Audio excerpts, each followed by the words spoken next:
Ow!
Friends, welcome back from the ad break. It took a second longer. I'm sorry.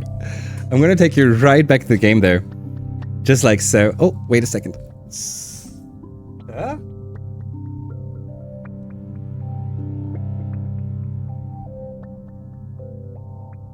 Better. Alrighty. Now I actually get to enjoy sitting again. There you go. Alrighty, friends. We're trying to get an event that tells us something about the weird shit that's happening here. Since we also want the empathy... Well, actually, I'm still struggling because we need the persuasion so badly. We don't have a way to get persuasion quicker. We never checked in command. That would be a good place to get persuasion up, I guess. But first we go and assist in Mad Bay and see what happens. You report for your first shift as Dr. Instant's nursing's assistant. Instant was never supposed to be the literal doctor for everyone in the colony. All the colony's medical needs were supposed to be covered by the Mad Bats, and then eventually with trained medical professionals from your generation. With a growing number of wounded and sick, it's pulling Instant's attention away from her actual work in the lab, hence why she needs the help. I'm a doctor, not a physician. I can study the local xenofauna so it stops killing us, or I can treat burns and upset stomachs. I can't do both. There, she says, as the haptics in your holopalm pulse. You should have access. Now don't bother me for anything less than a cranial bleed. It's a mad bad, not a chore of leeches. Just follow the instructions and push the right buttons. You need something as congruence. Can you handle that? I can handle anything. If it's documented, I'll figure it out. I wish I had more training first. I think in this case we go, I can't handle anything. I think she's gonna like, if it's documented, I'll figure it out. But we have enough bravery to do this, and I want to see what happens. That's the spirit, Congruence Trips. It's you and me, Ima. High five. You gently bonk Congruence's panel with your open palm, and she laughs. There are no patients today, so you're going to brush up on your first aid training. Every colonist gets first aid training starting in their early teens. Lungs gotta breathe, heart's gotta beat, blood should stay inside the body. Check. You run through quiz scenarios with Congruence for a whole week. CPR, elevate and put pressure on wounds, wrap broken bones, flush ice with water, leave foreign objects in, and be real careful with neck injuries. Fun fact, in the field your holopalm can discharge its batteries all at once as a makeshift defibrillator. We didn't know that. That is new. That is news to us. Why is that a fun fact? Why doesn't everyone know this? First aid is important, but the goal is just to get the person stable long enough to bring them here to a med bed. That's where you and Dr. Instance will take over. Oh, blood inside the body. That's where I messed up. Yeah, Alice, yeah. I'm still learning. We get this human thing down, like we're gonna manage to get this human thing down. You'll be fine. It might only be a matter of life or death. No biggie.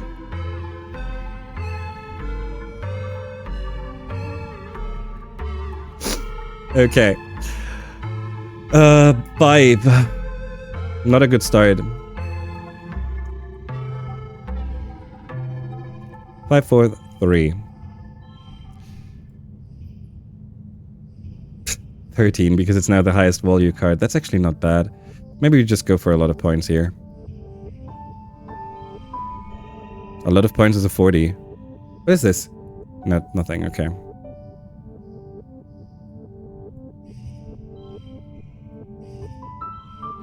Oh, this is not the highest value card anymore. That's why it's such a difference. Okay.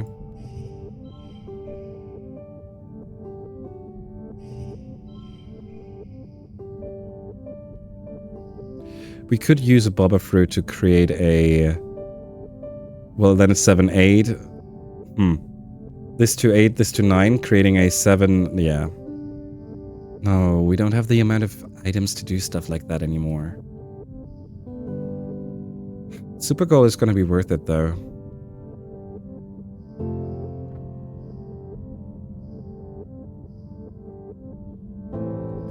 What if we... 2, 3, 4. Oh god, no items used. Good, I take it. I accept this. Let's go, 45. Plus 6 biology, getting us up to our... What is that? Enhance your DNA engineering? What does this even mean? 6 biology, 3 empathy, 13 kudos, 13 stress, plus friendship with Tangent. Tangent is maxed out, so that's not important anymore. Oh frick, I forgot it's our birthday. It's your 17th birthday! But it's not just your birthday. Quite as a time of new growth, a celebration of life and hope, not for just this year, but for humanity's presence of Vertumna for years to come. You and your friends are the symbol of that hope. Quite literally, you are the future of humanity. As you're all beginning to take your places as adults in the colony, the council has decided to throw a party in your honor. The Vertumnan Youth Ball. Mars is organizing it, of course. You get an embossed invitation on real paper, slipped under your door. I guess I could go? Party all night long? Nope, dancing is for dweeps. We go partying. Oh wow. You slip into some party clothes and head over to the lounge to celebrate. Well, yourselves. And yourself specifically, it is your birthday after all. Mars catches your eye and waves, her bangs jingling joyfully. She looks like a model from a Holomags. Every inch of her primed, painted, and perfumed. Ema, happy birthday. I'm glad you could make it. Drinks over there. Make your song requests to congruence and take off your shoes. Sock hop, just like Earth, duh. At the refreshment table, Cal is stuffing his face with party food. And Rex shoves 2 glasses of punch in your hands. Gotta stay hydrated. We'll be sweating it out one way or another, he winks at you. Don't let them fool you. It's a well-documented phenomenon that people experienced with imbibing alcohol will begin to act as if they're drunk, even if they're completely sober. I mean, of course, that I'm not going to suffer any bad behavior. Rex grins. Who says it's gonna be an act? Let's get a little loose. Come on, it's a party. It's time to dance. Okay, we're gonna dance. Just hang with our friends. I think dance is let's see. Dance is gonna be Mars, Mars, Rex, Nomi. So just hang will be Kel, Dis, Tangent. I don't know about Tammy. Anemone will be dancing. So let's hang because those are the ones we need to get closer with. It's Dis, Tang, and Kel. Okay. Rex and Mars take to the dance floor, joined by Nem and a reluctant-looking Vase. Vase? Ugh. You stay behind with the others to watch, still marveling at how major your friends seem tonight. They've transformed, like grotty little grubs, into beautiful dwarf mobs. Dis shows up late and skulks around the outside of the lounge, eventually coming to pick at the food on the table. He keeps his distance from Tangent.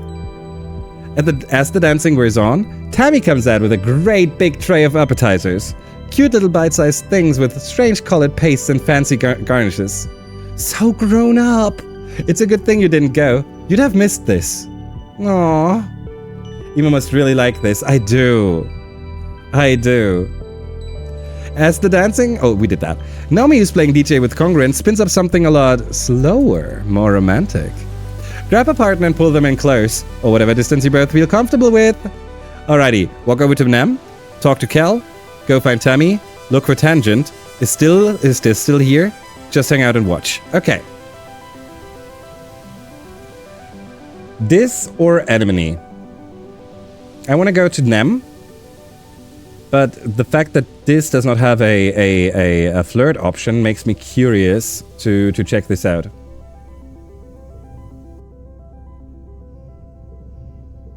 Are you late? How you doing? Dis or Nem? So is this still here? This is standing over by the DJ screen, helping Nomi with the song selection. He freezes up when you ask him to dance, stammering an excuse, but Nomi gives him a playful shove towards you. Go dance with Ima, I can handle things. Oh, is this Angie? Oh god! I think we have now achieved angry Dis. Look at the eye, he's not happy. He's not happy. Dancing with this is a bit of a disaster. Neither of you knows where to put your hands, and despite spending the entire song looking at his feet, this still manages to step on yours. He holds you rigid-armed and rocks back and forth mechanically until the song mercifully comes to an end. Other couples don't seem to have your lack of chemistry. Nem and Vase have skipped dancing and gone straight to sucking face. This stares at them for just a bit longer than is appropriate, then blushes and flees the dance floor. Aww. Hey Asia, thank you for betting Aiko.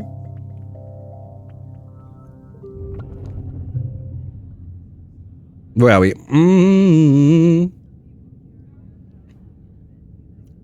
And flees the dance floor. This is where we are.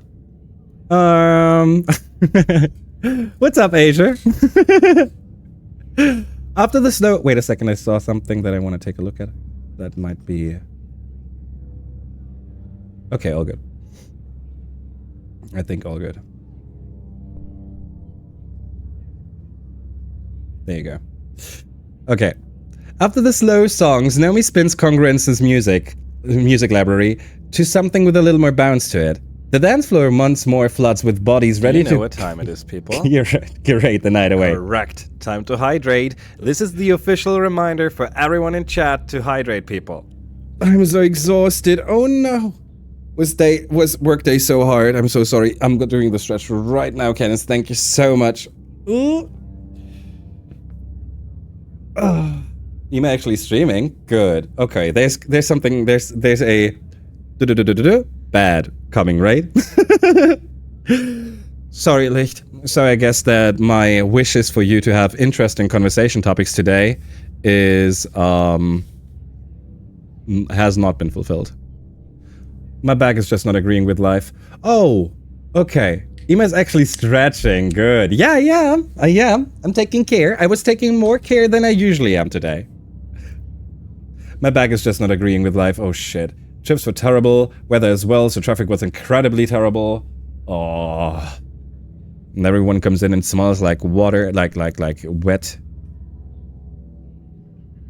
No, I'm sorry, Licht. Do you get to have your weekend off, or are you gonna be out as well?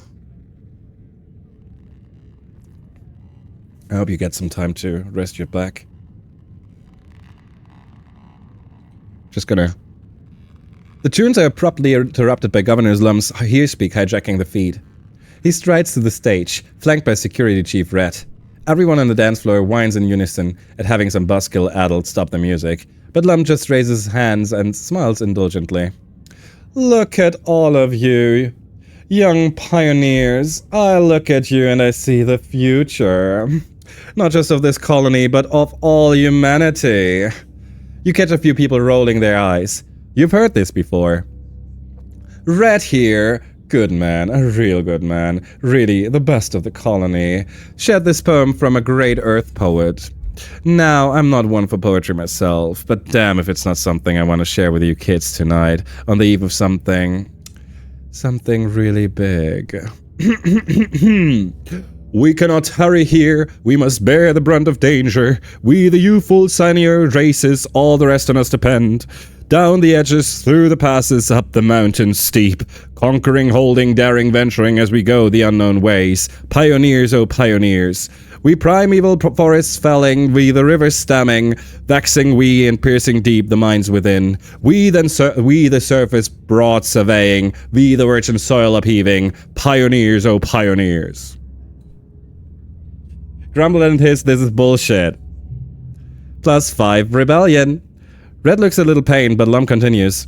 What do you think that poem means, kids? Does it mean we should sit here in our colony, politely waiting for this planet to make a space for us? No. It means we need to get out there. We need to grab Vertumna by the balls and make it respect us. I need you, the next generation, to lead the charge. This is your planet, and you're old enough now to defend it. I'm asking all eligible fighters to join squads massing and expeditions, to get out there and attack those monsters where they live. We're taking the fight to them, no more hiding behind our walls. To your left, Vase and Nam lead the cheering erupts. Lum and Red leave and the music spins back up again. But only a few die-hard partygoers still want to dance. Everyone else has broken into small groups to discuss the announcement, and you are angry. There you go, Elish. I need to try and put some hours on the weekend. Today didn't pay well at all. Lost a lot of time. Yeah, that sucks. I ordered takeout and I'm gonna night walk Popper after dinner. Maybe I'll feel better. Good luck that it does have an effect on you. And yeah, sometimes it's like, I know. I also sometimes just splurge in a little too greasy food or whatever, just to, I don't know, feel a tiny bit of positive emotions. I hope it works for you, friender. I get that feeling. The poem means you're dickwad who we should throw in a trench. Yes, that's what we should have said.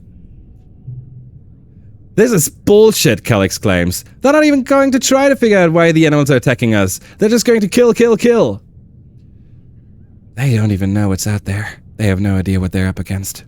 The party fizzles out as everyone drifts away from the lounge. You return to find your parents have stayed up to make sure you got home safe. They've never done that before.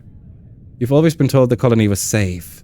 Now, you see their grim expressions, and you know that time is over. I love that they waited for us.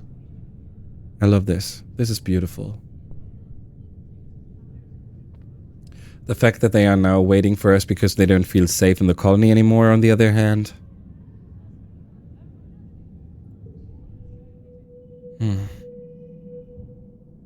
We're 17. Alrighty. What did we get? Oh yeah, the DNA in engineering. That's here. What does that mean for us? Tinker with your DNA. Of all the people in the colony, you understand genetics the best. Besides Dr. Instance, probably. She trusts you to attend to the gene tag machine. With access to a machine like this, you could give yourself a new genetic enhancement. Sure, you probably shouldn't mess with your genome too much in vivo, but one little change couldn't hurt.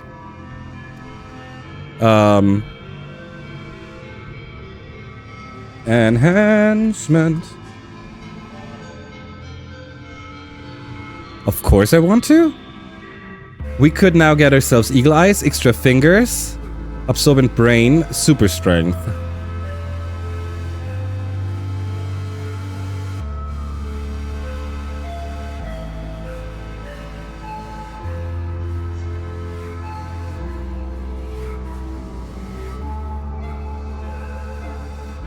Can we upgrade the one we have?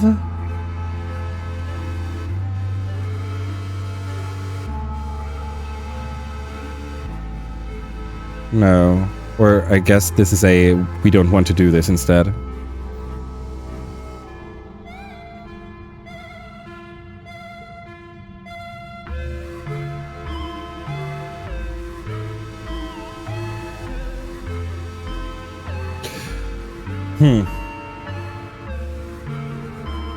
I mean, I was always curious about the absorbent brain.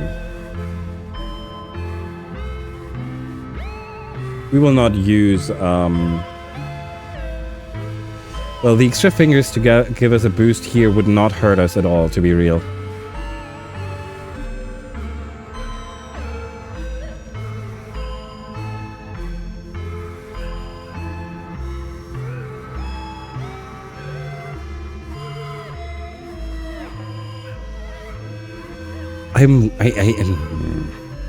I wonder if this is... We unlocked this, so I assume that this is a positive thing, but the way it's worded makes it seem like there's a drawback. And I'm not sure if there is one. We're gonna do a talking session and see afterwards. Have you seen my delinquent brother? He was supposed to appear for his vaccinations before leaving on expeditions again. I'm done minding him. If he wants to carve up flower petals for 3 weeks or whatever else your mind is out there, just waiting to infect us, he's welcome to muck around and find out. Tang. No gift for Tang. Tang is already maxed out. We don't need to gift her anything anymore. A new event with Tammy. Tammy is at 80, so this is either another friendship event and the prior one was a lower one, or we have something specific with her. Let's see. I always forget about that she actually gives us something to her birthday. You can share it if you want, if that would make you happy. Share it with Tammy. I was just kidding. I made my own silly Billy. Let's eat them together. I always forget that it's that she actually gives us something. That's so nice. Rex. Incoming. Nomi.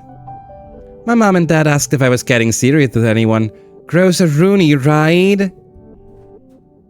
So we now know that Nomi's parents are still alive. You see Mars reclining with her feet. You should take notes. Nope. Kel? Don't worry. Kinda weird how me and Rex get so clumsy around the Helio kids, huh? I found something you might like. You do not get a cake, you get the baba fruit. Baba fruit! Okay. Hey, Mom and Dad stand next to each other again. I'm happy. I was scared. I was really scared. I didn't see you there. You're staying out of trouble, right? I don't want you on the wrong side of any war. Yes. Stupid egotistical man. Nice. Mom is on our side. I was actually a little scared that she would be like, no, we need to be strong and defend ourselves and blah, blah, blah. But nope, she is definitely on our side. That's good. That's gonna be good. Sometimes I swear I can hear the planet talking. This is maxed out, so no gift for this, no gift for Tangent. Kel, Anemone, Tammy is basically anyone but the twins. Anyone but the twins. Okay. That means we can now use the items. The medicinal roots are now free to use because no one likes them anymore. And no one needs them anymore. Oh, look, it's Rex's little friend. Oh, you're both impossible. Anemone? You're catching up with Nem between her drills when she looks over your shoulder and frowns. Newton's bloody apple, she curses, seeming to shrink behind you. She's here again. You turn, and at the other end of the garrison, you can see a small crowd of young soldiers forming around Chief Steward Antecedent. She's handing out lunch tiffins and doling out hugs to anyone who comes within melee range, which is quite a few of them. You've noticed just from hanging around the garrison, even some of the transplanted Halio soldiers have started calling her Auntie. This must be why. Well, it's her mom, so obviously she's not gonna like the fact that her mom is gonna appear at a frickin' what she works at as or whatever. Oh, she comes by every couple of days, like we're still kids in the crash playing in her skirts. It's so disruptive. Eventually, the crowd around Antecedent thins and she makes it over to you and Nem. She greets you with a warm hug. She smells nice, like flour and yeast. Hello, Ima. Have you eaten? I'm fine, Auntie. Let me switch out your water bottle then. It's important to stay hydrated. Ayo? Is this another subtle hint at the king of hydration? Is this another Canis quote? Antecedent turns to Nem. You can almost feel the temperature in the room drop several degrees as Nem stonily stares down at her mother. Antecedent's smile grows thin and she clutches the handle of her basket. How about you, Annie? Have you eaten? Do you need... I'm fine!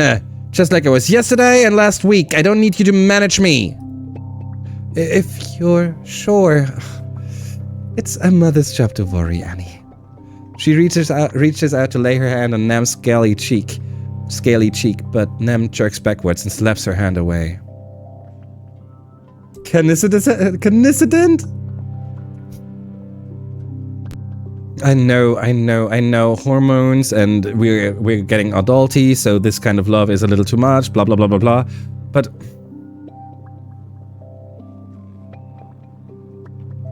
slapping away her hand was a step too far. Oh yeah? You just sit around and worry? Must be nice. I bet you'd like it if that was all I did too, huh? If I quit being a soldier and spent all day cuddling babies, and wiping noses and fixing clothes like you did? Nice and safe in the crash forever? Nam, but she's a mom. Nam turns her frightening skull on you. Stay out of this, Ima. I've never thought that, Annie, she says, laying her hand on her heart. I worry because I love you and I always will. I'm just doing what I can to keep you safe. Love doesn't keep anyone safe, Nem exclaims, raising her voice enough that some of the soldiers turn their heads to watch. Her thunderous expressions convinces most of them to get back to their business. Nem clenches her fists. Love didn't keep Com safe, did it? There's no amount of love or worry on this whole stupid planet that can do that. So, you should just stop, okay? Stop or do something actually useful. I'm never gonna be like you. I'm gonna fight. Oh no. Vase peels off from his unit and jogs over to stand beside Nem. You okay, babe? He asks, putting his hand on Anemone's shoulder. She covers it with her own and angles her body towards him. Yeah, everything's just galactic. My mom was just about to tell me again how much she wishes I would give up being a soldier so I can pop out babies and be safe. Antecedent sputters, trying to explain herself, but Vase beats her to it. Anemone is an exemplary soldier, Chief Stewart. I know it's hard for a mother to accept, but we're all much safer for her service to the colony. He puts one finger on Nem's chin, talking directly to her. And remember, Nami, that we exist to protect people like your mother. To preserve the bond between parents and their children. If the stars align, one day we won't lose any more sons. I will admit that he found good words here to at least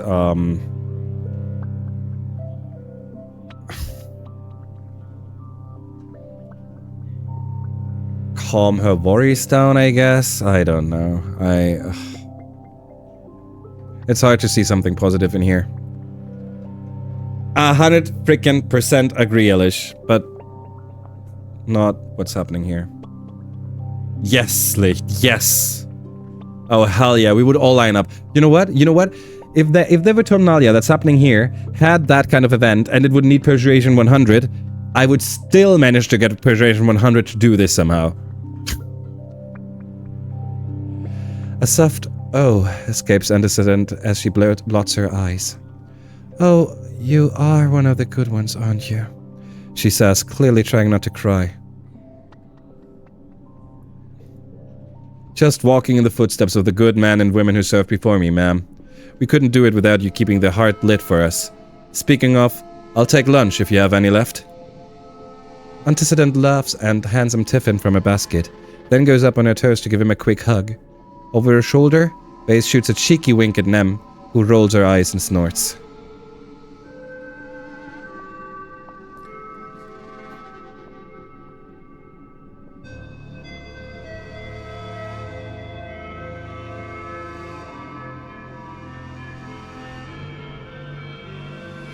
That was our 80 event with Nem. We still have 2 more. Maybe this will still be able... We'll find a way to turn this around. I hope. I sincerely hope. Have you seen my delinquent brother? Not that conversation, the other one. Not this one. It was praising at first. Not this one. This one. Not this one. Show me the other one. I read something I didn't want to read. Not this one. So we at war then. I have mixed feelings. First of all, nature has been at war with us since the day we landed, so if it takes an official declaration in order to secure more resources for engineering, I accept it. Welcome to the Good Fight Administration.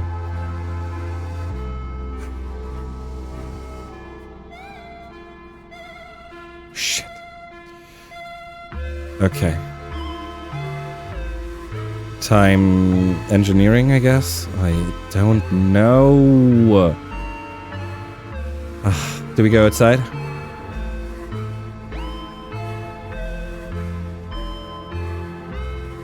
Yes. Just like Lich just suggested as well. Yes, exactly.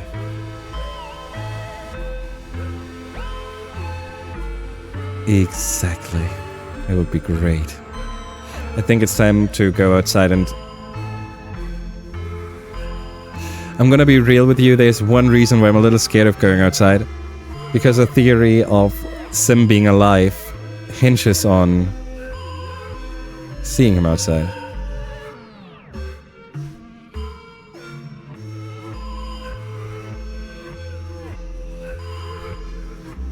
We're going to survey the riches now.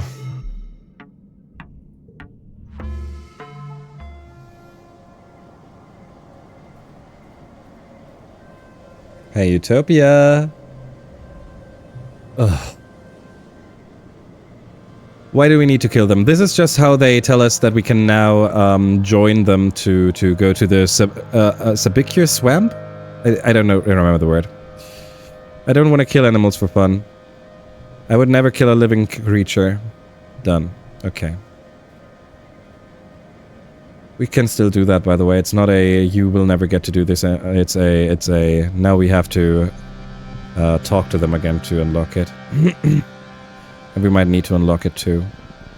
Just to see the new area. Maybe there's an event over there. Maybe there's Sim over there. We don't know. I just hope that we can not do the events and not combat or whatever. I don't know if that is a thing that we can do. I don't know.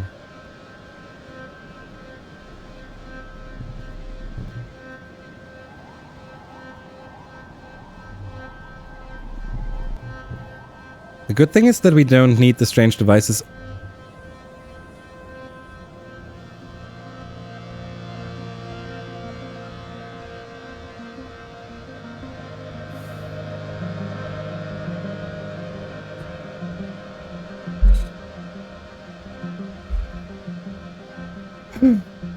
I swear to God, there was some weight that was just falling off of my shoulders, friendos. Holy shit. Sim is here. Sim is here. Hell yeah. Hell yeah. Let's go.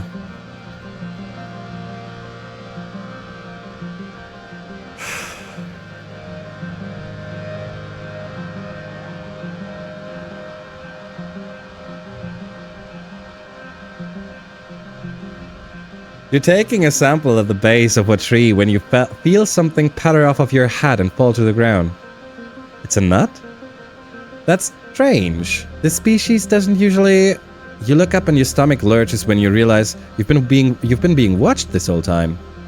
A pair of familiar eyes peers down at you from the branches. It's Sim? He grins down at you. Well, well, well. If it isn't the little human. Have you come to visit me, Sugarbug? But I saw you die! Did you? You'd think I would remember that. If you did witness my death, I apologize. I imagine it didn't enjoy it much either. But do you even... What? I'm not... No, wait a minute. I'm not in the mood to just go to flirt mode. I need to understand what's going on. How can you just die and come back? Wait, no, wait. I have a theory. He mentioned, like, the way he said it, right? You'd think I would remember that. What if he doesn't remember what happened then? What if his consciousness has not been uploaded? So, my theory. When he stands still and doesn't do anything and communicates with boss or whatever, he connects to the array. When he connects to the array, he basically also creates a copy of himself. So, a save copy, right? So we fill this copy back into a body and we have Sim again. But since he didn't get to talk, connect with the Yare again, I assume that he doesn't even remember a kiss and anything. So if we mention this now, he will have no idea what we're talking about, and that will prove to us that how this works. That will prove to us how this thingy how it understands.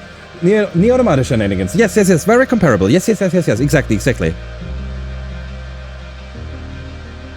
My apologies, but I'm not entirely certain what you mean. What business? Oh, freaking shit, I got you. You really don't remember? Sim's thin lips form an even thinner line. I'm afraid I don't. Did I offend you in some way? That has a way of wiping the slate clean. It's me, I'm the slate.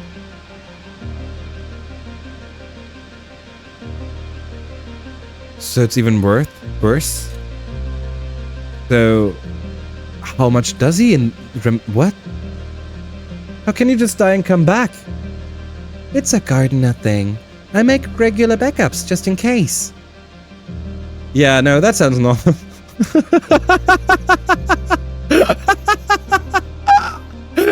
fact that we can just go ahead and accept it, like, you know what? Yeah, you know what? Okay. Yeah, that makes sense. Backups? Surely by now you know I cannot divulge the specifics of my role here. It doesn't stop you from hinting.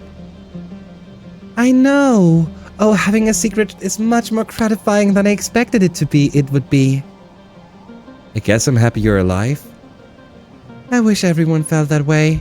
One of my associates seemed to feel otherwise. One of the other gardeners, Noctilucent. They really don't care for you humans. I'm afraid, and they're aware I've taken an interest in you. With a soft whoomp, Sim drops gracefully out of the tree and dusts himself off. I'd watch out for them if I were you. They're quite dangerous. Sim turns to leave, but you spot and grab his sleeve. You can't. After all that, you deserve some answers. Real ones. And he owes you that. He turns to you, one arc eyebrow raised.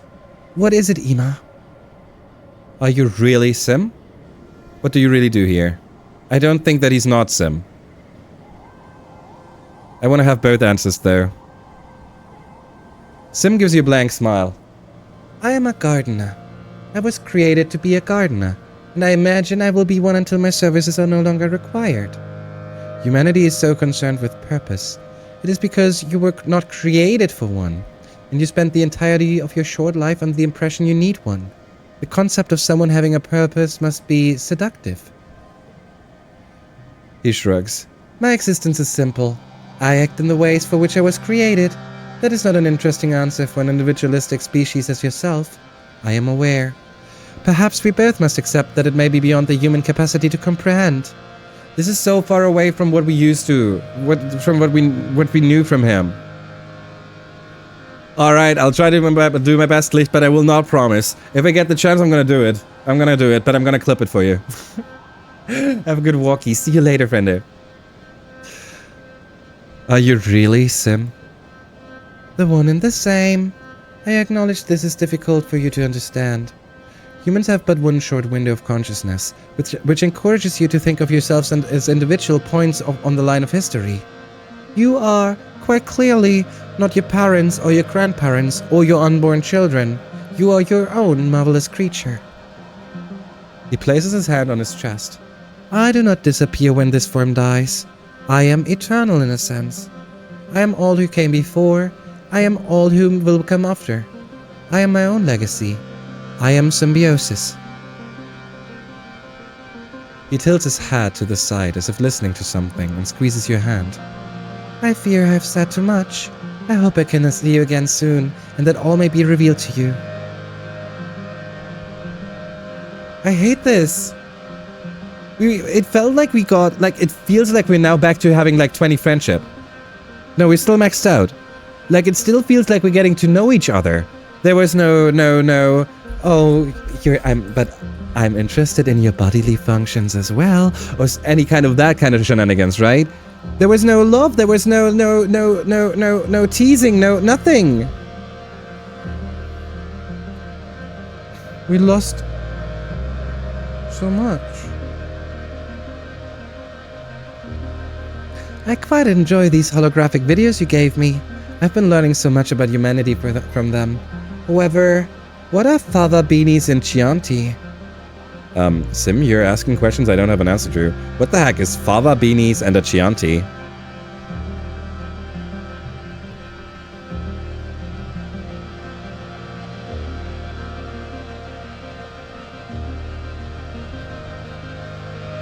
Well, we're still on our way to get items, so...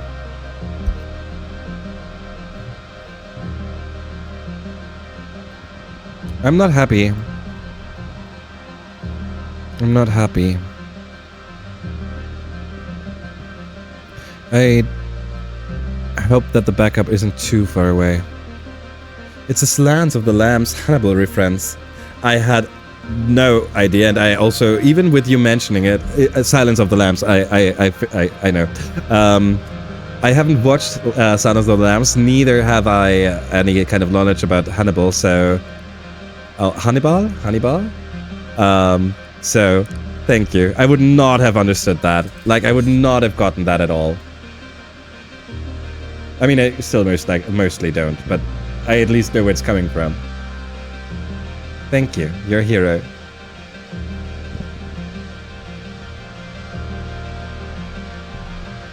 An iconic quote is eating fava beans and drinking Chianti. Is there also a specific reason for that? I personally don't mind spoilers. I'm not gonna watch the movie.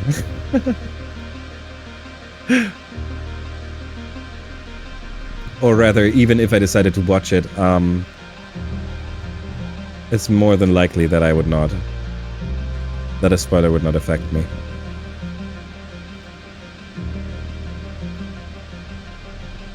Item. Oh, nice. Now we actually have enough of those. Okay, down we go. Find a way in. Neutralize the radiation because we know how to deal with those plants now. Spoil this. IO Power, how you doing? Pass on by, no problem. Good thing you studied this plant early and know its willy ways. Tickle it just so and the radioactive flowers close. It parts to let you through. How you doing, friendo? I swear to God, it's not a good sign when Bauer is here. That means I'm way too late.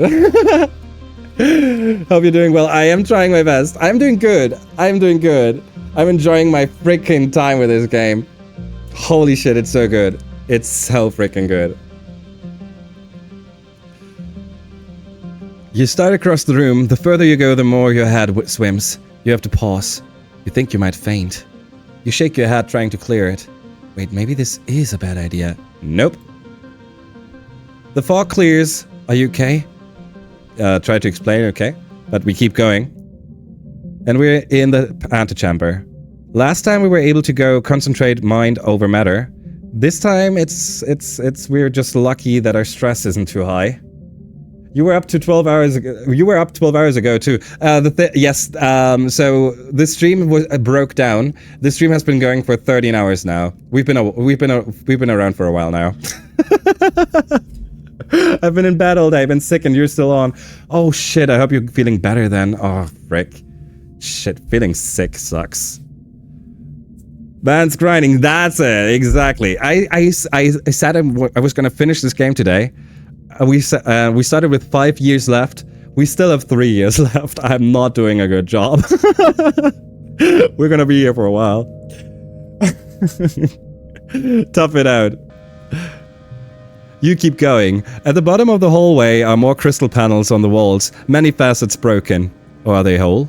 The walls have crumbled and roots creep over everything, but also they don't. Every time you blink, the room seems to flip and swim between the two realities. All the same, you feel absolutely compelled to continue. What is with this place? We need to leave now. This place is hurting you. One more room. 18 stress. Even I can feel it now too. We still endure the pain. Toughness challenge. There you go. Okay. We need to reach a 90. Let's make this happen.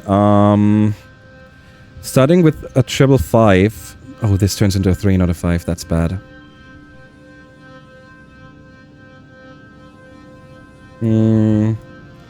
Color bonus. Double 5 bonus. 3 gives us a 17, and our hand is looking bad. This is not a good start. If we use one mushwood log, we would at least get the bonus for 555. 21. 69, nice, okay. 6, 6, 4, 4. Actually, as weird as it looks, going 4, 4, 4 is the better way here. With 25, oh shit, that's still bad. That's still bad.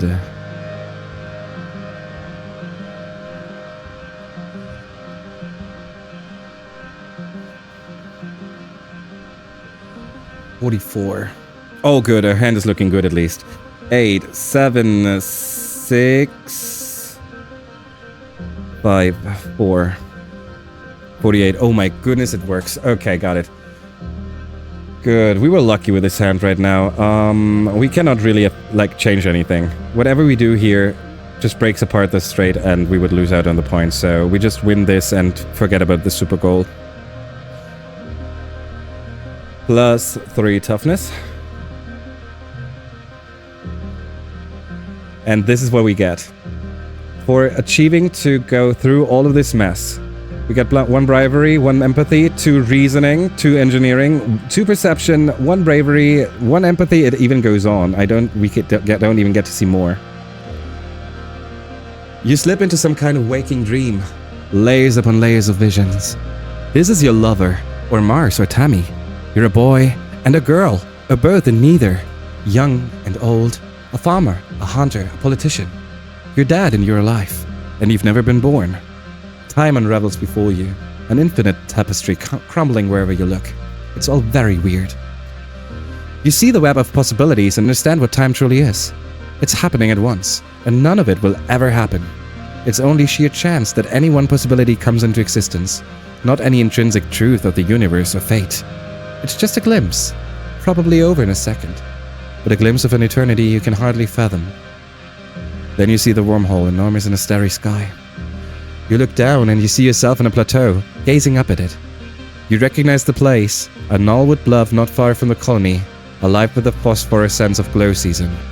This you seems expectant, as if waiting for something momentous to arrive, something that will change everything. The vision is crystal clear and you feel in control in a way. In a way you haven't since you started having these visions. You know you must go there. You wake up feeling refreshed. Your headache is gone. You're still a little dizzy, but the room has stopped spinning and has returned to one singular reality again. The vibrations have stilled. This face fills your vision. Ima, are you okay? Tell this what you saw. Why didn't I see it? I was here too. I want to know everything. Tell him about your dreams. We did that before, but also include the juicy bits. We can flirt with this. So.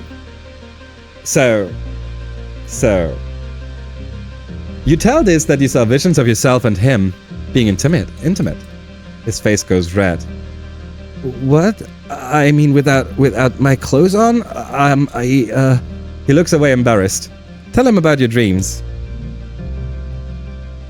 You tell this about how not only did you see all those visions, but that you believe they're real. You've lived them. Or some of them anyway. They're as real as the life you're living now. I believe you. I know what it's like when people don't. I'm not going to do that to you. I don't know what any of this means yet, but you're one step closer to figuring it out. You feel like you've just had some kind of mega prophecy, but it was too much all at once and too hard to understand. Could the convergent domain handle this kind of information? Could they remember past lives, like you? Is that what this room, this observatory was meant for? The only thing you remember clearly from the visions is the image of yourself during glow season, standing at the top of the Knollwood bluff just outside the colony, waiting for something. Okay, so now we unlocked exploring in glow. Okay, perfect. This was the big event that we were still waiting for. Actually, I'm not sure what we need to, like, why we would need to explore anymore. Except for items. It's not for events, it's not for small upgrades like those. Climb up on its back, climb down on the other side, and done. The question is, what can we use the expedition still for? There's still gotta be some stuff. Radiation. Neutralize radiation. We've done all of those events already, and I think that the Ridging Ridges actually also doesn't have any kind of specialties. This is the reduce your stress one. It's not. It's never this one. I always mess it up. Bravery. Well, we take bravery. 72 in 3 rounds. Let's see. 655.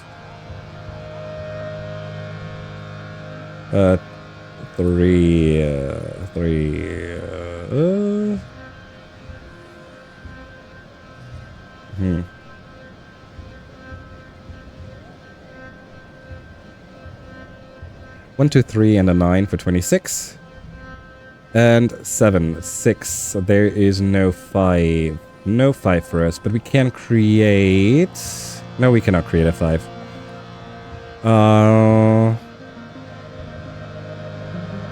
This is a 5. I just forgot. Okay, 4. There's a gem. Super goal. In that case, we can just throw this in here. There you go. Okay. 2 bravery. We take it. You take off your shoes and glide around in your sock feet. You take a tumble and get a little bruised, but you have a blast. Do some science while you're here. Sounds like the right course of action. +2 engineering and +2 reasoning. We take it. Okay. Then this has to be the stress reduction one. Also not. -5 stress, +2 animals. They used... I'm really not good at remembering where everything is here. Alright. Okay, be zen and let it be gives us animals.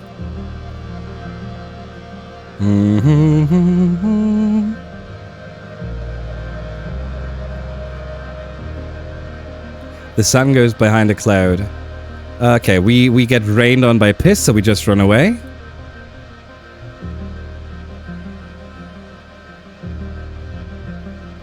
And you investigate a weird squeaking noise.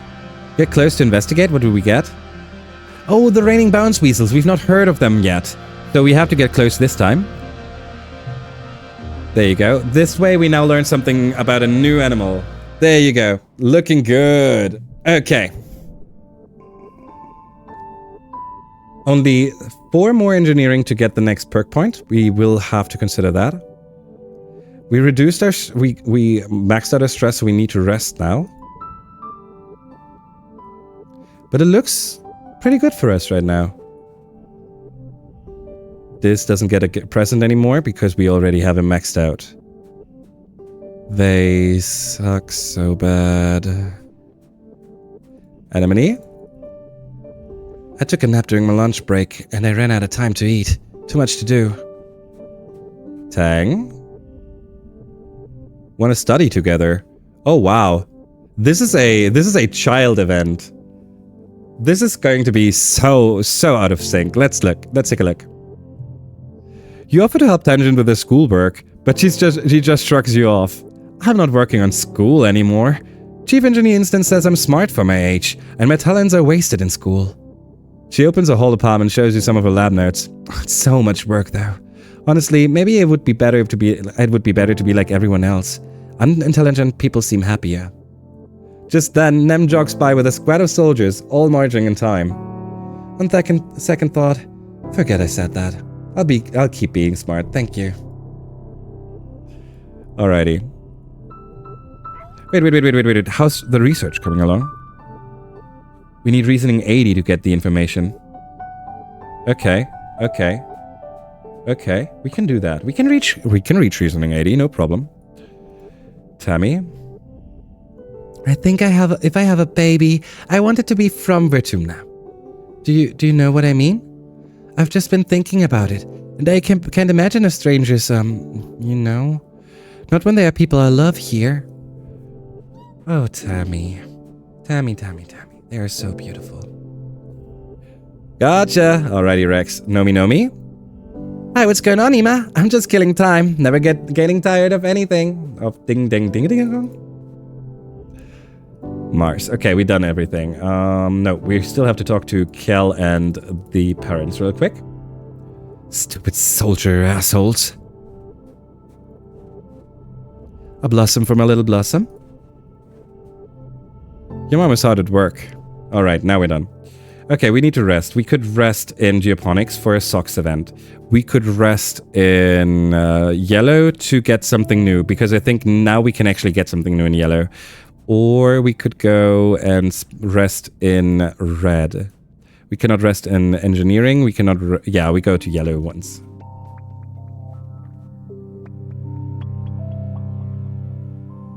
Yeah, we've not been here for a while. Let's go here. Relax in the lounge. Nomi and Rex are playing an improvisational storytelling game. Oh yeah, it's everyone says one word. We are swimming through a purple trickle river. A tentacle emerges to wave hello. All right. We're not forgetting any of this. There was no event for us. Sad. Early pollen. Tammy and Kel. I can't wait for them. Okay, this is gonna be the last conversation piece before we go outside, or before we decide on what we do. This pollen. Nomi. Everyone's so serious all the time. I'm trying my best to help. Yep, and we are trying our best to make you happy. Here's your strange device. Yep, that was when we learned Nomi was truly an anime waifu because they like tentacles. True! I've seen enough. You see Mars. There you go, have your frickin' thingy. Hey, Rex. You're looking for Rex by the construction site, but Rex finds you first. Tackle hug! You turn to the source of the yell. Rex is barreling towards you, arms outstretched. You have about 2 seconds to decide how to react. Leap into his arms, give him a big old friendly bear hug, hover I-5 instead. Bear hug it is. You stand your ground and throw your arms wide. Rex almost knocks you off your feet with the force of his hug, but his strong arms don't let you fall. He smells so good, like sweat and dust and sunshine. I'm always happy to see you, Ima, Rex says, squeezing you tightly. You think you're starting to understand the strange Helio boy and his love of hugs. So, we're looking for me. What you need? I just wanted to say hi, let's do something fun. I've been feeling really down lately. So, what we're gonna do is we go and do let's do something fun, because we know how Rex works. We know that this is the best we can do. I'm hot, you're hot, let's make out. That would definitely work with Rex, but we're not gonna do that right now. Do you want to skip work and hang out? Oh man, normally yes for sure, but I'm actually super stoked to work on the build today. If you want, you can come see what we're working on. Rex takes you on a tour of the construction side. He's great company. Alrighty. Here, it's first of pollen, so we could give him a cake. Yeah, we give him his cake. He deserves his cake. It's his birthday. You remembered! Thank you. Giving us a +4 on friendship with Rex. 49. Okay. Step by step, we're getting there. Mars just got her gift, so we just ignore this. Dad, how you doing? If your mom already said no, I agree with her. I know you two disagree about things, but she's still your mom. Look, this is such a, 11 years old thing to say. We're 17 by now. You hear your mom muttering to herself as she angrily pulls wheat from a garden bed. Stupid, egotistical man going to get us all killed. Yeah, they're not very fond of Flum. Neither are we. Okay. Diz. You can find Diz outside the walls, even though the duty roster has him working on expedition vehicles today. After asking around, one of his crewmates points you to where she'd seen him disappear into the forest just 10 minutes ago. You thank her and set off into the wilderness. You've picked up a few things about trekking after hanging out with Diz for so long, so you follow his trail into the nearby mushwood forest, until you hear him speaking calm and slow. Shh, it's going to be okay. Just let me help you. You follow his voice to find him kneeling on the ground, next to a wounded Hawkeye. The scent of blood and animal fear colors the air. This knife glints as he pulls it from its shaft. Don't worry, I got you. It won't hurt you anymore, real soon. A branch snaps under your foot, and Diz's head jerks up. His eyes go wide, but he doesn't greet you. Instead, he gestures for you to get a closer look at the hop-eye. Its single leg is mangled beyond recognition from a hunter's snap trap, and it's bleeding heavily. It can only stare up at Diz, defeat in its 4 eyes. It struggles once more, then goes still from the exertion, wheezing miserably. They tell everyone they're humane traps, but humans lie, don't they? They lie all the time. The hunters won't be back to check the traps until tomorrow. I have to put it out of its misery. It's the kindest thing you could do. Diz nods and steels himself. With a clean cut, he slices through the neck of the hop-eye. It tenses, twitching in fear reflex, then goes limp in his arms. Diz is quiet at your side for a long time, breathing evenly in through his nose and out through his mouth, like he's meditating. It's better to die quickly than to suffer in a trap, but there shouldn't have been a trap in the first place. It's pointless. It was going to die eventually, but not here. It's not natural. It's not the death part that bothers me, it's our vanity. Humans are so afraid of extinction that they'll kill indiscriminately to avoid it. I used to let it control me too. I thought dying meant that living was pointless. But now I know the truth. Life is short and brutal and hard. It's up to us to fill it with as many experiences as we can. Are we gonna spend our lives cooped up in the colony, subjugating nature because it strikes fear into our animal brains? Or are we going to get out there and live the only life we've ever been given? We're all going to end up like this in the end. There's no use denying it and letting the fear of it control our actions. I don't fully agree. I also don't want to say I don't want to die. So last time we picked, I never thought about it like that, and I still feel like that. I'm not ready to say I agree completely. I'm not. I don't see it like him. Isn't it obvious? It's not like I'm out there throwing myself off cliffs, but it's not something I let control me. And because I don't fear death, I do so much more living. You should try it sometime. The smell of death will attract animals right into the other traps. And I'm not taking it back to the colony to be stuffed into a recycler. We have to take it into the woods and give it back to nature. You and Diz walk further into the forest in respectful silence. Diz cradling the dead hop-eye against his chest. Eventually he tells you to wait while he finds the tracks of a predator and lays it down nearby, an offering the forest accepts without acknowledgement. He returns to you, blood-stained and solemn. It's done. You begin the walk back to the colony, though it's clear Diz is taking his time. After a few minutes of walking, he turns to you and grabs your arm, forcing you to stop and look at him. Ima, promise you won't let me end up like that hop-eye. If I'm trapped here, just let me go, okay? I promise. Thank you, Ima. He stares at you for a few unnerving seconds, perfectly still before jerking into motion and fishing a pendant necklace from his clothes. He unclasps it from his neck and holds it out to you. Here, you should have this. I want you to have it. You turn and let him put it around your neck. The pendant is large, but surprisingly light. You recognize it as a fragment of unisaur horn, its pearlescent color shimmering in the light. Are you flirting with me? Is this finally our chance to get the relationship going? It's been so long. Our friendship is at 100. If not now... Diz's hands pause on your neck. Maybe. He breathes, so quiet you almost don't hear. Is that okay? His voice is shaking. Is he scared? Diz? I feel the same way. You do? You're not just saying that because you feel sorry for me, right?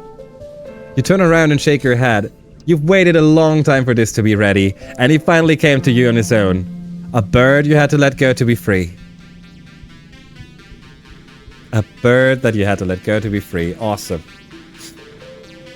Friendos? We managed to date Diz.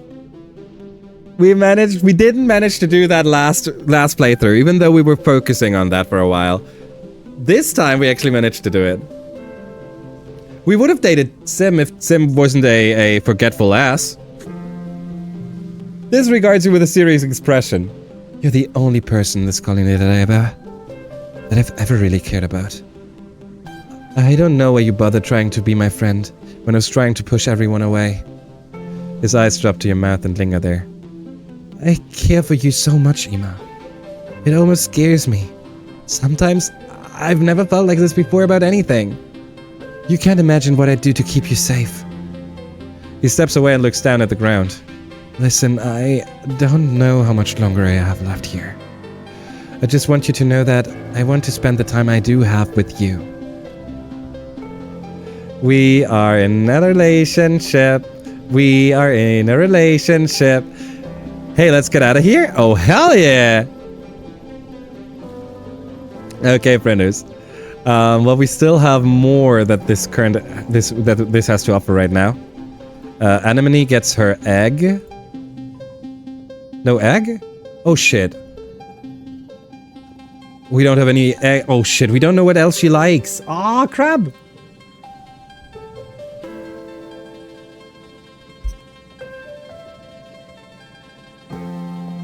Okay, let's think of her. If you look at her, red, the color is definitely the Xeno egg. We knew that.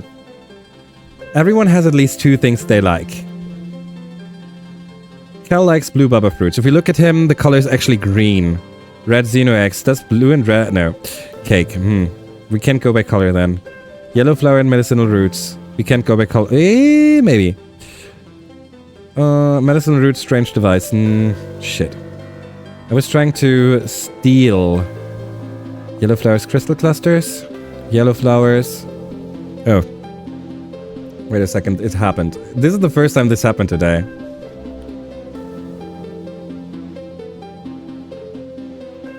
There you go.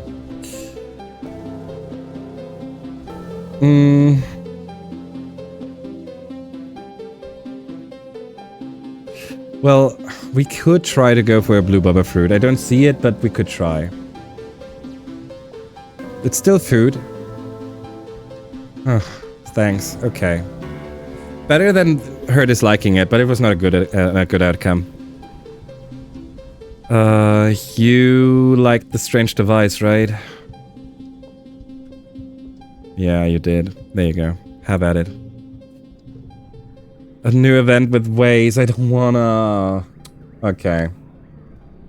Okay, we have a Tang event, we have a Temmie event, a Cal and Temmie event, and we have a Vase event. Before we do those, we have to run the ad break again, frienders.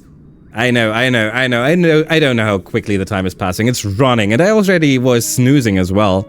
You don't miss anything, like always, frienders. You get the break screen. I get to stand up real quick, move the muscles, you know, get the eyes off the screen, just a few minutes to keep myself ready for more. You can also join me in that. Get the muscles ready. Maybe you want to... Maybe you need a new blanket. Maybe you want to open a window. Maybe you message someone you're missing. I don't know, but you do. We come back in 3, frienders. I appreciate the heck out of you. Thank you so much for sticking with me. And having a good time with me. I'm really enjoying this. Way more than I should. Alrighty. But now, I gotta go somewhere. 3 minutes, frienders. I'll hurry.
Hey, hey, friends. I know most of you are back already. But we're still waiting for everyone to come back, like always. For the ads to end, like always. Let me do a little updating our friendos tabs though. Oh wow. I forgot about that today. Shit. Let's see, how far in are we? Okay, so friendos. Friendos, for those of you who don't know. Actually, let's wait for the last few seconds before I say this.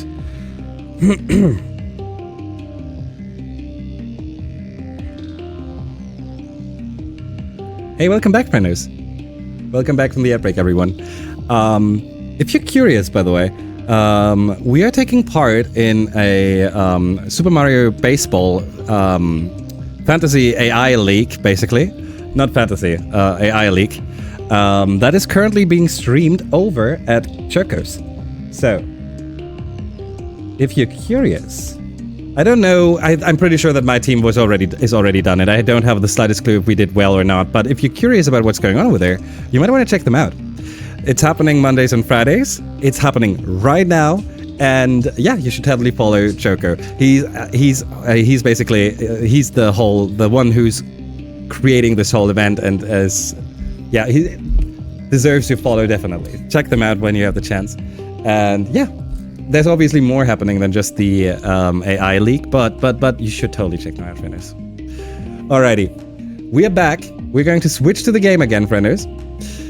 And we have to do a base event. So, this should be friendship level 30, right? Yes, okay. Let's do this. Vase is in the garrison lounge, talking up a whole table with his schoolwork. The way he acts like he emerged from the womb armed to the teeth, it's a little jarring to see him doing something as pedestrian as homework. He sees you and waves you over. Oh, Ima, you care about all this Xeno shit. Can you help me with this? Do you own them homework, Vase? I can give it a shot? Of course, Vase. So... I hate this. So much. Well, we're still gonna do it. Of course, Vase. Vase flips the screen of his holopalm to face you, and you look over his homework. Oh yes, the questions are a little advanced, but you've learned so much through independent study that it's no trouble. You go over the first few questions with him. Vase listens attentively, nodding and asking intelligent questions. When he flips back to his worksheet though, you can see he's already finished most of his homework perfectly. Wait, was he testing you? Apparently Vase knows a lot more about xenobiology than he's letting on. He snickers at your shocked expression. What, do you think I'm an idiot who only knows how to hit things? Not knowing anything about the enemy is the best way to get yourself killed out there. I just wanted to see if you would help. You don't have to lie to get my attention. Oh yeah, it worked though. You know, I actually thought this xenobiology bullshit was going to be hard. First thing I did when I found out I had to take Xeno B was go to that hippie Kel to see if he could work out a deal. You know, he does my homework, I get the guys to lay off bugging him about how he's a prissy little shit, that kind of thing. Gotta hand it to the guy, he can get loud when he's angry. He said we're a bunch of violent, thoughtless thugs and he hates us and everything we stand for. Can you believe it? He wouldn't be able to waste his time buggering float cows or whatever the hell he gets up to in geoponics if it weren't for soldiers protecting his stupid ass. He can be king shit of Null Hill if he wants to be. I don't need anyone's help. So, what we learned from this is that he actually has that he's not dumb. He's not an idiot. He's not a just hitting things kind of guy. Which is honestly a little surprising. No, actually, I'm not surprised. No, no. It fits. Tang. Tang is working late in the lab. He's a dick, not a dumbass. Yes! Yes! Yes! I'm gonna steal that. I could know. No. Hey. Good. Sorry. Echo was going to the computer and they don't like that. Tang is working late in the lab this evening as usual. What's unusual though is the smile that brightens her face when he looks up from a microscope and sees you. Ima, oh, I'm glad you're here. I was just... No. Actually, why don't you come over and see for yourself? Look at the shape of the spores. I've only seen this once before when we were studying the shimmer fungus, but this fungus isn't any of the ones we'd identified as capable of spreading this shimmer. She pushes you aside and looks through the microscope again, then makes more notes on a HoloLens. Just when I think we've got an understanding of something. Ima, this could change everything. If more species are capable of spreading the spores, then the shimmer response is more widespread than we previously thought. Possibly even a planet-wide phenomenon. Because it's a new species, I get to submit a suggestion for its name. What do you think? Should I name it after you? Last time we already said you should name it after yourself, and she explained that she has named multiple things after herself already. So, yeah, I'd be honored. Tang smiles and then puts your name into a whole eye. It's even later than usual for me, isn't it? Time to pack up and get going before the sanitation team arrives in the morning. It seems that even I'm tired. You help her pack up her workstation. She turns off the lights with one last fond look at her laboratory. You and Tang take the long way through the colony, walking in companionable silence towards the general direction of the living quarters. You've come to enjoy these walks with Tang, moving like twin spirits through a sleeping world. Tang stops before you head into the living quarters. Actually, let's not go straight back. I want to stay out a little longer. You and Tang climb up onto the walls where the wind coming from the forest is stronger and keep walking. The wilderness is dark and impenetrable, past the defensive perimeter. Tang keeps you on the outside edge, subconsciously, or possibly consciously, putting you between her and it. I hate thinking about what's out there. Predators, dangers, diseases, all the monsters that have terrified humanity since the dawn of time, and they are right outside these walls. It's not so bad out there. We're gonna say that again because I want her to get the idea that outside is not dangerous and blah blah blah. I want her to feel like the animals and the xenofauna is actually not an enemy. All the same, I think I've finally come to appreciate it for what it is. Opportunity. How many scientists have truly been afforded this freedom of discovery? A seemingly limitless buffet of knowledge. Vertumna is full of dangers, yes, but I find myself also feeling a curious sense of wonder. Awe, perhaps. You walk a little farther before Tang, seemingly in the middle of some deep thought, stops and turns to you. Ima, are you happy here? I don't mean happy precisely. Happiness is irrelevant to a survival situation. What I mean is, do you imagine a future here? One that you would have chosen for yourself should you have been given the option. Are you fulfilled? We're going to say yes. Oh, I envy your clarity of vision. That's the tangent you know so well. You can trust her to stay logical and focused, no matter what chaos tomorrow may bring. You walk until the chill of the night settles into your skin, then descend from the walls and walk back to the living quarters. Tang hesitates at the threshold. Anyone else might not have noticed, but you know Tang. Probably better than anyone in the colony does, even her own brother. What's wrong? Oh, nothing. Just thinking, which is nothing new. You probably more than anyone else in the colony know what it feels like to conceal your true feelings under a serene facade. I mean no offense, but we all like in that way. I can't help but feel unsettled by everything we have yet to face. Unsettled is an imprecise word. This is when we actually said, do you want a hug? And she said yes. So we're not going to give up on that. We're going to get ourselves the Tang hug. I am aware that I'm not the easiest person to befriend. Among my many admirable qualities, I'm also often cold, brusque, and tactless. I owe you my thanks for taking the time to see through that. I don't know why you would have bothered, but I'm grateful. You don't have to be alone tonight. We're not going to do any shenanigans with her, but I think this is just a normal we can talk kind of deal. Tang scrutinizes your face. I'd like that, thank you. You retire back to Tang's quarters, a largely sterile sleeping room with a few human touches, save for a few neglected plants and a ready blanket that you recognize as the kind Chief Steward Anne used to knit by hand for every kid. There's a physical photo of Tang and Instant posed awkwardly together, as if they'd been working on something and told to take a break to smile for the cam. You keep Tang quiet company for a few hours, trading bits of conversation, until the first sun starts to rise. You look over and see that Tang's eyes have closed and her face has finally gone slack in much-needed sleep. You pull the blanket over her and close your eyes as well, to catch a few hours before you're both expected back at work.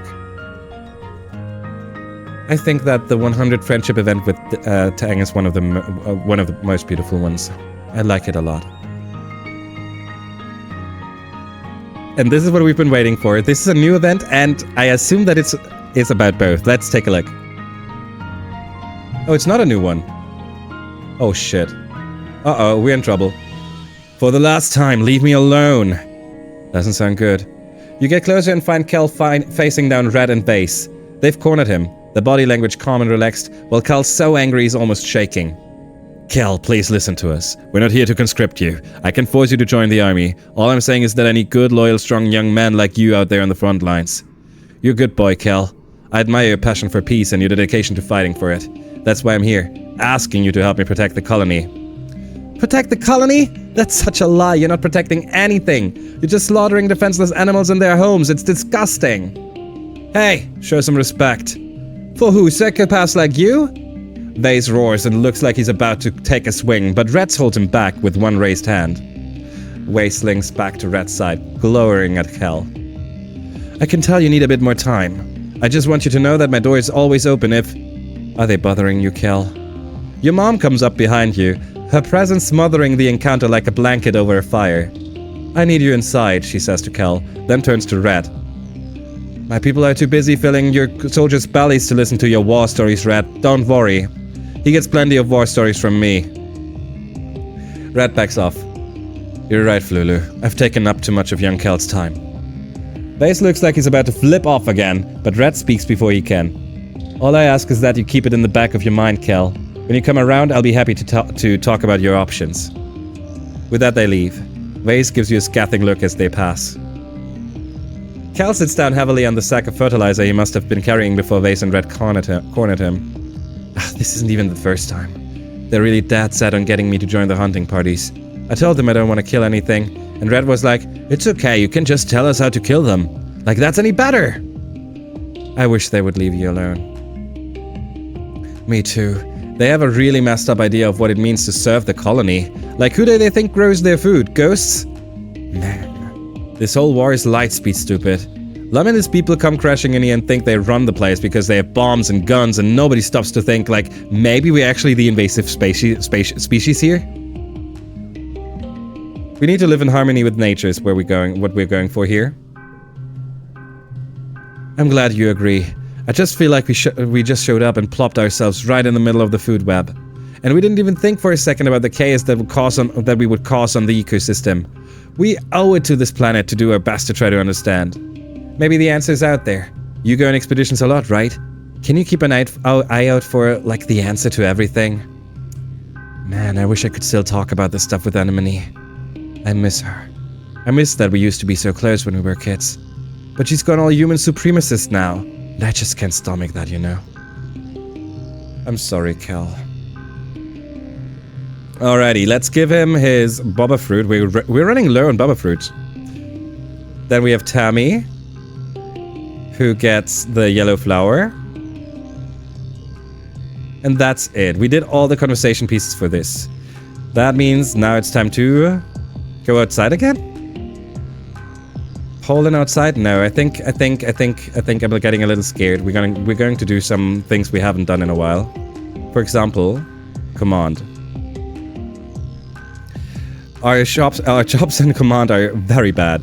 Organizing and persuasion for working in the depot. Let's do that. Seek rolls their eyes when they see you report to the depot for your first day as a clerk. Oh, it's you. Well, at least you might learn something useful while you're here. People submit requisitions for the nanoprinter through this portal. It's your job to program the correct routine into the nanoprinter to fill their order. Then you mark it as available for delivery or pickup, depending on if we have a delivery person available.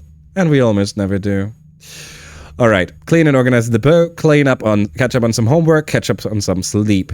We just do what we did before.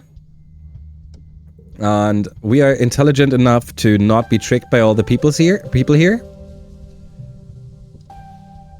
Okay, and we actually also can tell Mars that we're not an assistant. instead we can be in charge. Let's see. This is the first new thing in this conversation piece. She likes this. I don't care which one of you's in charge, so long as you get the work done. Wait, did you watch the floors? Well, it does deserve a reward. Here you go. Either way, I'm glad you're here. This job is usually so boring. Okay, we got our job done. Let's do the organizing work real quick. 32 should not be a problem anymore. 645. 645. 456, I mean.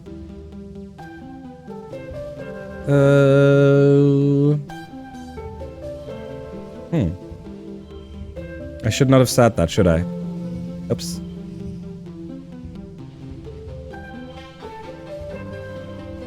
Okay. We can reach the 32, but we want to have the super goal, so we're gonna give +1 to this somehow. That's bad. That's bad. In that case, we use this for the 6. Oh, this...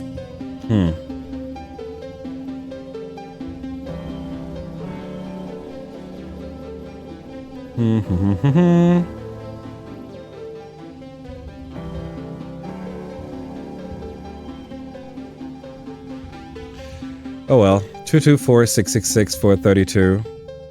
We don't have the amount of items we need to actually go and make a super goal out of this. Organizing 3 persuasion. Organizing is 4 left. No, 5 left. Persuasion is still very, very weak. We should work on that. Mid-pollen. Ooh, Mars has a conversation. Okay, we start from here this time. Dad? Your dad doesn't have time to chat, but he waves hello. Mom? Your mom is hard at work.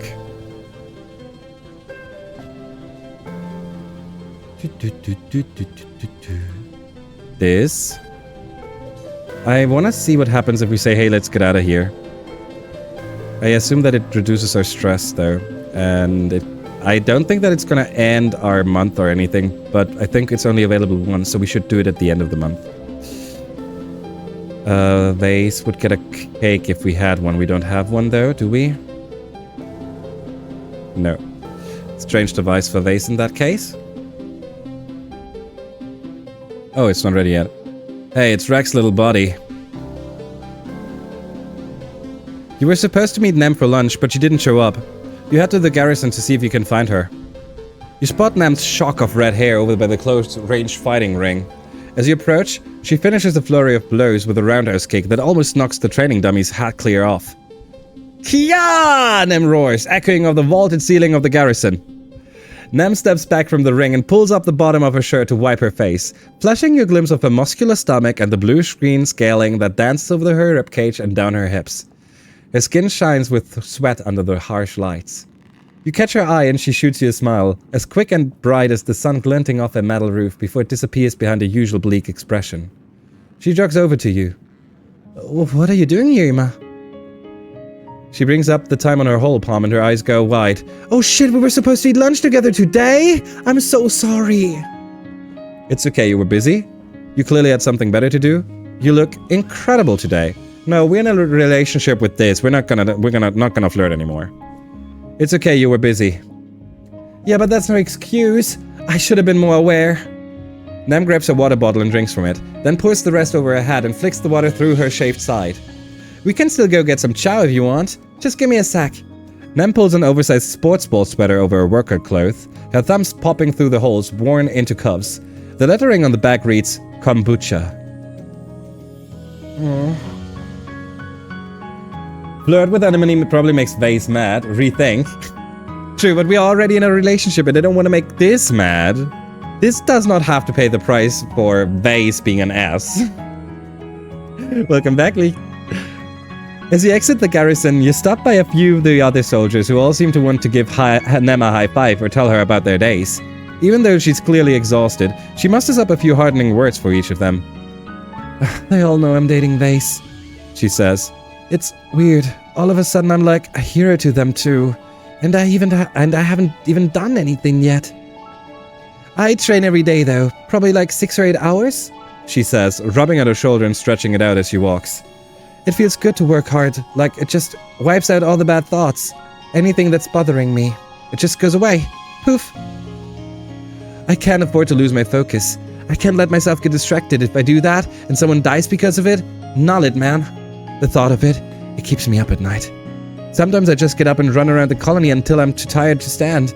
No one else is gonna die on my watch. You understand, right? You work harder than anyone. How do you do it? What are you fighting for, Ima? Okay, so we knew that she was struggling a lot. She's basically dissolving herself in training so she doesn't have to be alone with her thoughts, which is absolutely understandable. I'm not blaming her for that. What are we fighting? I wish I could. But I don't have the melody. Because there's no other choice, I'm just trying to get through it. Being the best is all I care about for the future of the colony. This is boring. This is wrong. This is most likely how she's gonna be like, yeah, I feel the same. And I'm just trying to get through it. I think that she understands this the most. MMX4 reference? Oh, I thought that was from a song. I'm pretty sure that it's also from a song. If MFX40 is a band, then I'm just embarrassing myself again, but that's okay. You're already aware that I do that.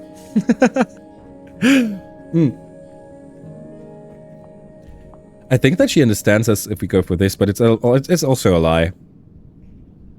I want to go with this. Mega Man. Oh.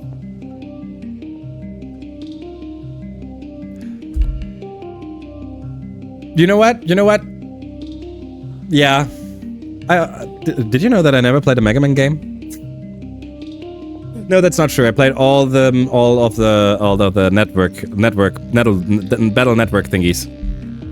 There's an iconic cutscene that's a meme with Zero screaming that. I did not know that. I'm so sorry, Lee. Hey, but you know, the good thing about stuff like that is that I still get to experience them. But yeah, I'm not very, I do not get a lot of references, but you know that by now. I'm just trying to get through it. I know how that feels. I know what it's like to not want to think about the future, about why we're here. Joining the Defense Force gave me a purpose. I get up every morning and I think, today I'm going to be better than yesterday. I'm ready. Her mouth twitches into a smile before it fades again. I know it's hard.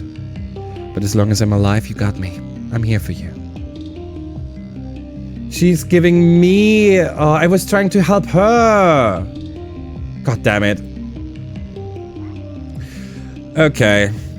That was our 90 event already, right? No, 80. So next event is 90. Okay.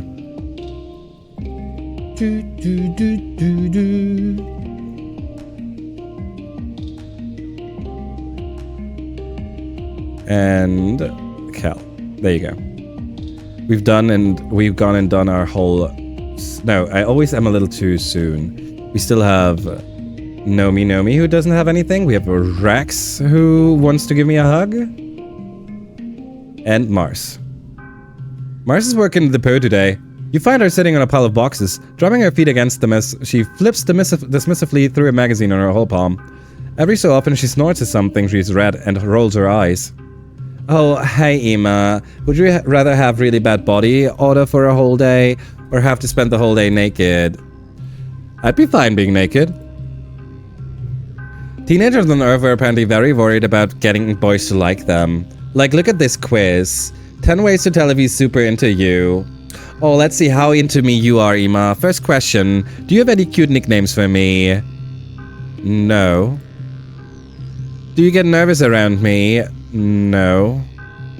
Do you go out of your way to see me? No. Mars turns to you and leans in. This is so wimpy. What was wrong with the Earth teens? If you want to know if someone likes you, just ask them. It's easy if you're not a coward. What's not to love about you, gorgeous? Nope. What? No, we're just friends. I like Tangent more. You know, the thing is that last time we were in a relationship with Tang, so that's why we said that. But this time we're not. This feels so out of pocket. Like, no, I don't like you. I like Tang more. What? Life hand grenade is my nickname for you, Mars. I have a nickname for you, but you probably wouldn't think it's cute. Well, let her be the one to decide. No, we're just friends. See, it's just that easy. Oh god. Tang was your first 100, so maybe that's it? No, I think actually in this case it's just that Mars and Tang are friends. Like we see, like the events Mars has are when they are with someone, it's mostly Tang if it's something positive and Dis if it's something negative. So that's why what I think. But you could be right that it's just the highest friendship. But actually, we didn't get Tang's friendship. We didn't max out Tang's friendship until later. I think it's a little hard to because things have been in different time frames. I think we're going outside. We're going to go to command again, even though we would like to do anything else. Mostly because I am afraid of not knowing about the turning over. Like the taking Lum down kind of deal. I'm afraid of not getting that, so we're gonna work in the depot once more. Food supply is 120%. Colony security rating is at 7. Notice, please wear your mask. Vertumna is ours. Do your best to protect Vertumna. Okay. Work in the depot.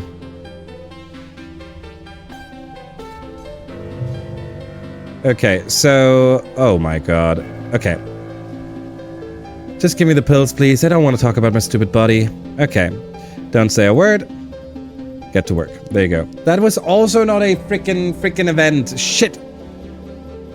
We're running out of time. We're not running out of time. We still have 3 years, but still. It feels like we're running out of time.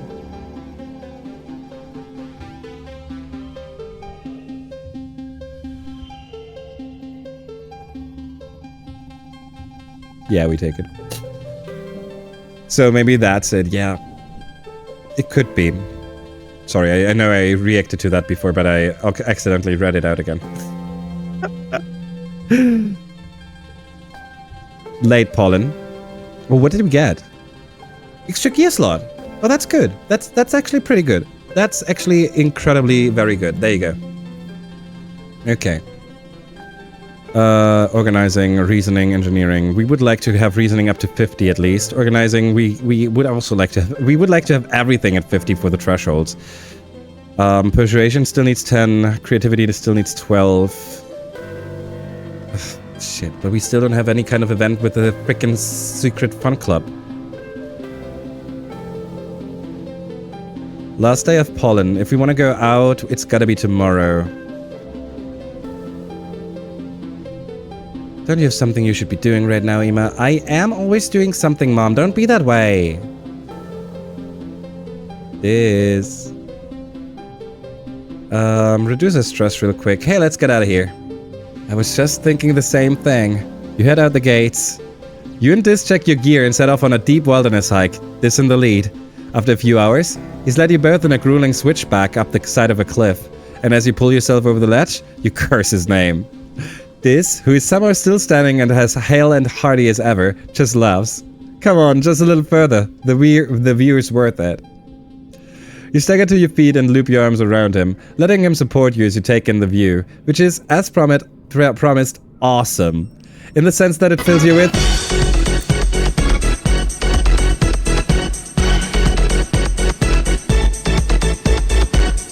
Hello! Thank you so much, Annan! Gifted Tier 1 Sub to streaming Falcon. Really much appreciated. Thank you so much for the sub over to Falcon. That is a pleasure, and Falcon is definitely deserves all the frickin' gift subs to you that they are. Thank you so much. I appreciate you.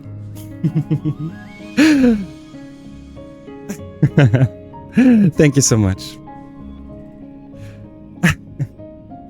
You stagger to your feet and loop your arms around him, letting him support you. I wish more people could see the colony like this. I think they'd finally realize how small and powerless we are compared to this planet. Alrighty, let's go. This was getting our stress down. Dun, dun, dun, dun, dun. 30, 31. Oh, Ima, feel like challenging the squat queen? That sounds way more suggestive than you'd think.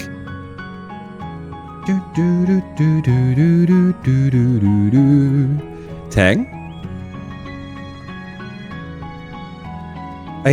Yes. So right now is where it starts to get a little faster, getting through everything.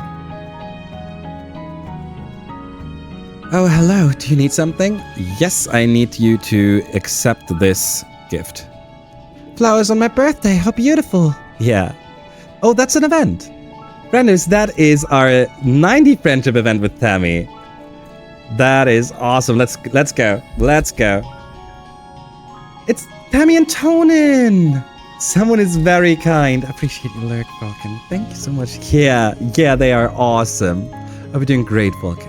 I hope you had a wonderful day today. I hope you're still having a wonderful day, obviously. It's a beautiful day and you spot Tammy outside the lounge enjoying the sun. Her father Tonin is there as well, with a supportive hand on her shoulder. She waves excitedly as you approach. Ima, guess what? Dr. Instance approved me for artificial insemination. I can have a baby. Oh, Tammy will be the first one to bear a baby. You knew that Tammy wanted to be a parent, but so soon? She's only a year older than you are. Seeing her sitting there, kicking her bare feet in the grass, you can't believe how young she looks. And how very happy, just beaming from ear to ear.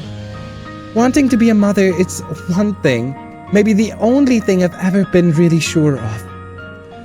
Oh, Tammy. The funny thing is, I know I should feel scared, but I don't. I know I've been scared my whole life, but when I think about being a mother, I only feel calm. Like I can be brave, I can do anything, as long as it's for my baby. Tammy's father gives her shoulder a squeeze and she leans against him. Even when I was younger and I took care of children in the old crash, if they cried or were scared, that was the only time I wasn't afraid. Isn't that funny? You're stronger than you think? You got a long way to go? Animal parents are fierce protectors too. I'm not sure why we would bring that up. I mean, obviously it's locked behind something, so we usually tend to pick this, but I don't get why this. Wait, huh? We're gonna pick it. I'm okay with this. You describe how hop-eyes will go nuts if you get near one of their nests, throwing themselves fearlessly into danger to protect their young. Float cows circle up with their calves in the middle of the herd, and even the completely tamed bristle slugs on the farms won't let you near them while they're nursing. Kel's gotten hurt by those bristles enough times to know, don't mess with the parents. Tonin clears his throat. You should know, Tammy, I haven't always been brave myself. I've been frightened of, well, most everything since we landed, to be honest. Especially if anything hurting you. Tammy looks up at her father in surprise. Tonin nods. I've always tried to look brave for your sake. You needed your dad to be strong, and knowing I needed to protect you, that made me stronger. Tammy's chin trembles. She buries her face in his shoulder. You're gonna be a great mom. Yes. Better you than me, sister. Is Kel going to help raise your baby? Okay, so this is you're gonna be a great mom is the perfect answer. I would love to say this, but I'm also curious about the relationship. So you know?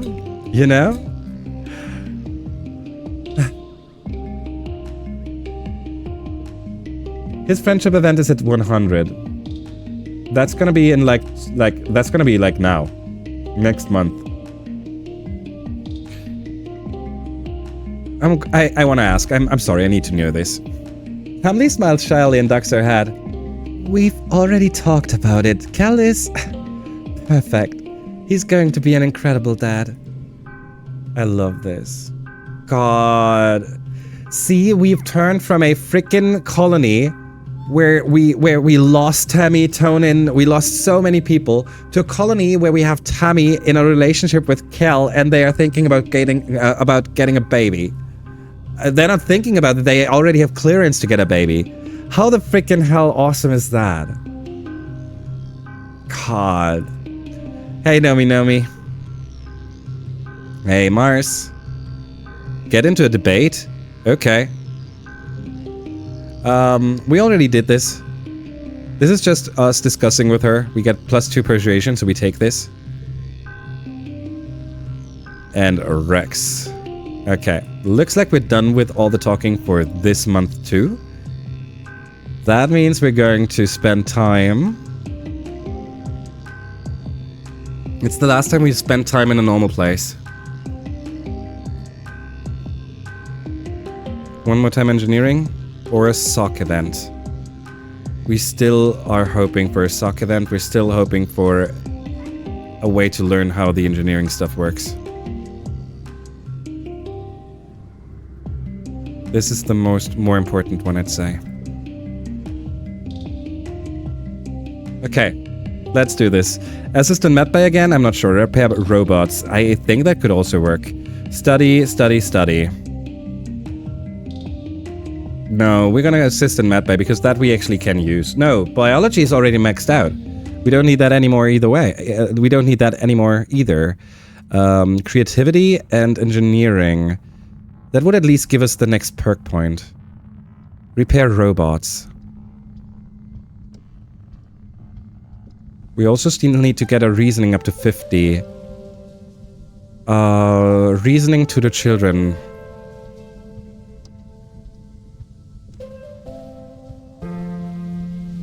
Okay, in that case, we're going to go for reasoning here. I just hope for an event. Come on. Tank flags you down in the hallway. Oh, Ima, do you have a moment? You go out on expedition sometimes, right? At least far more than I do or would ever wish to. So would you mind doing me a favor? Yes. It's a small thing, really, and I'm to understand it's not terribly dangerous either. I simply need you to bring me some Hop-Eye eggs the next time you come across a nest out there. I would ask this, but well... Why? For science, obviously. It's on a need-to-know basis, and you don't need to know. Just bring me some eggs so you can tell the chief engineer why you're holding me back. Dude, Tang, why are you like that? Don't be so mean to me, I need to know this. Okay, this is an event though. So, I'm not sure if this is what we're looking for. But it's not a non-zero chance either. Oh wow. A full hand of force.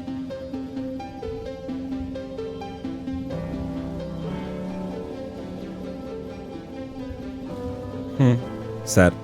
Okay. 4 Can we create a 6 here? No, we cannot. But 4 for the super goal is enough. So reasoning is high enough. We get 6, giving us enough to reach the 50. Yeah, that is... You can also put yourself in there, Elish. Appreciate you, Elish. Really do. Okay. Time to prepare for the Vertumna. You need to go outside. No, I can't. I know, I'm trying to do it for you. I don't like to think about the war. I'm not a soldier, you know. Here's your yellow flower. We're getting close. We're getting close. Num num. Here's your crystal cluster. Getting close to the 100s. Rex has an event for us. Let's do this. Rex beams when he sees you walking towards him. Ima, just the person I wanted to see. I wanted to talk to you about something. I wanted to talk about us. Oh, what do you mean us? I mean, how can I say this? You're hot. I'm easy. Why don't we put those two things together and see what happens? I know when someone's flirting with me, gorgeous. I can tell you into this pub. Sorry, I can't turn it off. I've never really dated anyone before. Like, I love people, and I really like fooling around with people, but those aren't always the same people, if you catch what I'm saying. It's like how I love Nomi, but I don't want to be sexy with them. And I've definitely hooked up with people I didn't really feel anything for just because it was fun and we both wanted to.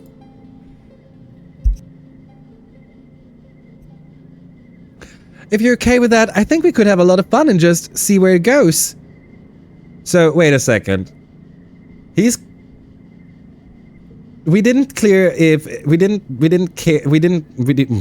don't know if this is okay with us dating anyone else, so we're not gonna do that. The only thing that's worrying me is that last time we had this happen, Rex told us, but what about Tang? And this time he's just like, I don't care about this, we can have some fun. No, I do not feel the same way.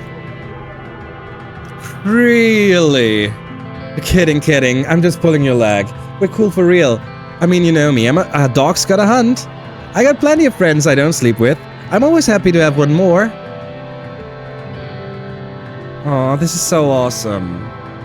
Rex slings a friendly arm around your shoulders. I'm glad we talked about this. There's nothing better than a girl and her dog, right? You have to agree. It's awkward to tell someone you don't like them that way, but you feel good about this one. And Rex seems as genuinely happy as ever. It's good to have a friend like Rex. Okay, so friendship 50 with Rex is, hey, let's have fun. That's good to know. We know this for the future.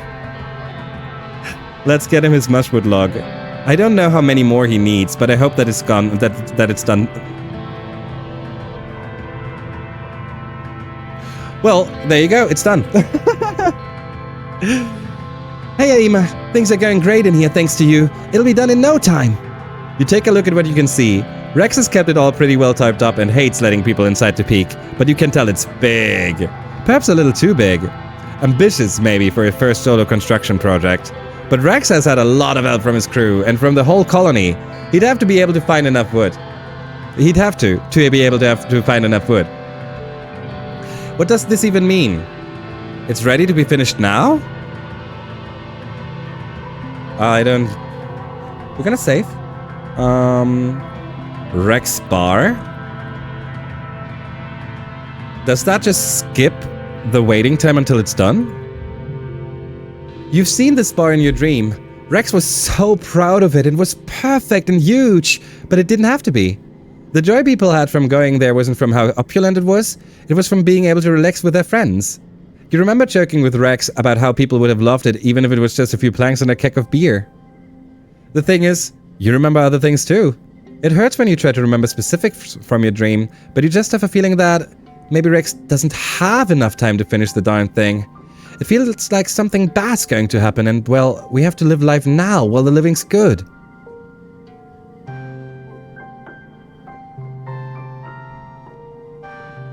You tell Rex as much, and a look of relief on his face tells you that he'd been thinking the same thing. You're right, Ima. I should stop trying to make it so perfect because it'll never get done. How about we open it next week? Oh, hell yeah, we opened the bar. Oh, hell yeah. Okay, so this actually skips that. Awesome. Where are we? How about we open up next week? This is where we are. About a week later, Rex stands before you and a few interested member of the construction crew, as well as a very excited-looking Nomi. I think it's time to open the bar, Rex says, uncharacteristically stuttering over his words. Thanks, Ima, for reminding me what's really important. That we have a place to party! With that, Rex flips on the house lights. The crowd gasps and blinks around in awe. There's so much to see. Maybe it's not as spectacular as it could have been if you let Rex bang away at it forever, but it's good enough. There's a stage and a dance floor, and a few places for people to lounge around on pillows, and of course there's a bar. It's a little lightly stocked for now, but you're sure Rex's next job will be cajole some liquor out of the stores. You're happy you convinced Rex to unveil it now. He's obviously a bit nervous that it's not all quite right, but people love it anyway. Okay. Pour your friends a drink, quietly admire Rex's handiwork, get up on stage and sing. Last time we did get up on stage and sing, this time we're gonna pour our friends some drinks, right? We're gonna be the bartender. The bar is stocked with some kind of mushroom wine. You pour celebratory shots for Rex, Nomi, and yourself. You feel all kinds of grown up when you clink glasses with them. Ooh, it's so sour. Why do the adults drink this stuff? You and Nomi make faces and sip your shots as Rex laughs. During the day, this place will be a quiet cafe where people can gather with friends or sit and study. At night, Mars is going to lead karaoke nights, and Nomi will make sure the dance floor is always jumping. And I'll just be happy that everyone else has a good time here. It's great to finally have a place purpose-built for having fun. Thank you, Ima, for all your help. Perfect. That's actually very, very nice. Having the bar ready is awesome. We're gonna get our hug in. Because last time I think we were at year 19 or whatever when we were done with it. I don't even remember. Another gift. Hey, Mom. Wow, you're getting big. Hey, Sprout. Do you gotta keep watering you like a plant? 'Cause I will. Drink up or you'll shrivel up like a raisin. Cal. Hey, man, don't worry. Kinda weird how me and Rex get so clumsy around the Helio kids, huh? Okay, here it is. Here it is. Blue Boba Fruit, the last one. Giving us the +2. He's at 98 now, right? Yes, okay. Okay, okay. The next gift is when we reach 100 with Cal. I feel like everyone's gone insane. Oh, we don't need anything for this anymore. This is maxed out.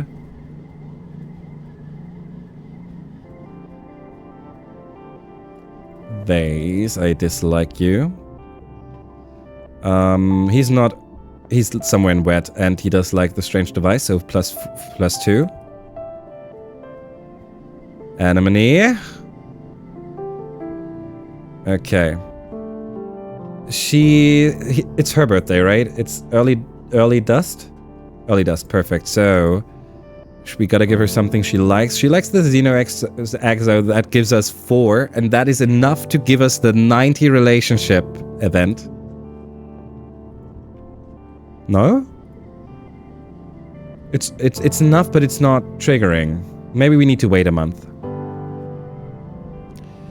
Maybe we need to wait a month. Okay. Good. Next up, we need to go outside. The question is, where do we go? Because if we want to go for the hop ice, we should go nearby. Apply to be a hunter. Oh god, I hate to do this. Where do we need to kill them? Sounds good to me. Good. Base goes over to attend. Base looks proud of his duty as a monster bearer. Base goes over to attend and brings back the Vriki on a long chain. It's sprightly and bright-eyed. Some might even say cute, and comes up up nearly to your waist. I got this one myself. I'm adding it to the training suit, so don't kill it, but feel free to give it a few pokes. Then tell me, what are its weaknesses? Its strength? How would you defeat it in a fight? Analyze the beast.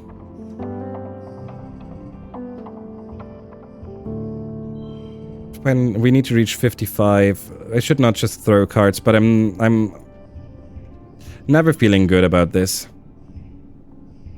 I'm never feeling good about this. Okay, we can do like so for 33 and 22. 8. Not good. This is not the best hand for this. 4. 2. 1. 1. The quintet of colors is saving us here. What if we do a quintet of ones and a quintet of color? 28.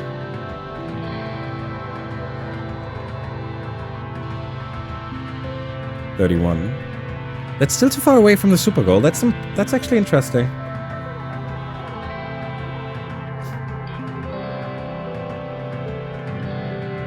$4? No, not enough. Okay.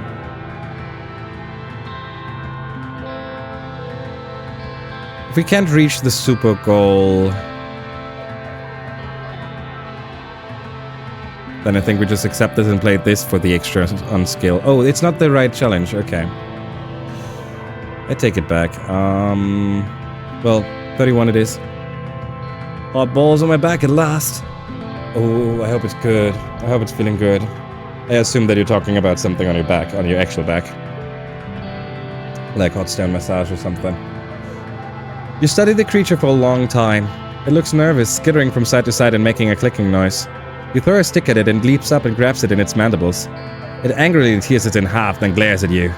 You think about your own pet Alish. This one is larger and fungus-like, maybe even close to the end of the mobile part of their life cycle. You know that one day all Vrikis must take root and become nurse trees for the next generation. You rattle off some other facts you've learned from playing with Alish and Red Knots. Good. Let's see if you're good at hunting these as... You're as good as hunting at... Let's see if you're as... Let's see if you're as good at...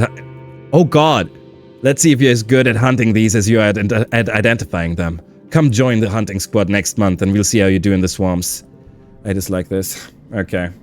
We love hot balls here. Ayo. I am indeed larger and fungus-like.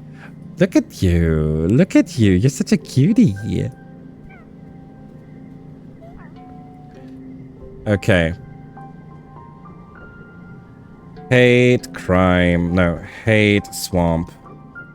Swamp hate. How are you doing and what year are you on? I'm doing good. I'm doing good. And we are in year 17 and a half. So we're at the halfway point now. And it got a little faster from here on out. Hunt in the swamps gives us animals in combat friendship with Vase, which I... But we also have a new boss event over in the Ridge. But we need items.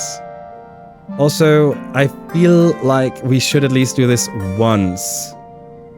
I dislike it, but at least to see what happens. We saved in case this is one of those, oh, now you're a hunter, now everyone dislikes you kind of deal.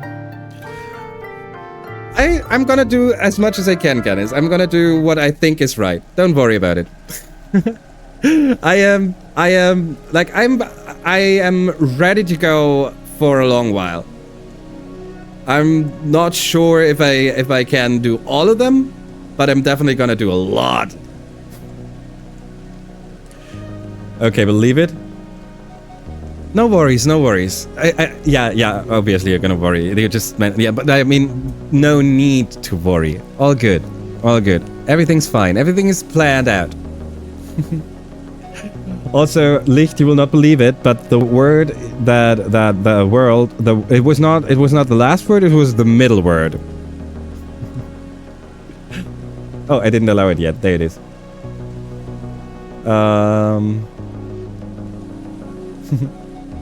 And thank you for asking. Thank you for asking. You'll probably be up later than me tonight, it seems. It's not unlikely. Like, I was expecting this to take a little while. Tomorrow's Alishtabel day, so I'll need to go to bed eventually. Yeah. We go all the way. Exactly. Okay, we are here. We are, for the first time ever, at the subaqueous swamps. Subaqueous swamps. Yeah, let's try to take a look at this. We watched the new Frankenstein movie and about to finish the first 4 of Star Trek episodes. Oh wow! Hell yeah! Oh, wait a second. That means that movie night has been going for a while now. And I assume that Frankenstein, right? I didn't even know that there are more. Oh, do you say, you got, like, the name is Frankenstein, but we say Steen in English, right? Or do you also try to say Stein? It came out today. Oh well, that would explain why I wouldn't know about it. Well, on the other hand, I also don't know any other Frankenstein movie at all, so... You look down at the drone rifle in your hands. This is the big leagues. Finally, you're going to get out there and take the fight to the enemy. I hate this, I hate this, I hate this. No messing around here. These animals are dangerous. They want to kill you. Probably as much as you want to kill them. Your job is to get to them first. And by no messing around, he means don't you go taking risks. There'll always be animals out there, but you're a lot harder to replace. And if you take down anything edible, take it for reclamation so we can bring it back to the colony. Vase is practically humming with excitement beside you. I don't need a buddy. No offense, Ima, but you'll only hold me back. You two are a good match. I want you to watch each other's backs out there. Stay within transceiver range of each other at all times. You might not always be able to reach the colony or utopia, but you'll have each other. Never engage the enemy alone. We'll make a great team. I don't need Vase. I won't let you down, sir. I will let him down, by the way. I'm gonna not fight I'm not gonna fight a single animal. I guess we'll make the best of it. I'm more of a lone wolf, but you're lucky. You're going to learn so much from me. These subaqueous swamps are especially dangerous. Something in the air makes the beasties here all kinds of fickle. Could be the storms, but normally docile creatures are a mite more aggressive. And to be perfectly straight with ya, there's some darn scary things out there in the swamps. I don't much love that we're sending you kids out into a little war zone. I've been to the swamps all for all this war business, and it's a beautiful place even if it's really spooky. Hurts my heart to see soldiers trumping all over it. But I know teenagers can be just as capable as adults when it comes to surveying and hunting. You got faster reflexes and stronger stamina than a lot of these old codgers. Just try not to take stupid risks out there, okay? Promise you honorary auntie? You're not my aunt, and I don't need a coward telling me what I'm capable of. Utopia, can you please punch him in the face for us? Can you please do it for us? Can you please? Can you please? Can you please? She did not. Okay, I'll go with Waze and use him as bait.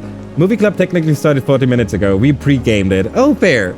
Waze, you make it hard to like you. Right, thank you. I agree. And I don't like... Every now and then I even try for a second.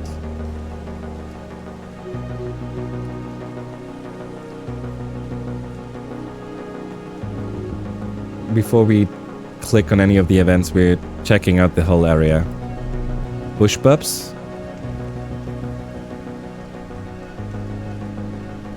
Items. A unisaur. A unisaur. Okay, frienders, we have ads. So, we're going to run the ads real quick, frienders, before we enjoy more of this. I can't wait to see more of the swamp. I'm curious, but I'm also very scared of killing animals. We're gonna come back together in 3 minutes, frienders. Perfect time to stand up real quick, like, get yourself some movement in. Maybe you want to hug some animal, some pets, you know? And then we come back in like 3 minutes, right? Sounds like a plan? Good, I agree.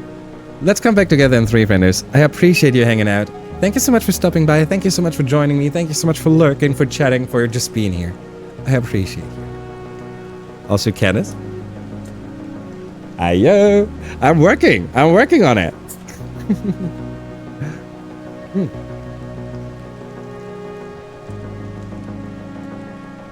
Alrighty, friends. 3 minutes, then I'll be back. I'll hurry.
people.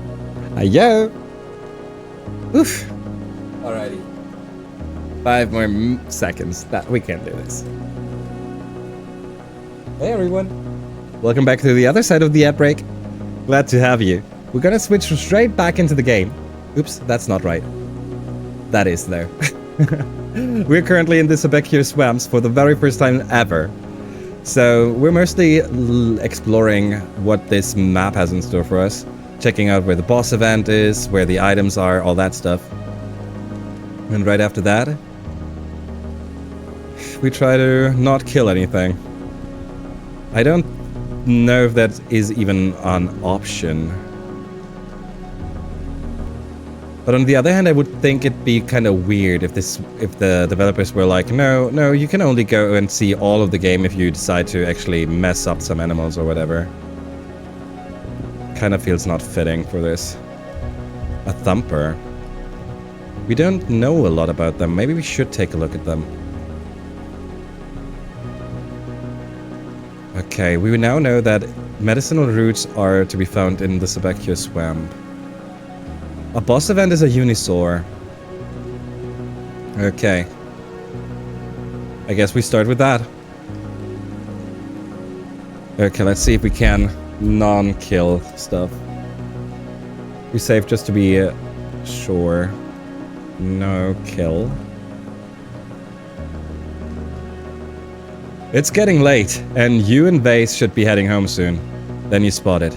There, on the plateau, half a click away. Glittering in a beam of blue evening sunlight, a Unisaur. You pull out your holoculus. This one has particularly beautiful coloring, pale bluish white. The last rays of sunlight shimmer through its rainbow mane as it paws the ground and sniffs the air. You're drawn to its terrible beauty. The question is, when did it eat? When did it last eat? We try to get closer.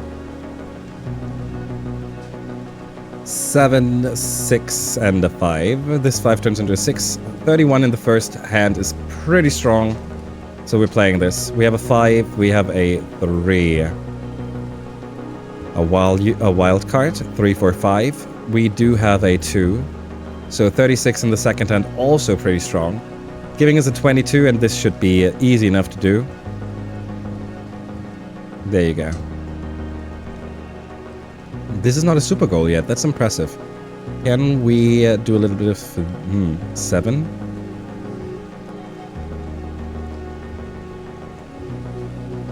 Let's see. If we move this here. There you go. Super goal at 40. Okay. We don't care about that. We get 2 animals. Vase watches you, expecting something bad to happen. You approach very, very slowly, pausing for a few minutes at a time for it to get used to your scent. It takes you almost an hour to work your way up to the plateau. But when you do, the Unisaur bows, seeming to accept you. What do you do? Kill it? Film it? Capture it. This beautiful wild beast is far from tame, and you wonder if this is the right thing to do. But you know, if it was Vase's choice, you would just kill it, and surely this is more merciful. You've a moment where you look it in the eye and see intelligence. Murderous intelligence. But it actually follows you down the slope without any trouble at all. You get the sense that it's chosen you, or at least it's curious enough about you to want to learn more about you. You radio your dad to let him know you're bringing home a new Unisaur. A Unisaur? No idea what we're going to do with one of those, but we'll figure it out. It sure looks like it trusts you. Make sure you come by Geoponics to keep that bond up. We could use a hand with the other animals too. Nice. That means we just got a Unisaur? That is so cool. Okay, that is good. That means we don't have to kill things. A new friend, yeah, right? Let's see if we can get another Unisaur. A Unisaur has been following you and Vase from a distance. You see it now and then out of the corner of your eye. It doesn't seem aggressive and looks recently fat, so it isn't hunting you for food. This is pretty unusual behavior for such a normally skittish creature.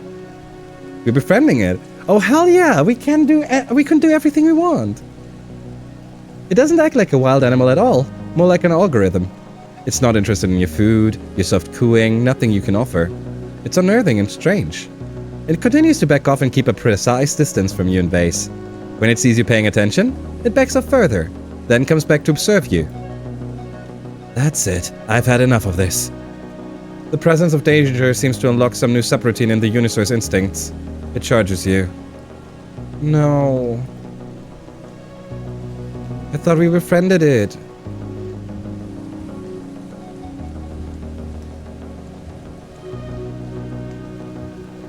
This is sad. Oh, okay. 10, 9, 9. Oh my god, is this a hand? Hell yeah. 43 in the second turn. That's what we're looking for. 5, 6, 7. 4, 3, 4, 5, 6, 7. And the 49 to end on. 2 combat. It doesn't even defend itself. Bizarre. You and Vase. I'm sorry. You and Vase kill it and it dies just like any other perfectly ordinary Unisaur. Too bad that meat is toxic to humans. An hour later, you notice a muck walker watching you from the water. It dives back under when you point it out to Vase, but a few minutes later, it's back again. I'm sick of being spied on! He stomps over to the swamp edge, splashing up mud and brackish water. You think back to the monitoring station you found in the ridges with this, where you saw through a creature's eyes. Waze might be more right than he knows. I didn't want to kill a Unisaur. Now this is not something we can kill, right? Wait, you recognize this sound? It's a thumper. Like the one you found with this. You and Vase follow the sound and find Red and Utopia doing the same thing. You're saying there's some kind of alien tech? Huh. They must have left it running when they left. Is this why the animals are so aggressive here? Hey, it's my star hunting team. We'll have better luck tracking down this thumper if we split up. Here, take these, and if you find it, you'll blow it back into space. Waze looks at you like he can't believe your luck. A top priority demolition mission. Track down the thumper. I hate this. I hate this. 23 is not a good start, but it's good enough for now. 5, 4, 4, 4. 29, still good enough. 33, and here we go. 9, 8, 4, 4, and a 3.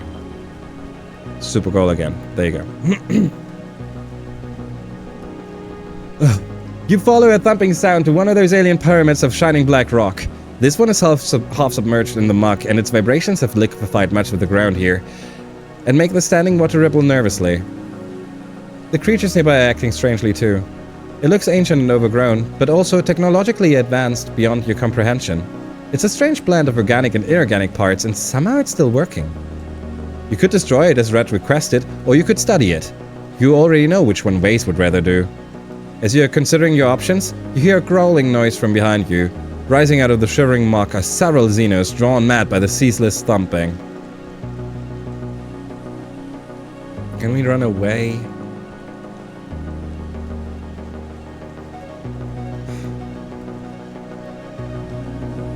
A 90, okay. 28. 6. This is not a good hand. Let's see how we can turn this around. 4, 5, 3. 3 for 5 for 27. 35. We have to end this here. 5. 4, 3. 3. Okay.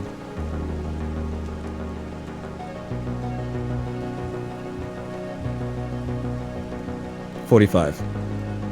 Not enough.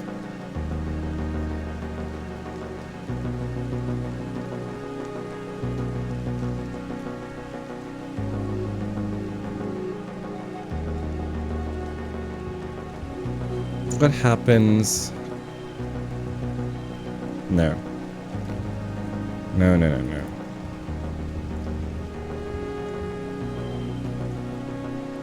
Okay, yeah, no. Unless... No, because that would be a 4 then. No, it would still be a 3 because of this. Oh, shit. Okay.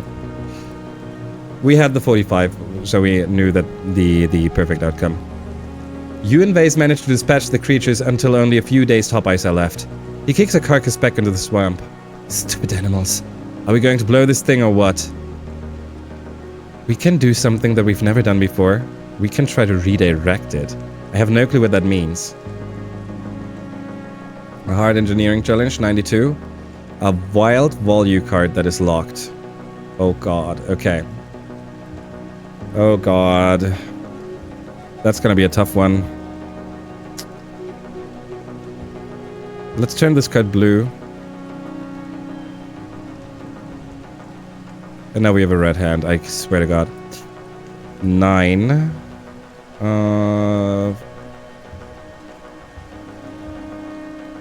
And turn it red now. Okay. 33 in the last hand. Let's do this. 6, 5, 4. It's still a 3. So we need a 2 here. 2.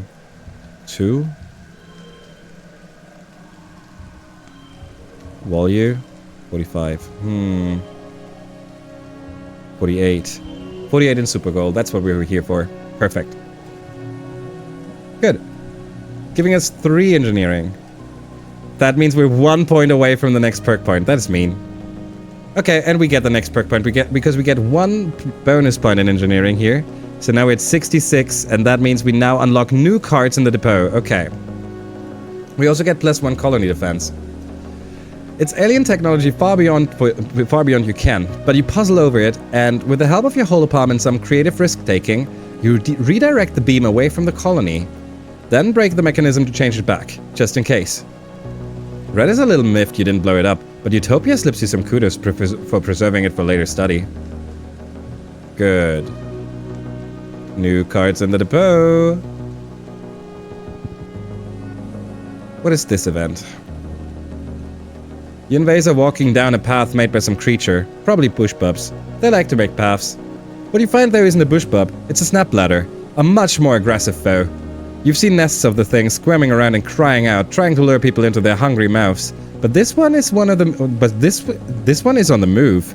It's crawling across the path. Slowly, from its round, lumpy form, you wonder if it's pregnant. These things are danger to surveyors and could potentially kill someone who fell into a brooding nest. They swell up so huge they can't move anymore, and instead half bury themselves and lie in wait for prey to come too close. You take this one.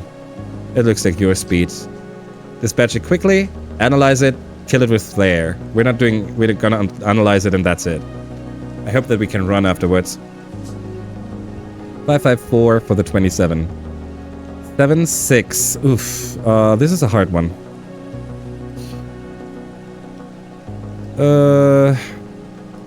Keep the color? No. 4 and... Why do we get -2? Oh, the neighboring yellow cards, I forgot. 23 is not a lot, giving us a hard last hand, 41. And the cards we have in our hand are not strong enough to beat this. 8, 7. 4, 2, 1. We are far from a good result for this one.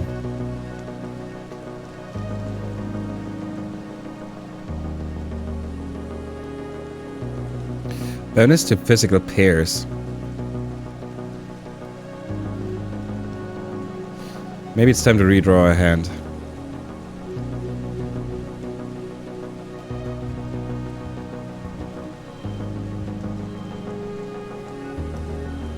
This is not bad. This is doable now.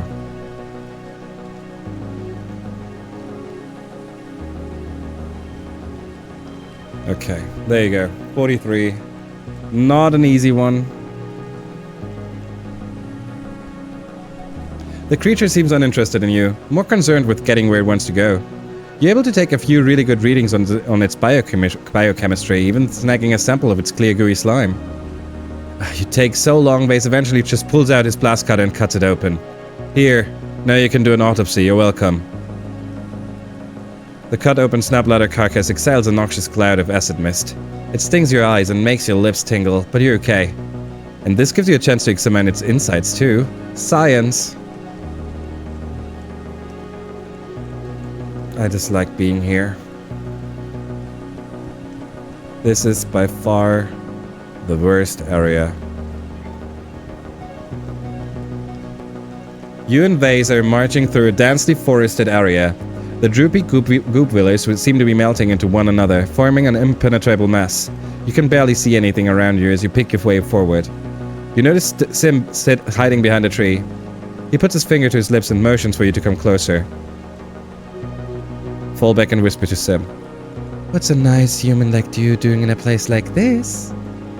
I thought you might like to know that you're about to be ambushed by a pack of manticore. They've been tracking you and will pounce you when you reach the clearing ahead. If you head west and cross the river, they won't follow you. We're trying to avoid them.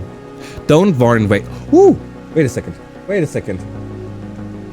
Little vase? Okay, pause. Yeah, Licht, I think we have the same kind of thinking. I think we have the same idea right now.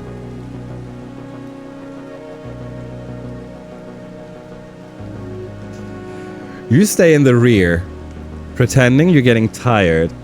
Predictably, Vase doesn't slow down to let you catch up. He just tells you to hurry up and strides on ahead. You're a safe distance away when you hear the sounds of ambush, and then Vase yelling, then screaming. You saunter to his rescue and chase them off with a few good drone shots. Thanks, partner. He's only lightly wounded, but nothing a bat can fix. Mostly he's embarrassed that you had to save him. That and the pain make him a real treat to travel with.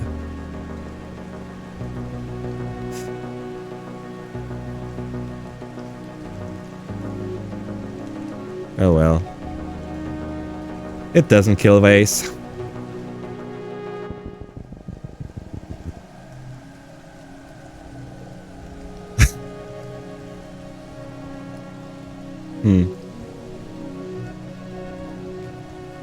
Now hear me out.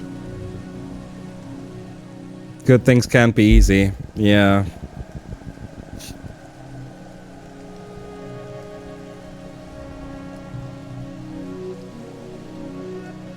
How is he gonna react? I'm still ready to just avoid them. I just want to see what Sim says if we hunt them. What? Why? I'm trying to keep you safe, not... I thought you were different. Yeah, that's what I expected. That's exactly what I expected. Okay. Okay, so now we know for a fact that this has an impact. We're avoiding them. We're trying to not kill anything that doesn't need to be killed.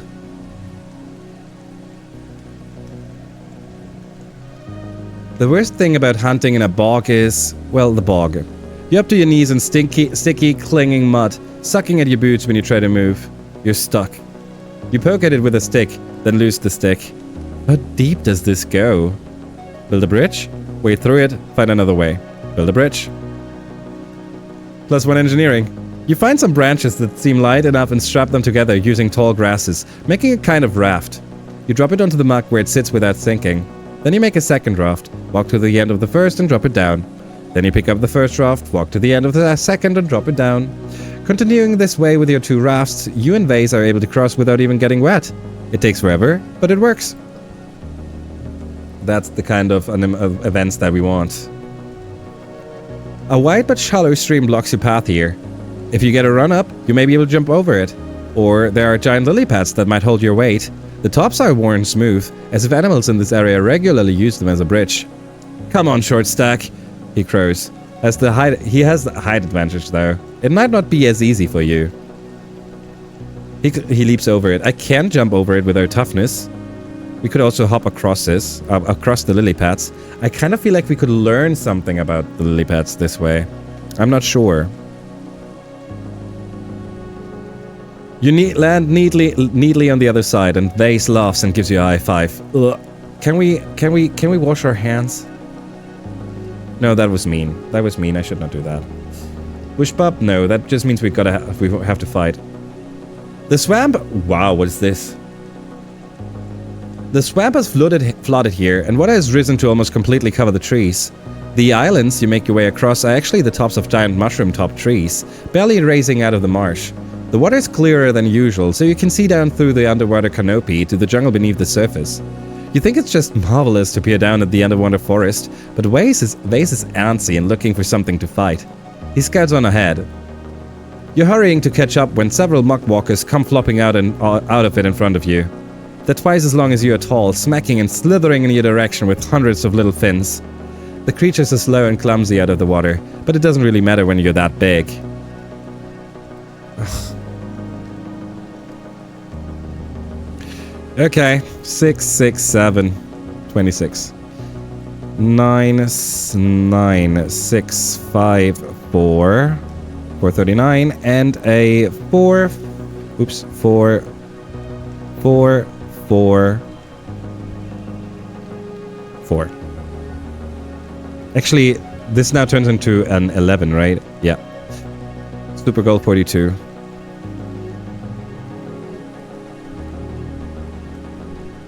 In their clumsiness, the muckwalkers seem more likely to crush or drown you than to actually eat you. Assuming that's what they're trying to do? It's hard to tell. You kill one and the other slithers off. Waste shows up just as you finish. Aw, you have all the fun.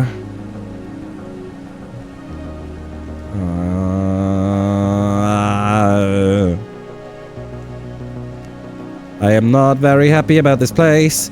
I wish we would be able to do something else. Doom, doom, doom, Manticore. You and Vase hear a crashing, growling noise nearby. One of the manticores looks much older than the other, its tail bitten short and its mane mangy with old, tattered flowers. The younger one is in much better condition, but it is significantly smaller. Kill them both. Root for the old one, root for the young one. Get the heck out of here. I would want to root for the old one because I like the color. You and Vase settle in to watch the fight. The young manticore has speed on its side and confuses the older one by snapping its tail in its face. Like a whip, it lashes the old one across the forehead. As the old one snaps its jaws in furious pain, the young one quickly darts in and lands a hit with its crab-like talons. But the old one has patience, stamina, and wisdom. It takes the hits, waiting until the young one starts to tire. It backs up every time the young one slashes until its haunches are braced against a tree. The young one, confident its foe can escape, goes in for the kill. The old one has been conserving its energy for this moment. It pushes its back feet against the tree and launches itself upwards, right on top of the young one, landing on its back. It tears ferociously at the young one's flanks. The fight is over in a moment. The older, half-tailed manticore is victorious over the clearing. The younger one tries to slink away, but collapses nearby, bleeding heavily from the deep wounds in its sides. It looks like it won't get up again. You nod gravely towards the older manticore, admiring. Wisdom beats youth.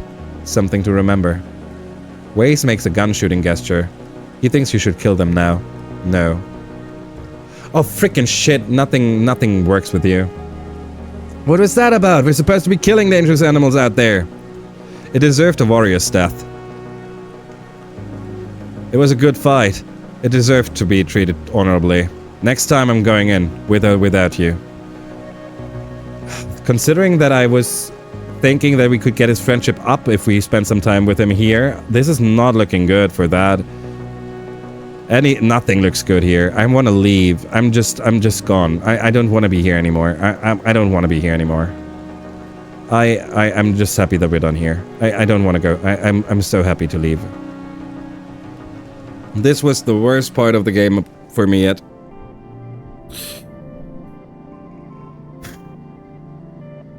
Three animals to combat plus one friendship with Vase. It's Vertumna.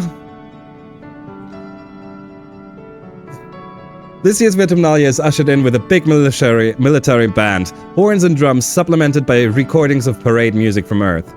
Governor Lum strides out of command on a grand red carpet and ascends the stage to raucous applause. Thank you, everyone. Look at you. Look at this colony. Finally truly united. All it took was a common enemy. I look at you beautiful people, you strong people, you good human people, and I see a fire in your eyes. I see courage, and I see it in your hearts. I see a colony that's ready to win. I see a colony that's here to stay, Vertumna. Do you hear me? Do you hear me, Vertumna? We humans aren't going to hide anymore. Lum gestures for Security Chief Rat to join him on stage, then continues. The original fugitive colonists got it wrong. In Roman mythology, Vertumnus was the god of cultivation, not of rampant chaotic growth. We need to clear the field before we can plow it. Vertumna won't be safe for human life until the aliens are eradicated. Red crosses his arms and nods in his agreement. Maybe there's more to this plan than Lum is letting on. Lum descends from the stage and does a receiving line of handshakes and fist bumps. I want to announce that this will be the last year that the festival contests will be held. What? A sound of protest rises from the crowd, and near the front, Lum just shrugs theatrically and mouths, "Not my fault." Sieg looks down at him pointedly, then continues.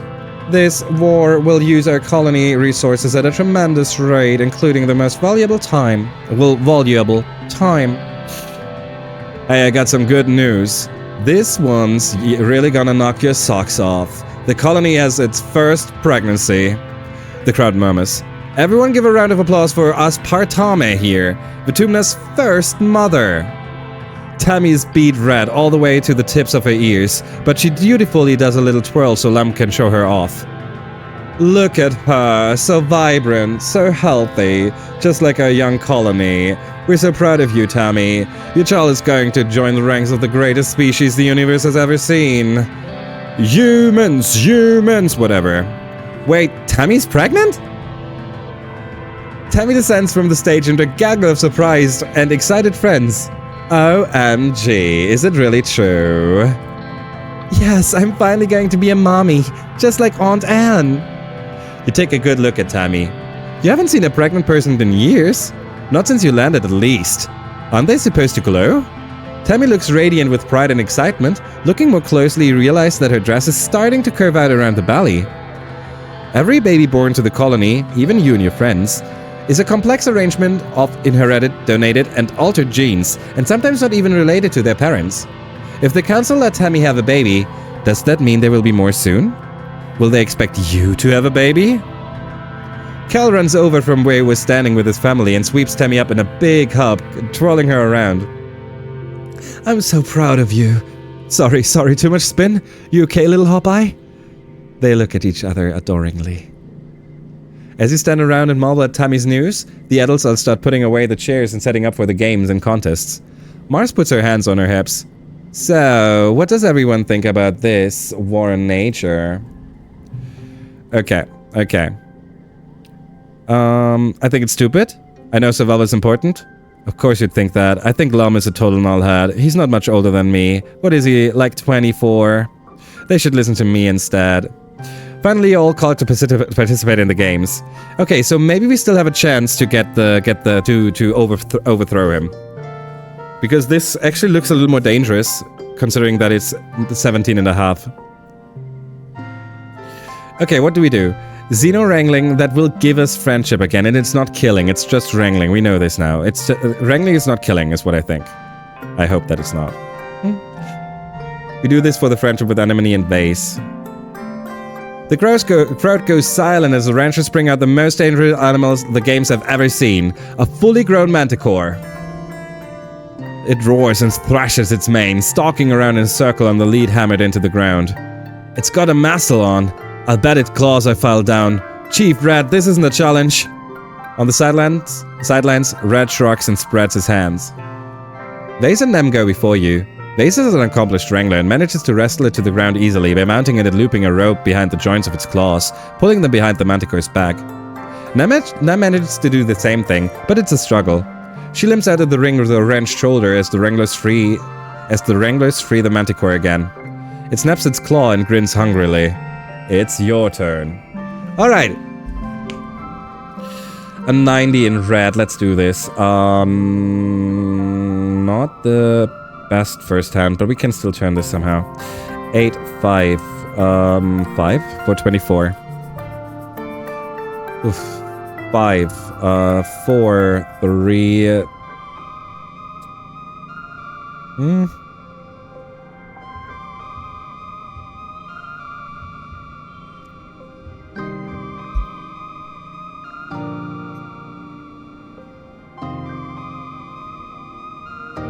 1, 2, 3, 4.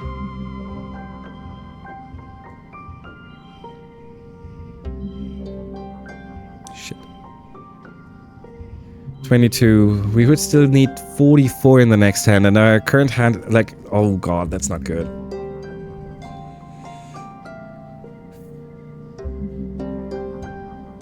Four, 9, 4, 4.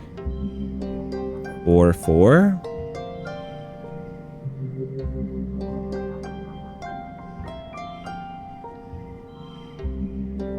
Five, 5. Turn this away. 5, 6. 4, 5, 6. 4, 5, 6.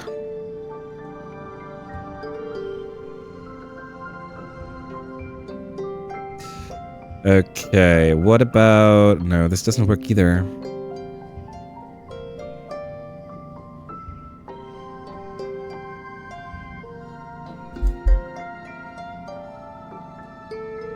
We need so many points again.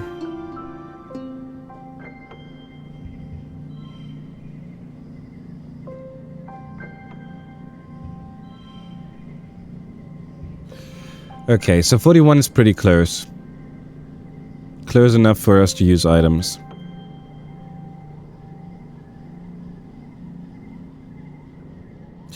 If we turn this into... No, because as soon as we touch it, it gets a +2 instead of a +1. So... we just throw the 2 here and another 2 straight upon... Okay. Whew. Okay, 45 for the combat +1. We still need +2 combat. This is a wild freaking manticore. One of the most dangerous beasts on Vertumna. Something that could never be tamed. And they want you to wrestle it? No problem. You're offered your choice of implement. You choose an electrified button, and it's a good thing you do. The manticore swipes at you, fatigued but still ferocious, and you give it a few jolts. When it begins to show fear, you come in close and deliver a few more to its soft underbelly. It roars in pain and confusion. The crowd roars in bloodthirst as you force the manticore into submission, especially the Helios. You're unsure if they were rooting for you or for the manticore. After the festivities, everyone is supposed to take a few days vacation. Alrighty. Vertumna done. We have spent so much time being mean to animals that I really hope that we can meet Sim outside and see if we're still friends. I'm a little scared, actually. Before we do so, we have to do our rounds first, though. So, base, here we are. Unless you're here because you've realized Drax is a shit for brains coward who'd rather dick around than defend his own home, get out of my sight. I don't have time for weak-willed deadweights like him, and right now that includes you. 35, okay. We only need 5 more for the next event. I don't think that we can get him to 100 in this run. Something's off with Nem today.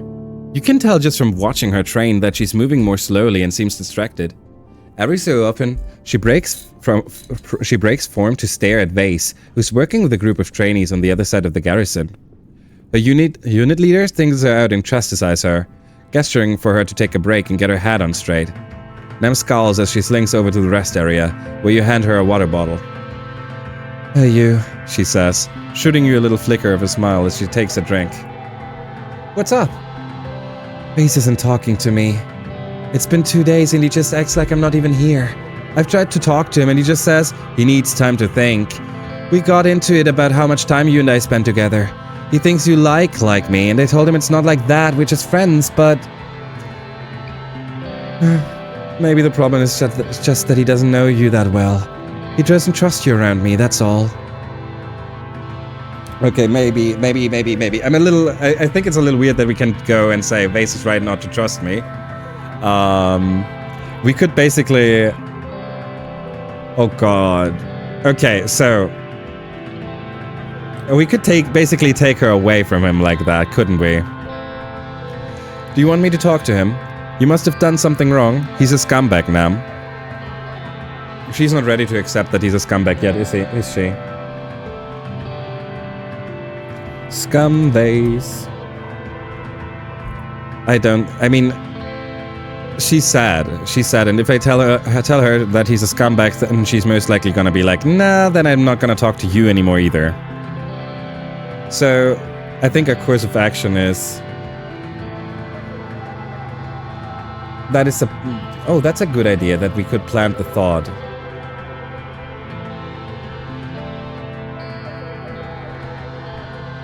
Can we... Okay, let's assume it's something she will not like. Then it's still a -2. A -2 doesn't hurt us that much. We can survive a -2. I mean, she just had birthday, and the next time we can give her a gift is over here. So we basically would give 1 month, like one set of 3 months away to try this out. Nem's head whips towards you, shocked. What? How could you say that, Ima? Yeah, I know how he gets sometimes, but he's still my boyfriend. The way he treats you isn't healthy. Oh, Alish, I'm so thankful that you said that you mentioned the planting the seed here. I don't think that I would have gone through with it otherwise, and I think this is the way to go. Nem's eyebrows furrow. What do you mean, Ima? Do you like when he accuses you? No, obviously. What does that have to do with anything? The problem isn't you, it's him. You tell her she shouldn't have to constantly prove herself to Vase. I've never thought of it that way. It's like we have this argument all the time. He gets mad because he thinks I was talking to someone too long, or because I said something that set him off. And when you talk to him about it, well, he gets really upset that I'm upset with him, and then I have to apologize and reassure him I love him, and it's always this whole thing. I'm just so tired of it, you know? I don't know what else to do. I don't know if there's anything else I can do. Nem, you deserve better. Yeah, please. Nem wipes her eyes. I don't know what to think. I'll talk to him about it and see what he says. He deserves a chance to explain himself, but I don't know if he'll be able to. Thank you for talking to me about this, Ima. You're my best friend on the whole planet.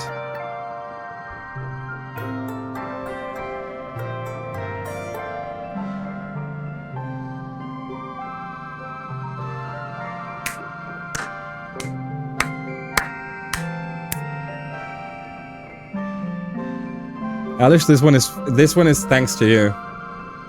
This one is frickin' thanks to you, Alish.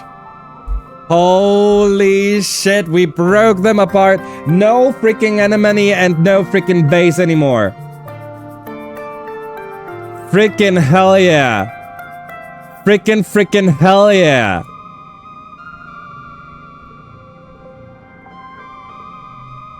Hey, Ima, what do you need?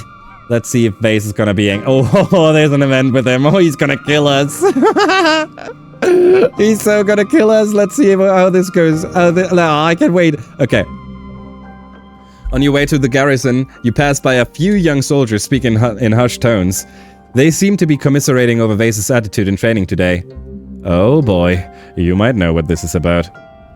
You spot Vase overseeing a group of soldiers navigating an obstacle course. Pick it up, come on, he snaps. You approach carefully, and he acknowledges you with a glance before going back to staring morosely at the trainees. What crawled up your ass?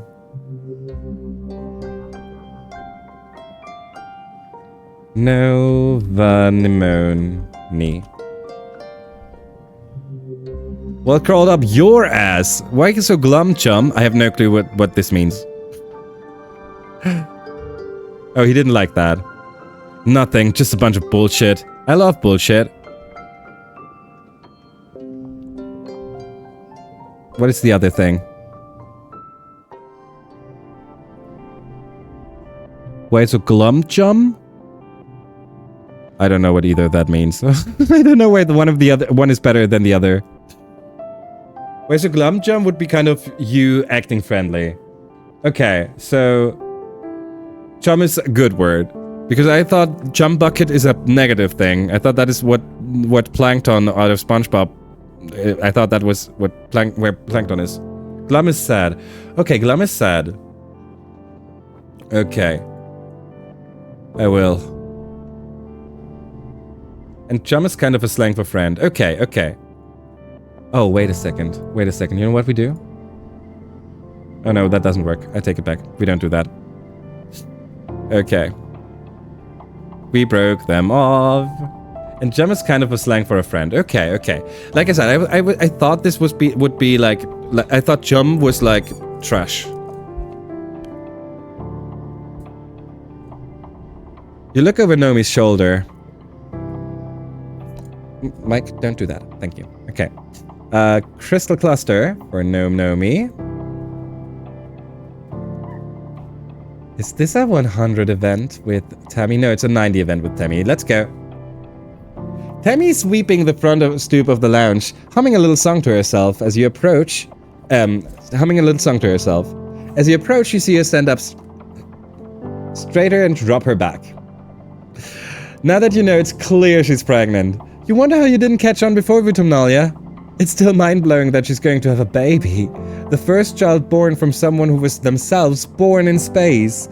It's hard to believe she's only 1 year older than you. Little Tammy, who cries when toys break and is scared to leave the walls. She's going to be a mom. Tammy looks up as you approach and smiles. Hello, Emma. It's so nice out today, don't you think? She always thinks it's a nice day, even when it's pouring rain. It must be nice to be so cheerful. You look beautiful. She smiles. Thank you, Emma. That's so sweet. She does seem more centered and confident than you've ever known her to be. It radiates off her like a warm, glowing sun. When Lum had her up on stage, embarrassed in front of the whole colony, you kept thinking, wow, Tammy's really a grown-up now. Tammy leans on her broom with a dreamy smile. I thought about it for a long time and talked to Aunt Anne and Dr. Instance and my dad. I've always known I wanted children. Lots of them. So why not get started now? Aunt Anne and I are going to run the new crash, so I'll have plenty of help raising them, the same way I was raised. I might not be the strongest or smartest person, but I'm going to be the best mom. I know I can do this. Do you ever want kids, Emma? So this is a little weird now, because I have an opinion on having children, but I'm not the one, I can have an opinion on children, right? But I don't have to carry them out. If I, as a female Emma, have to think about that, I immediately also say that I'm willing to spend at least 18 months for 2 children, right? So, plus more, right? So the investment to what is it called? To hey, Stark, lovely seeing you. How you doing? I hope your workday wasn't too exhausting today. So the how much I invest myself in this is way higher if I am a woman, I would dare say. So while I would have said yes lots as a man, as male Emma, I don't think that I'm gonna say lots as female Emma. That's just not the play here. 1 or 2 maybe. Tammy smiles indulgently. That's nice, Emma. I can't wait to see them in the crash. Tammy goes back to sweeping the stoop, adding little snippets of lyrics to her made-up song. Aww. I left for work, showered, and eating. And you're still going? We're getting close. We're getting close, though. Yes, we're actually taking care of her. Like, we're prepared to taking a little longer breaks. We're taking care. And we're making good progress. You're a hard Elish, and also you're a hard. No need to worry, but I appreciate your worries. I know that worries are in fact just a show of like you like someone, right? So I appreciate that.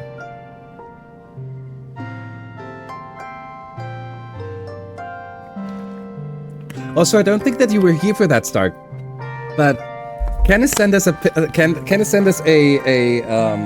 package, so we now have official King of Hydration water here with us. Nothing can go wrong that way. Also, I'm gonna refill my seat real quick.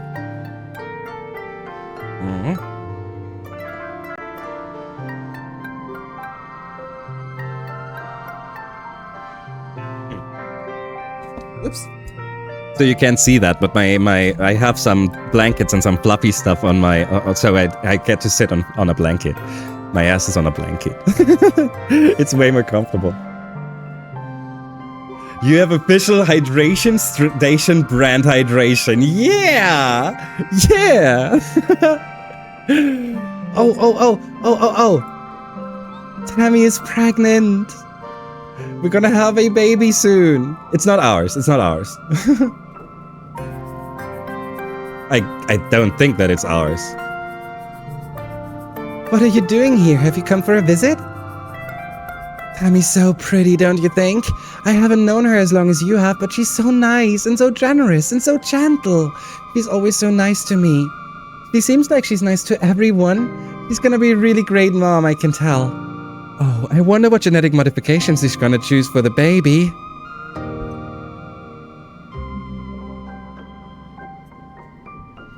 I'm also curious about that, actually. Hey, Rex. Can you believe there's gonna be a baby here? A baby? Finally, we're gonna be a real colony. I mean, sorry, y'all were a real colony before we came, but now we're all gonna be a real colony together with babies and everything. Yes, Rex, yes. Ow. Ow. Yeah. So Rex actually went out, like at 50 friendship, Rex asked us if we want to be in a relationship, but we managed to get into a relationship with this time.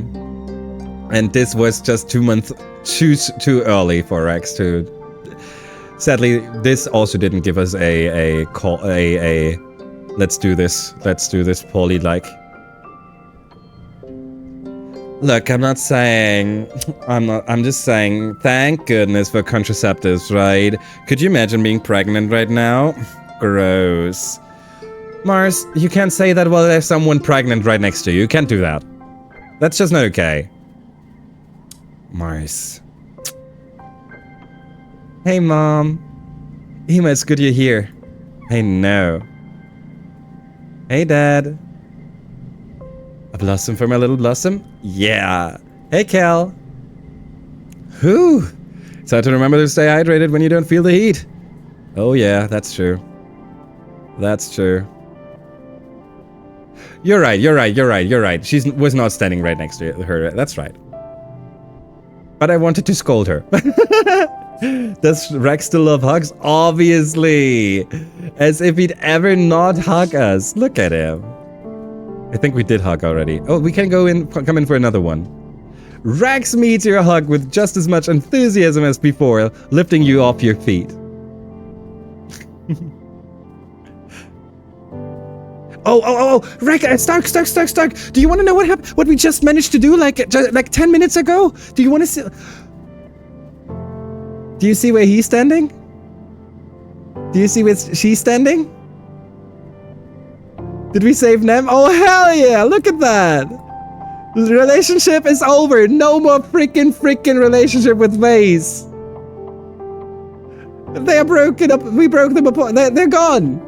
No more Nem and Vase!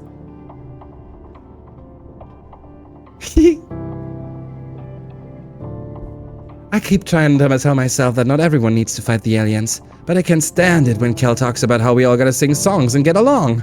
He's so stupid. Oh, come on. He's not stupid. We're gonna get you two together again. So, Tammy is pregnant. Yeah, of course I knew. We keep the sperm samples from Terra donors here. I saw Chief Stewart antecedent and Dr. Instant choosing one for her. The Chief Steward seemed almost agitated with joy. Is it truly such a miracle? Any dirty animal can procreate. Tang's mouth twitches with one of her rare expressions of good humor. Speaking of dirty animals, I'm sure Cal is quite capable of it. I do wonder if they even waited for the insemination to take before taking matters into their own hands, so to speak. Tag is... I mean, they're not wrong. We actually... Tang endorses raw dogging 100%. Please tell me it's Tammy and Cal. It is Tammy and Cal. Look. Cal dating Tammy. Tammy dating Cal. And this is dating you. Like, we are having a good time. We did all the talking. We have to go because we also captured a Unisaur. So obviously we have to go and spend some time with our Unisaur. Tend the animals. Yes, tend the animals. Let's go. We get animals and empathy. We do this once because we don't need more animals, but we want to have the empathy and we want to do this to spend time with Dad. You meet your dad by the animal pants, fresh and ready for your first day at your new job. Your dad laughs at your clean clothes and your scrubbed face. Oh, Pumpkin, I'm sorry to tell you that you're a little overdressed for the position. You're gonna get dirty and all hacked today. Go on, put on these overalls and let's get to work. You change and follow your dad to the float cow pans. He rubs their noses as he points out their names. I know they're cute, but these ladies aren't pets. They're livestock, and more than that, they're not really domesticated like our animals back on Earth. They're more like... tame. We give all the animals lots of room to roam and we feed them well. They're not gonna get chased down and eaten by bigger animals, and we help them if they're sick. It's a pretty good deal, I think, but they're still pretty wild. You gotta be careful with them. We were pretty lucky that Vertumna has herd animals. Makes it a little easier. We'll probably have real domestic animals in a couple 100 years. Well, kiddo, we've got all these animals. What do you want to learn about first? Oh, can we learn about all of them? Yes, a Unisaur. This is going to be the first event with the Unisaur, so I assume that this is the first event for animal tending, and hopefully the Unisaur event happens right after. If not, then we have to come back one more time, which is sad, but we're going to do it for the Unisaur. What do you want to learn about first? The bristle slugs. Oh yeah, we got a ton of them. They're great, slow and easy to catch, and real gentle. Don't let the spikes fool you. They're actually really cuddly and don't mind it when you pet them. It actually helps them. In the wild, they'd be scratching up on all sort of things to knock off those itchy berries. Then we have float cow. Oh, they're not really berries, they're more like eggs? Well, they're like berries though, because they're sweet and, you know what, never mind. Vertumnan animals are pretty weird. Float cows. Ah, here they are, beautiful, aren't they? And pretty gross. You want to know where they make their milk, but I'll give you a hint. It's not dairy. You don't want to know where they make their milk, but I'll give you a hint. It's not dairy. It's not any weirder than when people used to drink cow's milk. I mean, who's the first guy who decided to do that? We figured out that if we keep feeding them what they'd be eating during pollen, they'll keep making milk year-round. It makes them heavy enough that they don't float away. Otherwise, we'd have to keep them on leads, like balloons. Look, we can look. My Unisaur. We're not done yet. We need to talk about the sugar bugs first, then the trippets. Your dad takes you to the rows of crates where the soft, squishy sugar bugs are all clumped up together in the moist mug. These guys are pretty cool. They're a colony just like us, and if you tickle them, you get... He brushes his finger. Sugar bug syrup. Pretty neat, right? Yeah, that's neat. A hydrate and a stretch gonna do so in a second. Thank you so much. Let's take a look at the trippets. I'm very curious about those. No joke, we thought these guys were just plants for the first couple of years. We transplanted them from the wild into the greenhouse, but I guess that was just part of their life cycle, because it turns out they're sentient and can move around and stuff. We moved them out of the greenhouse and into the barns, but we don't really treat them differently. They still mostly just sit there. I would love an animal I could tickle to get sugar. That sounds so much like I should be going like, oh, you can tickle, like... You can tickle me for some, you know? Alrighty. My Unisaur. Let's take a look at our Unisaur! It is a different color than the others because it's a special one and it has chosen us. This has followed us home. Your dad whistles. Yeah, that thing. We're not really sure what to do about it, honestly. People don't really domesticate carnivores on purpose. Because you have to raise their prey too, and it takes a lot of food to keep a carnivore happy, and you have to keep a Unisaur happy. They get really dangerous when they're hungry. It sure is pretty though. Maybe the horn could be useful for something? Honestly, it's more of a pet than a farm animal. Maybe we could train it to guard the colony. We're still figuring it out. I don't think we should animal stuff. I don't think we should eat animal stuff. Let's get started. Okay. Hiyo! I would love an animal I could tickle to get sugar. Yeah, I kind of want the edible bush animal. Yeah, true. The bush pup and the brittle slugs, both of them are awesome. Dirty thoughts are always welcome. Alrighty. I now have the doors open now. I was told you're still streaming, and Paper Shock does not feel sufficient. Paper Shock does not feel sufficient. Hi, Spock. How you doing? I hope you have a wonderful time. Hope you're enjoying the movies. I hope you did enjoy Star Trek. You could allege instead. You could hype instead. It sure is pretty though. I don't think we should eat animal stuff. I think that's mostly talking about milk and such, and I personally don't mind, especially since we're in a survival situation. So I'm gonna just say, let's get started. Great! That's the kind of energy I want to see around here. We need someone to muck out the float car stables. They might float, but the poop sure doesn't. Have fun. And we get an event with a Unisaur! This is awesome! You should probably do something about the Unisaur you captured. It's eating its way through everything. It doesn't actually produce any food, and the other ranchers are starting to get annoyed by its attitude. Like it knows something they don't. It's creepy. You figure you may as well try to get it used to taking a rider. If people could ride Unisaurs around, that would be pretty useful, especially when the robots and vehicles start breaking down. Are we going to ride a unicycle? Are we going to ride on unicycle? Are we going to ride on freaking Unisaurs? We're going to ride them like horsies. I don't think there's any discouraging you, so I'll wish you good luck on this marathon. I appreciate you, really do. Thank you. 14? 14 what? Hours? 15. Close to 16. I want to ride a Unisaur. Yeah, I also want to ride a Unisaur. Unicorn power. You should probably do something about it. You bring it outside. Ride that Unisaur! You bring it outside. It stares at you with its eerily intelligent eyes as you approach with the saddle and only shimmies a little as you strap it to its back. You brace yourself and hop on. Ride that Unisaur. Ride that Unisaur. The Unisaur takes off at a run, ducking and weaving as it tries to throw you off. You get down low in the saddle and wrap your hands around its neck. The Unisaur is an unusually intelligent animal.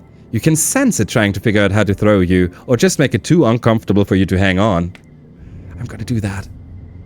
It slams its body against the walls of the pen, trying to snap your legs. When that doesn't work, it tries rearing up on its hind legs or reaching back to scratch you with its hand-like paws. It tosses its hat to try to gouge you with its horn. It's uncomfortable, but you're no stranger to discomfort. And you're not going to let this Unisaur dominate you. You hang on until the Unisaur stops fighting. Its great sides heaving under your legs. You pat its scaly neck, and it tosses its head like it's sighing. You get the sense that you haven't really broken it, more than you've just convinced it that you'll be less of a hassle if it just plays along. Success. You can convince her you let her. You can convince her you let you ride her now. You can convince her to let her ride you. You know what? You understand the sentence. Oh yeah, now that you can get her to stand still long enough to check you to determine this Unisaur is female. What do you name your magnificent beast? I didn't know this! We get a Unisaur! Oh god! Frienders, I'm so sorry, I'm a little hyped up right now.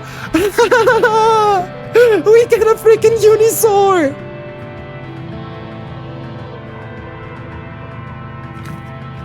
Clever girl, Twilight Sparkle, Face Ripper. Oh god! Frienders! Okay. So. Okay. Frienders? Frienders, I know this. Here's my suggestion. This is a unique little thing, right? I wanna say, I know we named the first Hop-Eye. We named the first Hop-Eye, Alex, right? But I feel like this is unique, this is like impressive, blah blah blah. I wanna name this Alex again. I wanna name this Alex again because Alex was the one who basically was starting all of this, so we are all playing this, you know? the chain started. So I want to have another Alex. There you go. Okay, Alex it is. Wait till Ema finds out about Redacted. Oh, hell no. You're telling me there's more? Oh, God. Friendos, we have a unicorn. You hear a commotion over the Bioponics Dome. Is this the event is this the sock event? The kind that makes you drop your shovel and sprint over there. There's a crowd at the entrance to the domes. Governor Lum, Red Kell, and a handful of agriculturists form a semicircle around the entrance, looking up at... We get the socks event too. People, we get all. We get all of the events.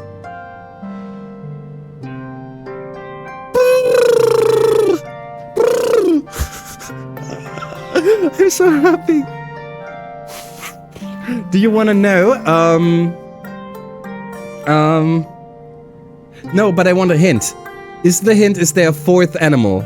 Is socks the fourth animal? You know what? Don't answer until we know. No, you know what? Is there a fourth animal? Oh no, it's Socks. She's perched over the door, her back arched with fear as a great body grabbles up the side of the geodesic dome. You can hear the glass cracking under the strain. She's clicking her teeth and emitting a scared, mournful howl from deep in her belly. You see a mother in the crowd and your stomach plummets.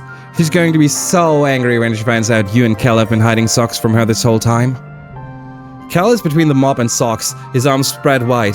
Please don't hurt her. She's my pet, I promise she's not dangerous. It's an alien monster, it's not a pet. It's the enemy. Chief Red, I command you to destroy it. Red levels his laser rifle at the dilly pillar. Oh, hell no! Wait. All eyes turn towards you, but before you can say another word, your mom sighs and stabs in front of you. Cal's right, this monster has been living under your nose for years, and if she was dangerous, we would know. Wait, you knew about Socks? Your mom puts her hands on her hips and gives Cal a rueful smile. Did you seriously think you could hide a dragon from me, Cal? On my watch, in my barn? I've known about your pet since before the Helio arrived. How do you think she stayed hidden so long? Mom is awesome! God!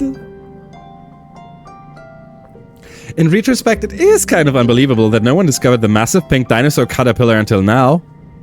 Cal is at a loss for words. Your mom puts her hands on his shoulder and addresses the crowd. I will vouch for the creature. Cal has done an admirable job in caring for her, and in my professional opinion, she poses no threat, other than accidentally, due to her size. She is getting pretty big, Cal. It might be time to release her into the wild. I know where we could release her. No, Socks is trained and I can prove it. You push through the crowd and stand before Socks, who looks down at you with curious affection. You raise your hand and she chitters and shakes out her fringe. Socks, down, you command, and Socks obediently slinks down from the geodesic dome. She circles a great body around you, watching you intently. Everyone takes a few steps back from the huge dilly pillar. Sit, you continue, and the crowd gasps as Socks leans back and pulls her front half to its full height, towering over your heads. Lie down, you order, and she flumps to the ground. Roll over, you say, making a rolling gesture with your hand, and Socks wriths under until her many feet are wiggling in the air. She looks up at you, upside down, her mouth lolling open in something like a smile. One more trick, you say, pointing at Lum. Socks, attack. Hell yeah! Obviously she can't do attack, but oh! Socks flips to her feet with alarming speed and snarls, charging towards Lum. Everyone screams and scatters, except for Lum, who freezes and cowers where he stands, and Red, who raises his rifle. Stop, you command, and Socks stops dead in her tracks, her face inches from Lum's face. Her breath wafts over him, rustling his hair. There's only shocked, still silence.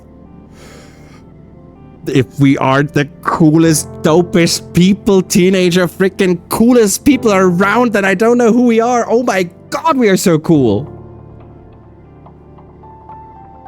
Yeah, right. Lum's mouth quivers with fear and then confusion. What are you waiting for? Shoot it. For a few 10 seconds, you worry that Red will pull the trigger. The moment passes, and Security Chief Brett slowly lowers his rifle. That's incredible. You have this monster perfectly trained. Does it hunt? Will it follow directions at the expense of its own safety? We could use this creature. It may be useful in defending the colony. Yes! Only for defense. She's not a weapon. She's a living, breathing animal, and she has rights. Lum sets his jaw. Fine. Red, you're responsible for this creature. I'm done with this. He turns on his heel and stalks away, muttering under his breath. I bet his frickin' pants are brown right now. Full art! The full art! Oh god! Have you seen this?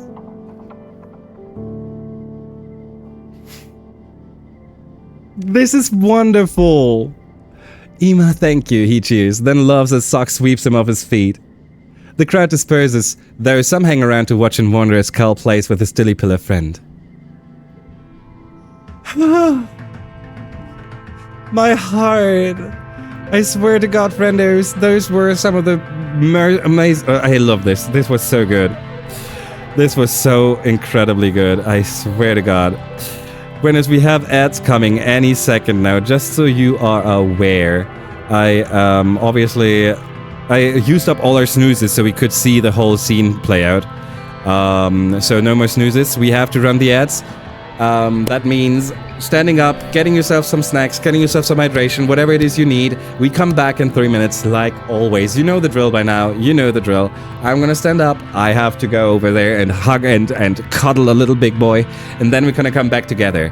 And I still have to do a streamer treat, so I'm gonna do that. And I'm gonna eat it while I'm walking.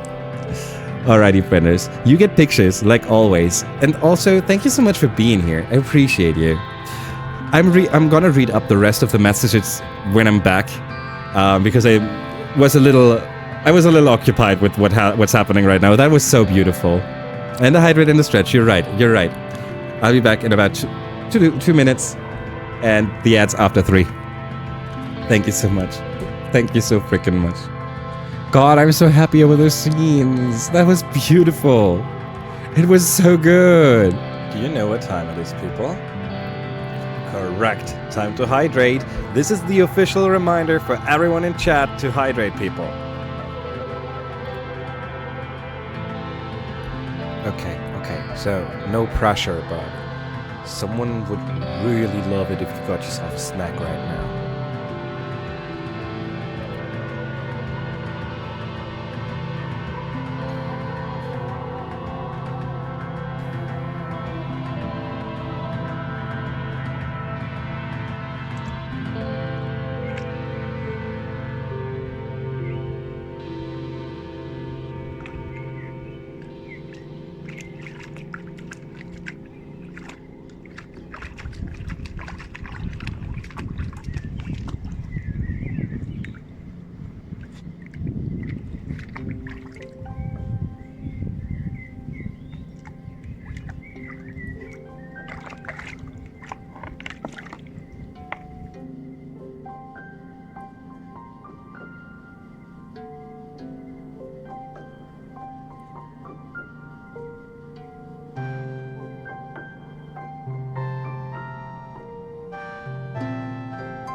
I'd say that was a big stretch. Oof. Oof. Everything is... There's knacks and thingies everywhere. Alrighty. I'm just gonna quickly read up a little. We still have a few more seconds. Wanna know? I'm gonna put you in a box. Why me in a box? Because the answer is no. Oh, okay. Mommy cries happy tears. I think Mom as a biologist knows how important it is to coexist, and probably thought this was a good experiment. Actually, I'm positively surprised about like, I don't know if like there were comments like, I just want 1% place on this planet to call my own. And that kind of made me feel like maybe she would go down the Lum route, we have to defend ourselves and get all the animals down so we can at least live safely. I am glad that I was wrong. Obviously, it's also pretty likely, unlikely for her to be that way, right? But I mean, after seeing how antecedent was like, maybe, you know? So I'm just happy that this is way more up my alley this way. This is the best run ever. I'm so happy. My heart grew 3 sizes just from this event. Right, I feel this. I swear to God. It was so good. Thank you so... I swear to God, sometimes this microphone is such a bitch to me. I mean, look at that. I'm not, like, it's...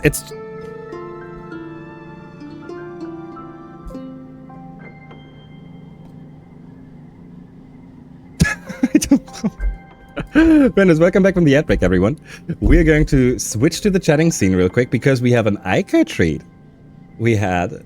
Oh. Okay, there it is. Okay. For a second, I didn't see anything anymore. Going over here. Look at him. Look at him. Who's a good boy? Tell them, who's been sleeping for the last couple of hours? Who's been sleeping for the last couple of hours? Was that you? Was that you? Yeah. Good morning, big boy. Good morning. How you doing? You get a treat from Kenneth. What do you say? Aw. A little bit of here, a little bit of this. There you go. Alrighty, big boy. Give us a sit. Yeah. Give us a big boy. Oh, look at him. He really wants that treat. There you go.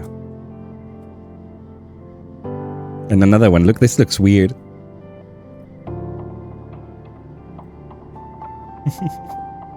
And the last one. Here you go. Enjoy, big boy. Good? Yeah? So usually you do not get treats this early in the morning. No. No. No, not usually. But today is an exception. Yeah. You're a good boy. You're such a good boy. We love you. Alrighty, frienders. Alrighty, I'm gonna take you over to the other side to the game now. Let's do this.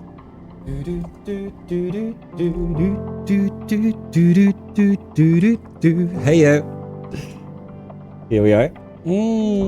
It's late dust. And we just... Oh my god, it's following us. It's Taylor's Rainbows!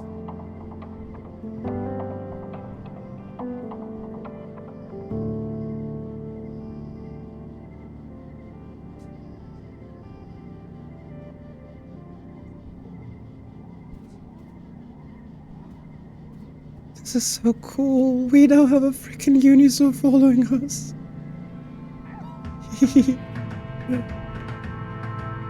When it's hot like this, a failure in the irrigation system could mean we lose an entire field. It's just too precious to leave to chance. Yeah, that makes sense to me, Mom. Don't much care for this war. I thought we left Earth so we could get away from that kind of thinking. Then a bunch of soldiers show up and all of a sudden we're back where we started? Don't like that, not even one little bit. I know, I hope that we get to learn a little more about Mom and Dad.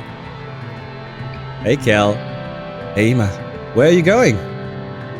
I'm taking some food to Socks. You wanna come and see her? You do. It's been a while since you've seen the old girl. You and Kel go out past the walls to the pen. to the pen they erected for Socks. Socks thrills when she sees you both, unfurling her great body from where it's curled around the post in the middle of the pen. Her harness and leech angle as she slithers over to Kel and twines around him. Hey girl, are you hungry? Socks vocalizes happily when Kel starts taking hat-sized rocks out of his sack. He tosses them up to her and she snaps them out of the air, pulverizing them into a shower of gravel with her massive jaws. You even do a few as well, lurching Kel on her back as she covers around her pen, chasing them. Oh, easy there. It's a lot farther down than it used to be. She looks happy here. Kel slips down from Sock's back and stands with his cheek pressed against her chest. I don't know, he murmurs, stroking her scales. She purrs a bassy rumble you can feel in your guts. It's better than letting her be killed, I guess, but it's kinda wrong that we're making a fight against other animals. I don't know what to think, honestly. That's a good point. We don't know how she's gonna fight for us. So we don't know how much of if that's actually gonna be effective or not. Oh wow. This is not the last thing with Kel. We now give him this last Boba fruit. And with this we just reached Friendship 100. Friendship 100 Kel, Friendship 100 Diz, Friendship 100 Tangent. We had 92 for Anemone, we had 93 for Tammy, 59 for Nomi Nomi, 49 and 57 for Rex, and even Vase we got up to 35. Sim is up to 100. We are making good progress. Now we just have to make sure that the colony doesn't die through other means. That would be sad now. Okay, I'm a little scared about the fact that we still don't know anything about the secret fun club. So if we can somehow get an event from there going, that would be nice. But we also still need to know more about what Tang is doing, so we should definitely try to do that.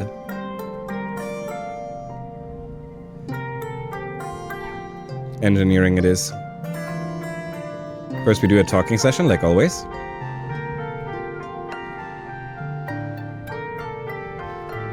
Good. Mars, we didn't talk to Mars, I think, but we should be done with everyone. Yeah, okay. Good. Command later. For now we want to go to engineering again. We are going to assist in math-based biology and empathy. We don't need biology anymore. Repair robots for engineering and creativity, but we would like to have persuasion. So yeah, actually the best one for us is still study humanity.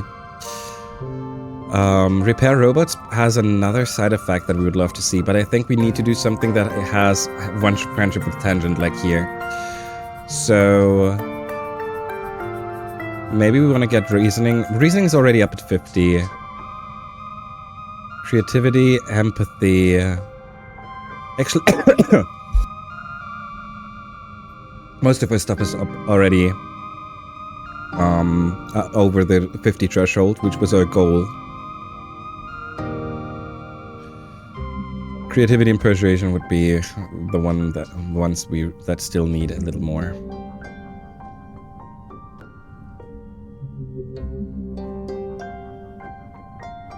Yeah.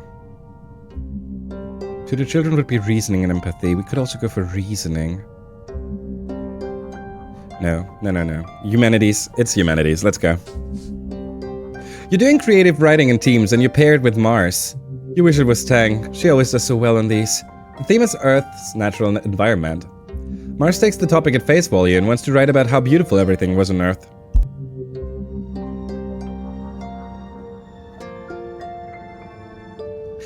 Was on Earth with blue skies and green plants everywhere, and huge oceans that went forever. It always looks gorgeous in the carefully staged movies you've seen on Holovitz. So, what about Earth's natural environment? I think that write about climate problems is what everyone is going to do, so I think that Mars's idea is better than mine. But let's see, writing an essay or learning about Earth? Oh, then we learn about Earth. Oh, wow. This is supposed to be artwork that shows a destroyed Earth. That's nice. Mars wants to write about Earth's lush forests and deep, jewel-like oceans, but you stop her. Wasn't Earth basically on fire when your parents left? You decide you should spend extra time researching how things really were. We've heard the basics from Congruence, but what was it actually like? You ask her for all the information she has on the ecological collapse of Earth. Well, first carbon emissions trapped the heat of the sun, which raised the global average temperature.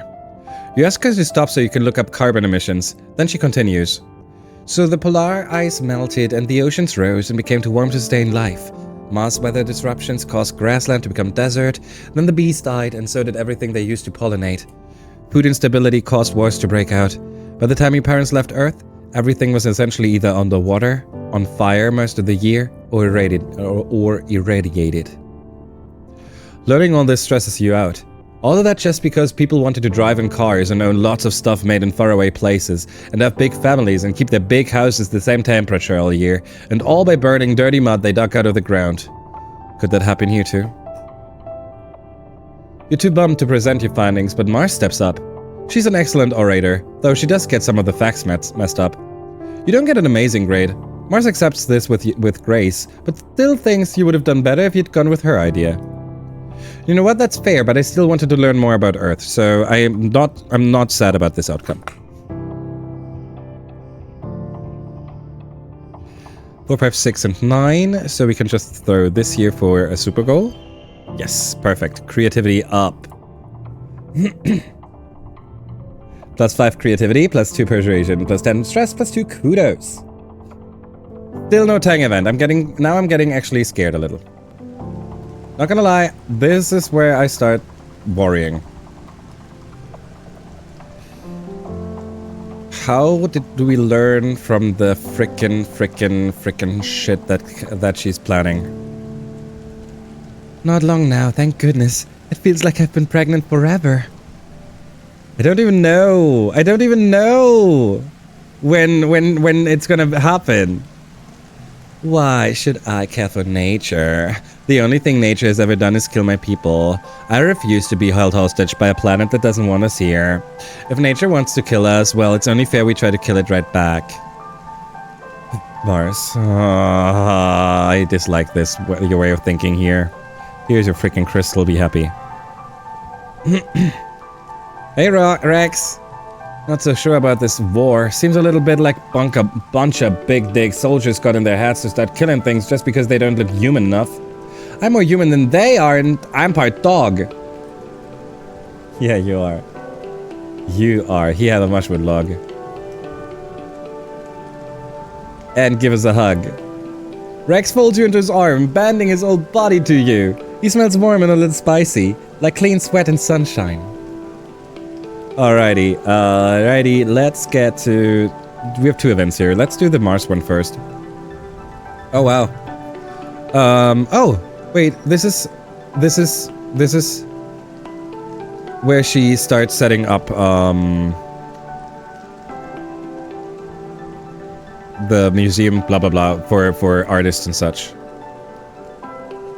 Yeah, okay. We actually have enough money to give her the 100 kudos again.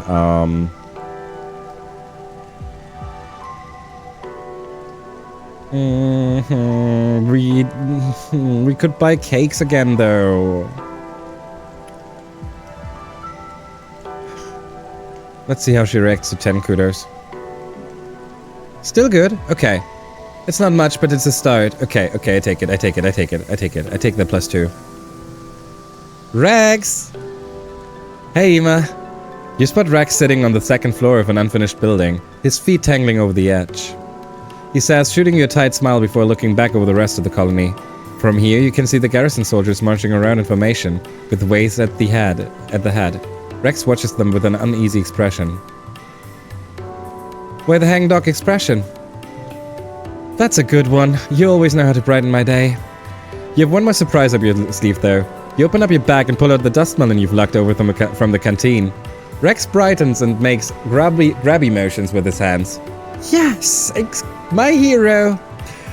Rex tears into the soft rind of the melon with his fingers and splits it between the 2 of you. You sit together and watch Vase bark orders at the other young soldiers. What a bunch of mindless drones. Not all of them. Some of them are pretty nice. This is how we learn how Vase has control over every single Helio soldier and how they are not allowed to be seen with Rex. But they still had fun with him. What's the deal with you and Ace?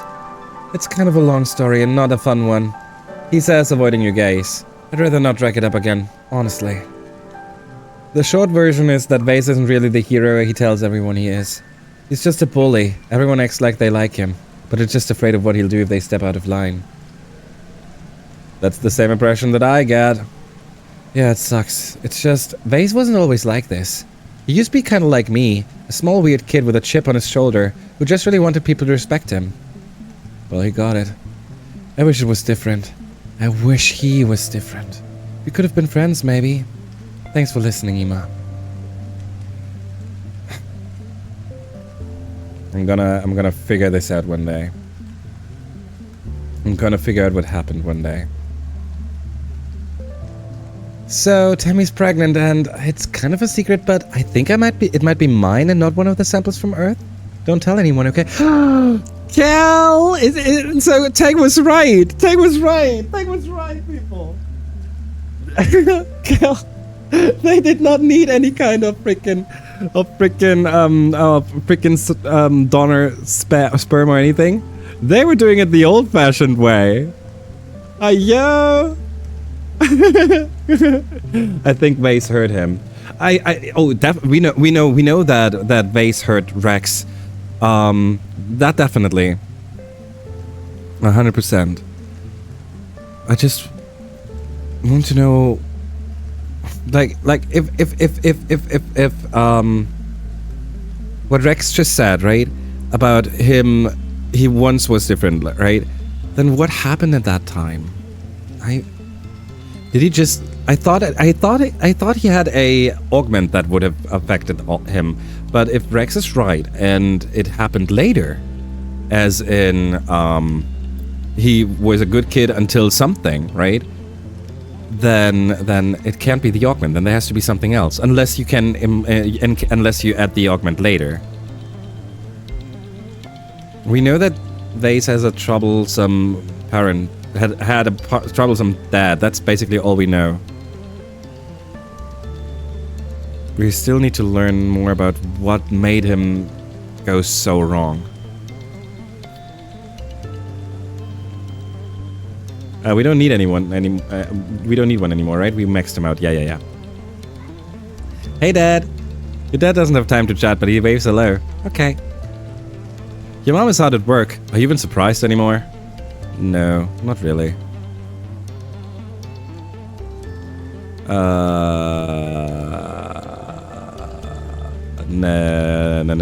No, me? Want to make something? Oh, our creativity is now high enough to create something new with her. This just gives us creativity and more friendship with her. Oh, that was enough friendship for the next event. Let's go. Uh-oh. It's the we're flirting now event. It's the we're flirting now event. It's the we're playing online games so we can kiss in online games and don't have to kiss in real life kind of game. Oh shit. Okay. This time we're gonna be a rogue. Okay. Your character's so cute.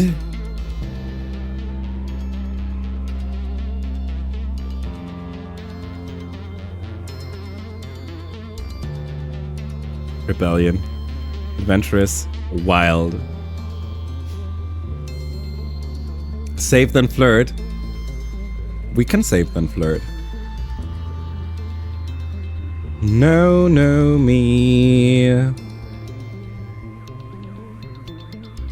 Flirt. Flirt, no me. Oh, thanks. Yours too. You think so? Thank you. The full art for Nomi. You did the first few quests with Nomi. The character's a little more powerful than yours, so there's lots of time to chat. Fear my bow, meddlesome creatures! The forest will miss not your presence! It's hard not to notice how much more serious and well-spoken Nomi seems. You didn't know you had it in them. You didn't know you had it in them? You didn't know they had it in them. Do you play along? Forsooth, I do! You type back, thou shalt not see thine death approacheth from the shadows! Nomi sends you a string of hearts. You play for a little bit until you have to stop to sell your loot at the vendor. Marveling at the accessories you'll be able to buy when you have some more gold. Nomi opens a trade window with you and plunks a necklace into it. It's one of the expensive ones, and a huge increase in stats. Galactic! I thought it would look good on you. Accept it and flirt back. I shall wear it into battle and think of you, my star. Oh, how? I like that, by the way. You and Nomi battle your way through a Null encampment and stand face to face with a big bad grass mage pelt. Nomi readies their bow. Heroes, we are called to battle! It is. There's so many good full art of this whole game. Is just so incredibly good. I can't stop loving it. 27 as our start. 10, 6. Ooh. This gets to be an 11. Like so? There you go. And just like that, we have an 11. 9, 9, 9. A triple 9. I've never seen that. And plus 2 to cards with Jam, we could actually create a triple 11.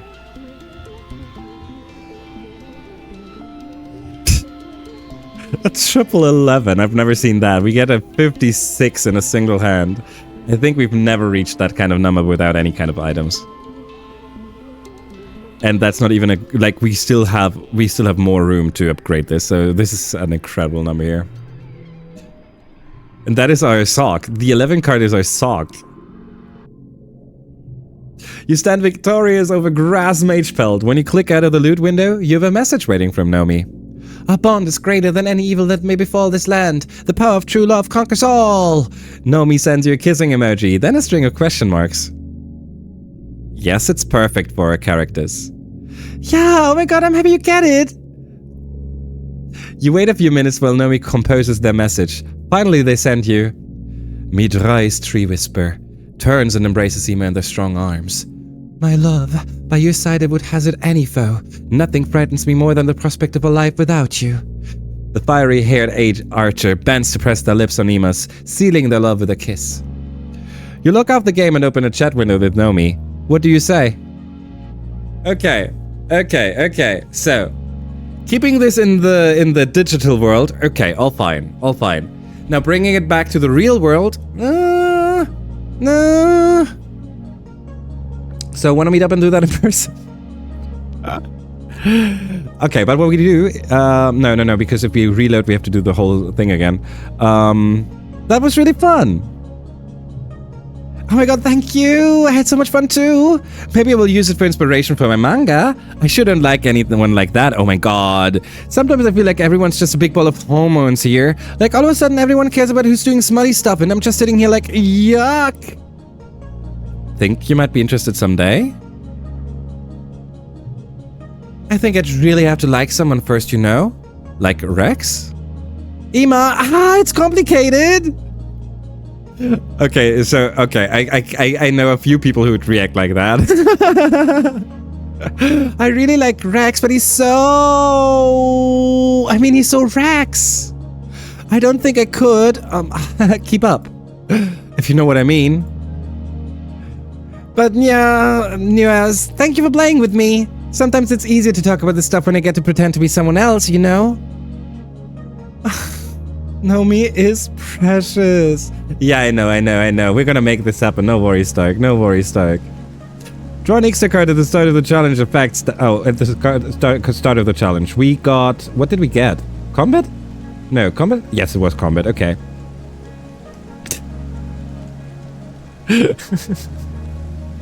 I feel like everyone's gone insane. I know this. I know. That's okay. My mom and dad asked if I was getting serious with anyone. Gross-a-roni, right? Here, have a strange device. I think you like strange devices, right? Yes.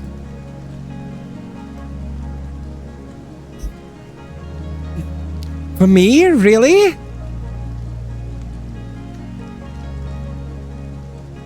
Wait, why are you standing next to each other? I don't like this. What are you doing? Did you see that, Ima? Well, you're maxed out. Not maxed out yet. Okay, here is your egg. Get your egg. Here, have egg. Thank you. Egg. Thank you. Why are you standing next to each other? Oh, look, it's Rex's little friend. Oh, shut up. Here's a strange device. Go away. Know thy enemy.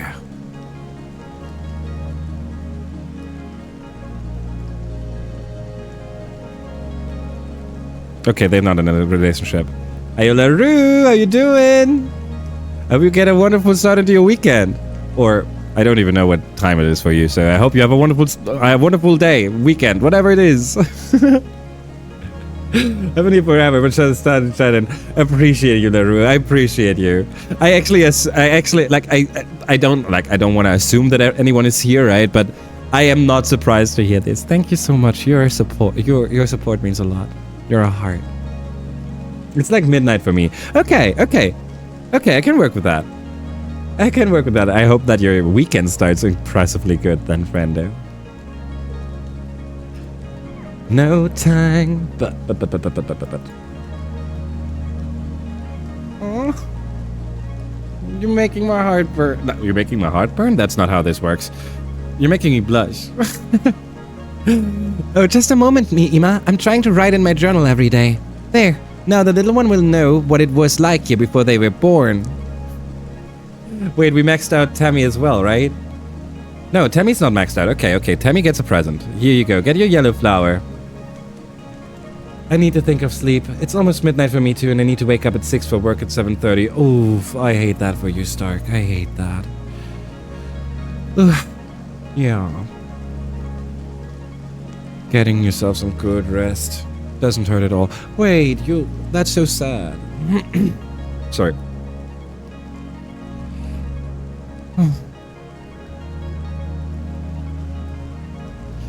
I could identify the clumping of your horrible boots while fast asleep, darling. Oh, shut up, Mars. I think we did all of the talking. We need to go outside once more, but we can still, spend more... animals is not what we're going for right now. Command and engineering. We still don't know how to get this, how to trigger Tang. And I'm pretty sure that we would have been able to fix this by now. I don't know, actually. Did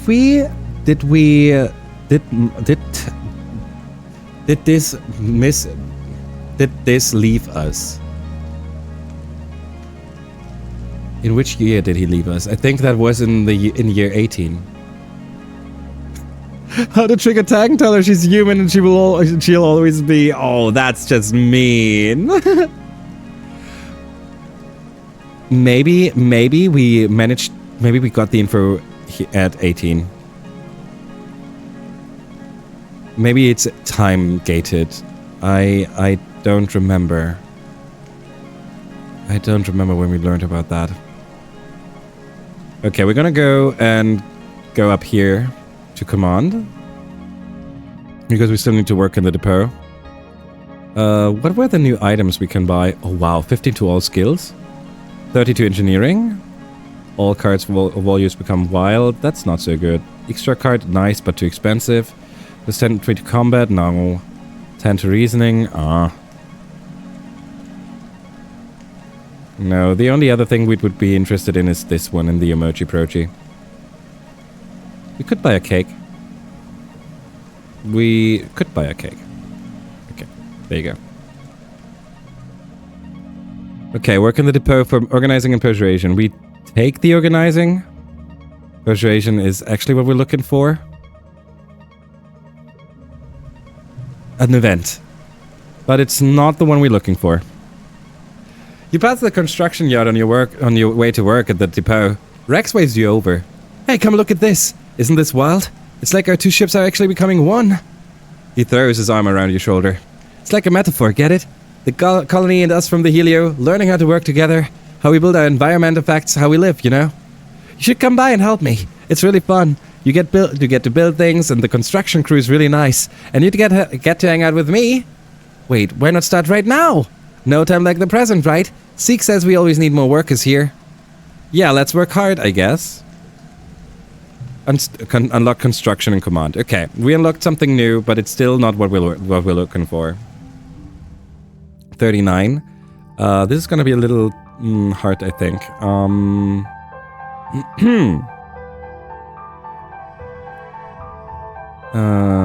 Here? 6, 7, 8. Cool.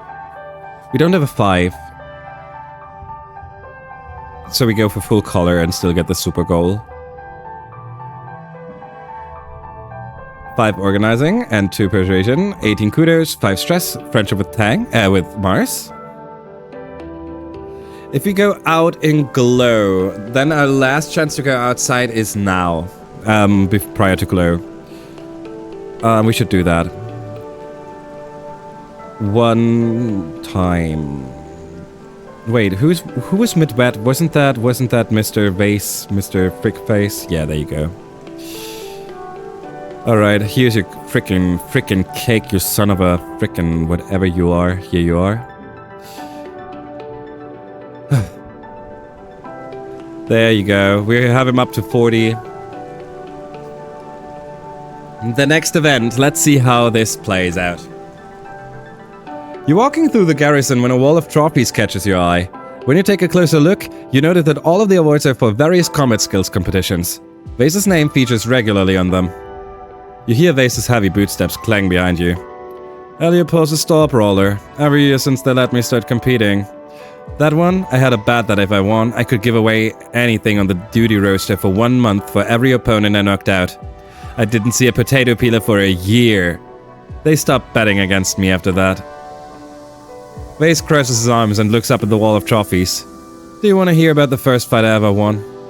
Oh god. Why do we do this to ourselves? Yes, of course. I know I don't look it, but I was a small kid.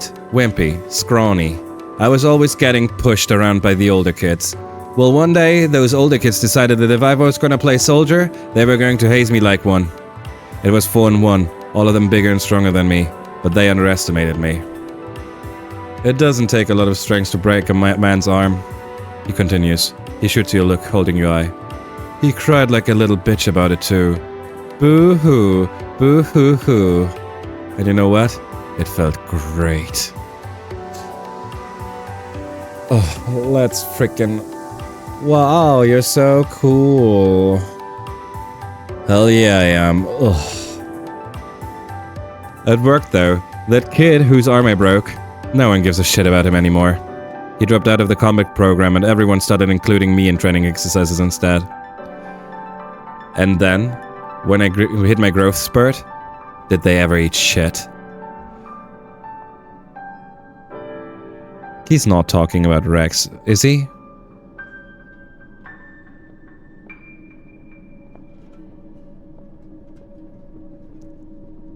He's not talking about Rex, is he? Rex does have a scar on his arm.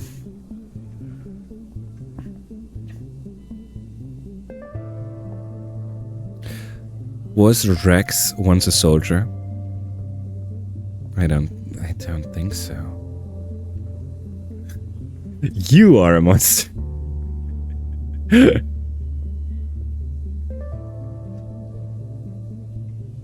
Wait, what we learn is at augment? Wait, Vase reaches down and grabs himself between his legs.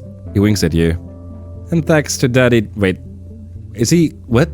And thanks to Daddy Gene Tech, nobody doubts I'm the goddamn man anymore, if you catch my drift. No, I don't. What does that mean?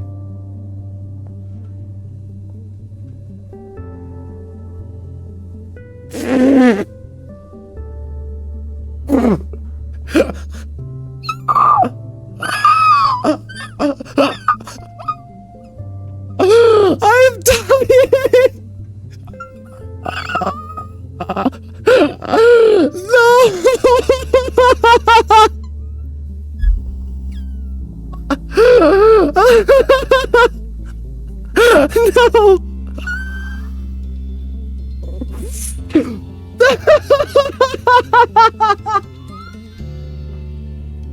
I don't get it anymore. I didn't get enough beer. What the heck? No! No!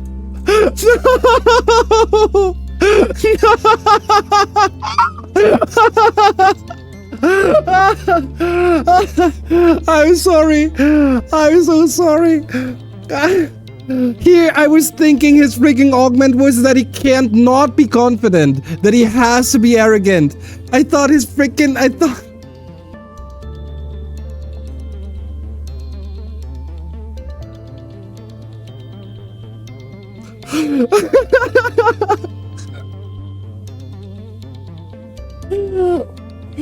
Oh God! I would not tell that anyone!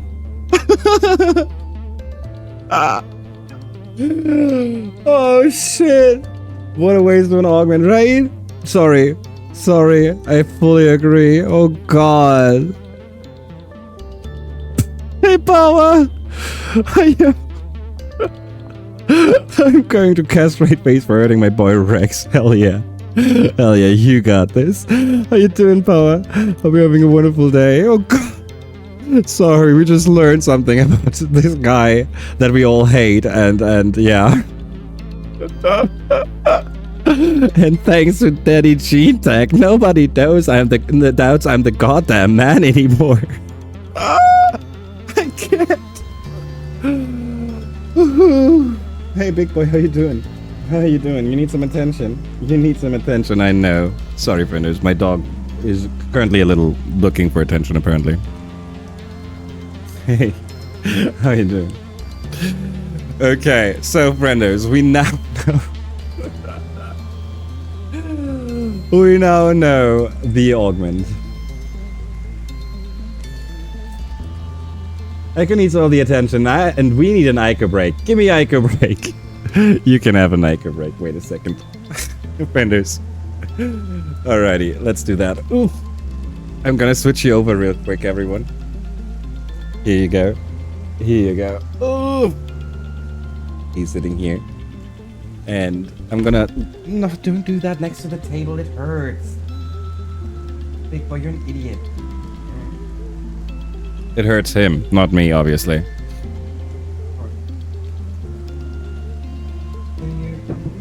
You get a treat from... You get a treat from Stark. Just let me pull something out. This one? But I want you to move here. Yeah. Good, move a little like that. Good boy. That way people can actually see you. People actually get to see you. That's Legan. Alright. You're not gonna give me a tummy now, are you? Aren't you? Okay. Okay. That's... Oops. Oops. That's Legan. What up? Just slow. Did you see how slow that fell? Hey, you cutie.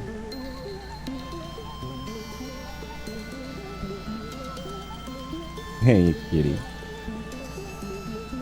How you doing? Yeah.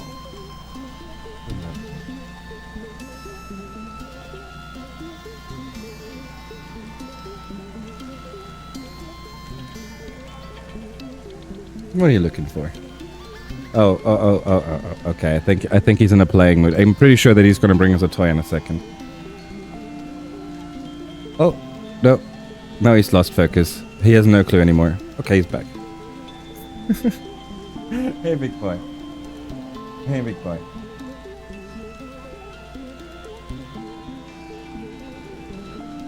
What are you looking for?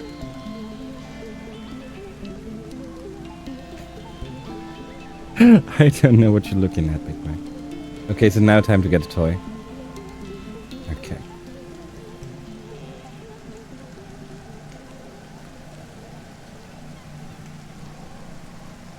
Okay, yeah. Just gotta wait a second.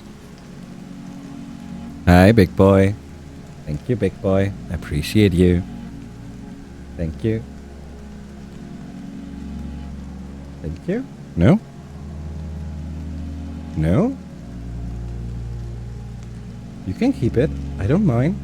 It's yours. I thought you brought it. I thought you'd bring it to me. Yeah, that's what I was expecting. Yeah, thank you. I appreciate you. 1, 2,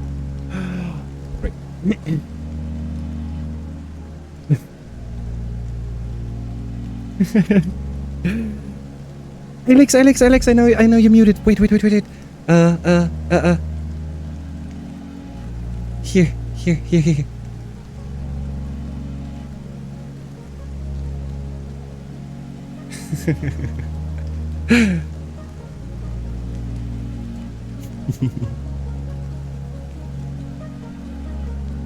Alrighty. You're not interested in playing anymore? You just want to lay a little? You want to nap a little with your toy? Okay. In that case, we go over to the other side again, frienders. I'm going to take you over here. We're going to switch to the game again. Hey, everyone. There you go.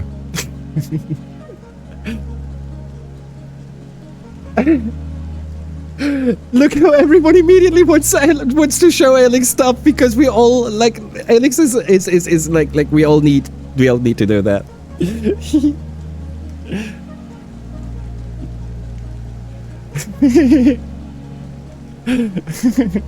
Alrighty, where are we? Echo needs all the attention. We need like a break. Yeah, that was actually a good idea. Can you imagine how stupidly arrogant you have to be to go to a girl you're not even involved with and brag about your dick size? Yeah, right? I swear to God. Like, how... it's like... Even it's arrogance, but also... Why do you need to tell that? You have to feel pretty insecure if you need to let everyone know, right? I mean, that's how that's I guess. You know, this is no death run, but can we scrap it and set face up for Valiant any and all possible ways? Like being eaten by the big bad at the end? I wish, no. Well, who knows? Maybe in the end. Hey. Okay, so people, let's imagine. Just imagine him going, like, what if at like friendship 80 or something, we can tell him, hey, yo, you have like problems, dude. Go to therapy, and he's like turning into some good friend or whatever, right? We don't know. Maybe he turns into a good person, and we're like, yeah, we had to break through, and now he's actually good and helping or some shit. Who knows? Therapy will not fix that bastard.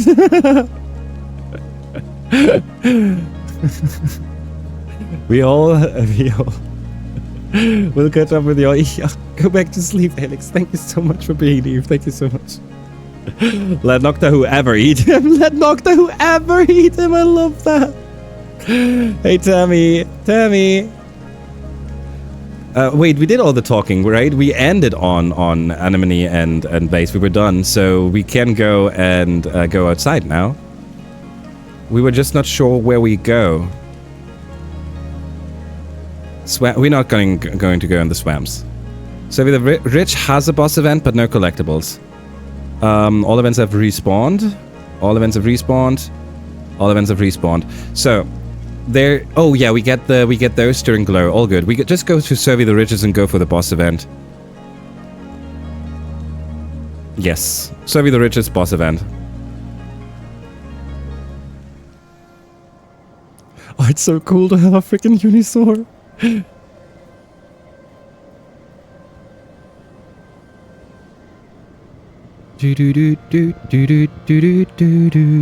We don't need to look for items or anything. We can go straight to the boss event.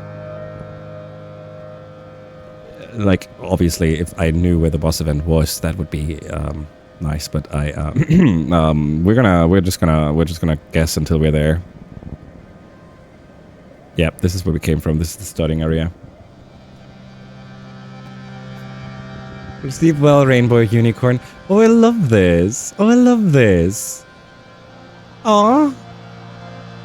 I don't generally believe anyone is beyond help. Yeah. I also think that this is currently a spur of the moment kind of deal. I think that in a actual conversation with sim event, there is a sim event. We love sim events. So in an actual conversation, I also think that we would just not say no one has a chance or whatever. But I think in the spur of the moment, it's okay to go over the top every now and then. Some materializes out of the forest before you. Ima, Forgive my bit directness, but you must come with me now. Please trust me when I say I've done my best to argue on behalf of your kind. I hope only for the continued survival of humanity. Uh-oh. Uh-oh. Oh no. Okay, so before I read this, I'm gonna tell you real quick what I think has happened. I think the moment we accepted to be a hunter, we lost the chance to be friendly with the planet. Let's hope I'm wrong. Please tell me I'm wrong, I don't want to reload this much. He crouches down to slide into a hidden opening under the roots of a tree. You follow, feeling strangely as if you're crawling down into the belly of some animal. You emerge into a cave filled with the hum of strange machinery. A bank of ancient-looking control panels and a crystal tank of glowing liquid seems almost to have grown out of the natural rock. Mineral deposits from moisture trickling down the walls have reclaimed some of them. Sim leads you to a console. This is the array. As I've explained, this body I wear is only a vessel. My consciousness, the person who I am, is stored in the array. I return to it regularly, storing my body in the regeneration tank, while I back up what I've learned that day into the array. Physical forms are prone to injury and death. It is temporary but highly unpleasant. Therefore, the Overseer prefers to remain in the array.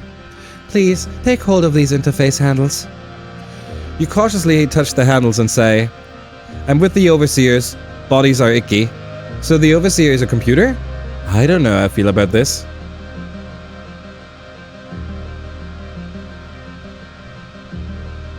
Overseer?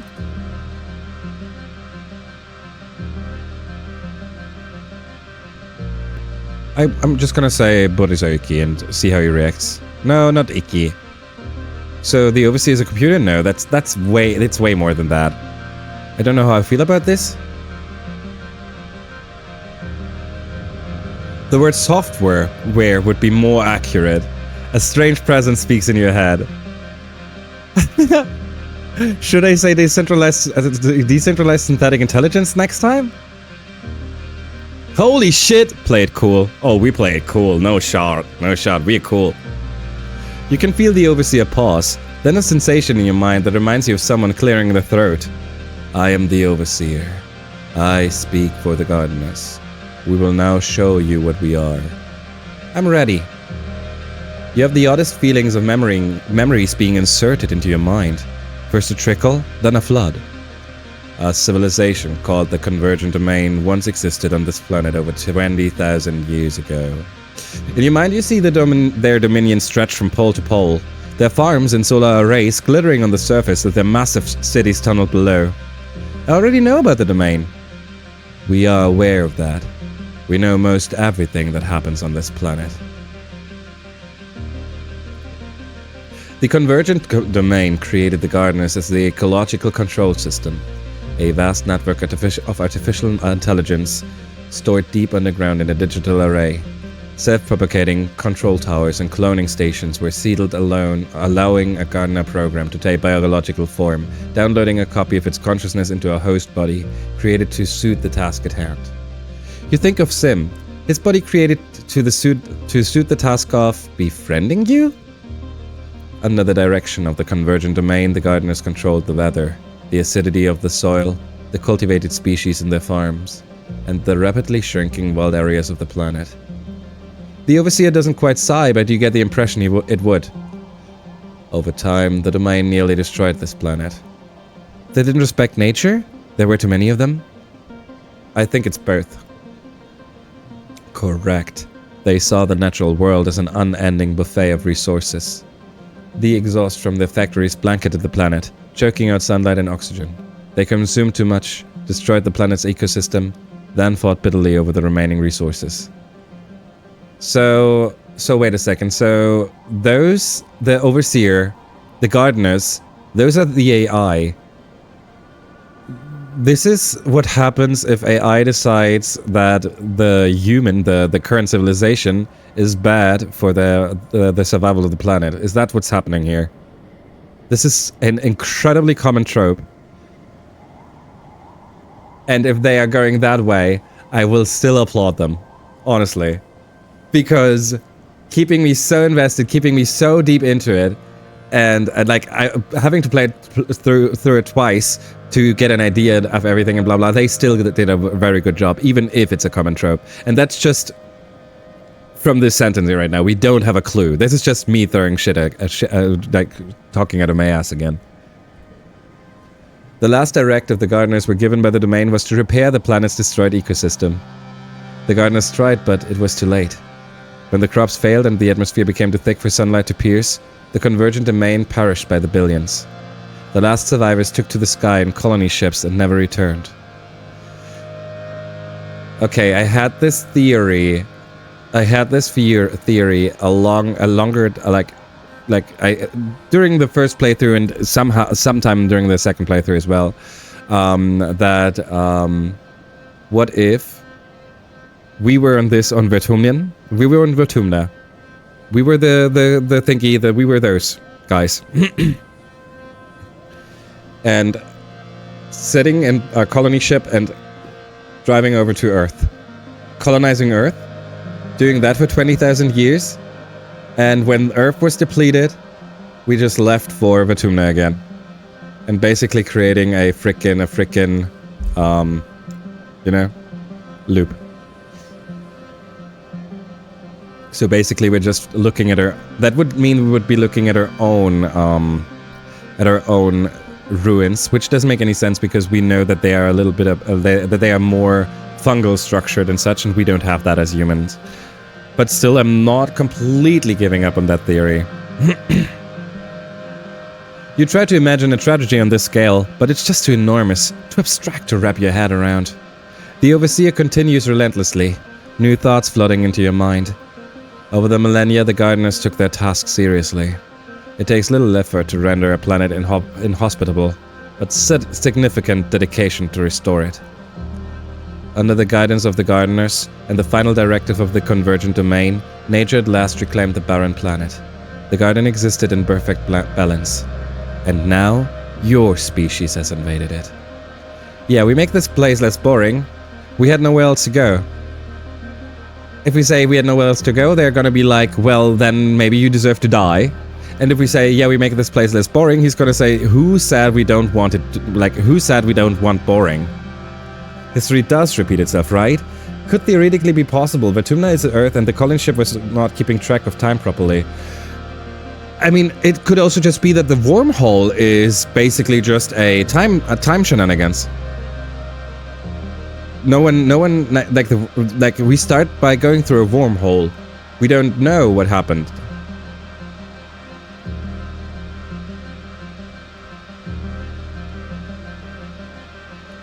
We had nowhere else to go. Your kind had the option to stay where they were. Do you think we have empathy for the convergent domain who fled on colony ships? The ones who selfishly refused to give their bodies back to the planet when they destroyed with their pride? You chose to come here, and you continue to stay here. You could instead choose to die. Yeah, that's not how this works. Some Vertumnan species have a technique of future sight, which the gardeners harness to catch glimpses into the web of timelines. We see that you possess this technique too, alone in your kind. We have foreseen that humans pose a great danger to this planet. You are a monoculture, an invasive species. You throw our hard-won balance in disarray. Since arriving, you have shown nothing but a willingness to consume the planet's resources and replace them with more humans. Well, we didn't even know you were here. We have as much right to live as anything. I'm sorry we ever landed. I don't think that we're going to talk about rights here. Is that our augment? Oh, our current augment is calm temperament. So we are cool. We don't even know you were here. You tell the Overseer that the parents didn't know. They told you long-range scans said the planet was unpopulated. You get the impression the Overseer is scoffing at you. Is this an argument in your favor? That you would feel guiltless in destroying Vertumna's natural habit if there were no sentient species to claim ownership of it? The gardeners do not own the planet. We are the planet. Most gardeners would prefer to stamp you humans out like encroaching weeds. Indeed, we have tried using ecologically compliant organic methods. We are impressed at your tenacity to withstand these eradication procedures. The yearly attacks, the famine, the pollen. Not random natural occurrences at all, but gardeners' tactics to encourage the eradication of pests. But Symbiosis speaks in defense of your kind and took effort to convince us that you were sentient and capable of communication. You present us with a quandary. You come from the stars, refugees of a catastrophe of your own design, one that you intend to recreate here, on a planet which still bears the scars of the last time it was used carelessly. So we ask, what are we to do with you? Okay. Screw you, we'll do what we want. You're right to destroy us. Humans can change, help us. I'm just a kid, I can't answer this. Humans can change, help us. That's it. That's it. It's gotta be this. Screw you is never the answer. You're right to destroy us. I'm not giving him the right to destroy us. I'm not giving him the go. I'm just a kid, I can't answer this. Well, that's true, but that doesn't... I'm 17, I'm not just a kid. Humans can change, help us. So we teach your kind to be stewards of nature. Perhaps your children take up the mantle as well, and their children. But soon you are dead, as are your children's children. Generations pass. No one alive remembers the time the gardeners came to the humans and taught them the proper ways to live. And now there are too many of you to teach, and your behavior too entrenched. What then? Genocide? You have no answer. There is silence in your head, and you only hear the sound of water trickling down the cave walls and the gentle hum of the machines. Eventually the overseer speaks in your mind one last time. For now you may leave freely. We will consider this quandary, and we will be monitoring you and the other humans. You feel a strange pull at your consciousness as you remove your hands from the interface. There you have it. That is my boss. Your boss needs to get out more. Look, how can you, like, we just had such an, like, so many inputs, and we're this close to like, we just figured out that they are just trying to destroy us, right? We knew that, but our character didn't, right? So, and the first reaction is, well, your boss needs to get out more. Hell yeah. Sim huffs, like he's afraid to laugh. He works... Sim has an augment, Sim has an augment, Sim has an augment. What? Wait. This isn't... What?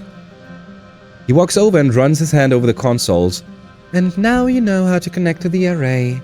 But you should not come here unless I am with you. When you interface with the array, you hold everything we are in your hands. It took a great deal of negotiating to convince my fellow gardeners to trust you with this power.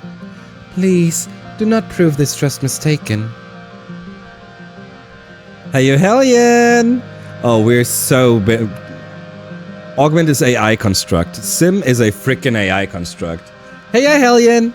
We are getting close to finishing. No worries. It's only 2 more years. All good. Hope you're doing great, friendo.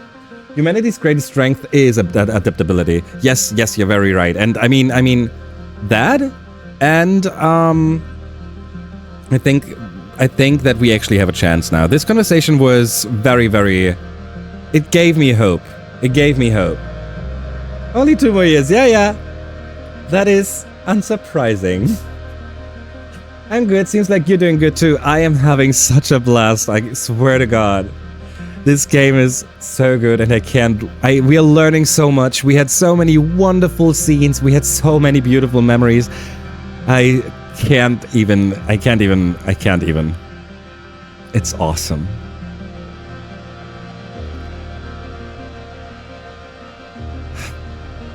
Ah, it's you.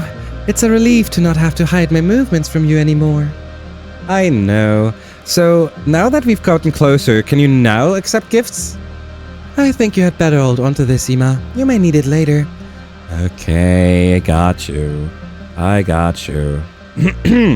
We still want to go to the boss event, but now that we had this, we don't even, like, our desire to activate the boss event has sunk. Like, we don't care all that much anymore. We just got way better and way more interesting information.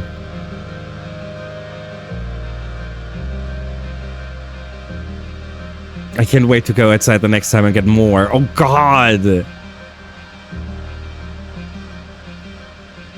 Where's the boss event? I'm so bad at finding those. There it is. Would you look at that? Okay. Oh, wow. Oh, wow. You're back in the wormhole observatory with this, just to poke around.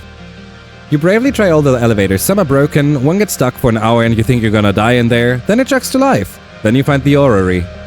It's a beautiful room, under one of the smaller pyramids. There's one huge crystal plate embedded in the wall, engraved with deep glyphs. Convergent domain writing, you guess. And some kind of map?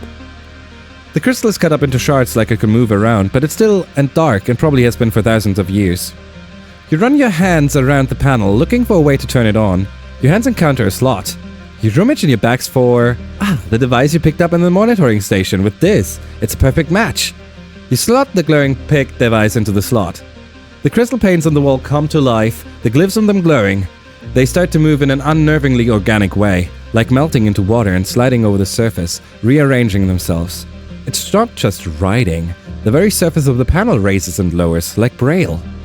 The glyphs pulse and glow the same swirly purple pink as the glowing device, which you realize must be a power source. A convergent domain battery. It's like an orrery for the wormhole? This must be one of the best preserved bits of convergent domain technology you've found yet, and an excellent example of their writing. It's wild to think that the gardeners are another piece of old tech, just like this place. You're starting to piece together the glyphs of the converger's language.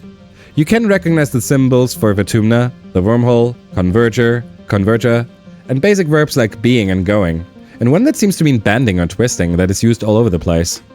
It starts to get easier. You think your brief connection to the array must have left some of the converter's language in your subconsciousness. It's all so much to take in and it's getting late.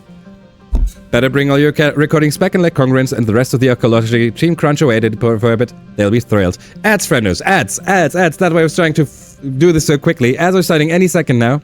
I'm going to pass out soon. Nini, friends. Nini, start. Get yourself some good rest. Here, get yourself some tucks. I hope you rest well and I hope your day starts easy tomorrow.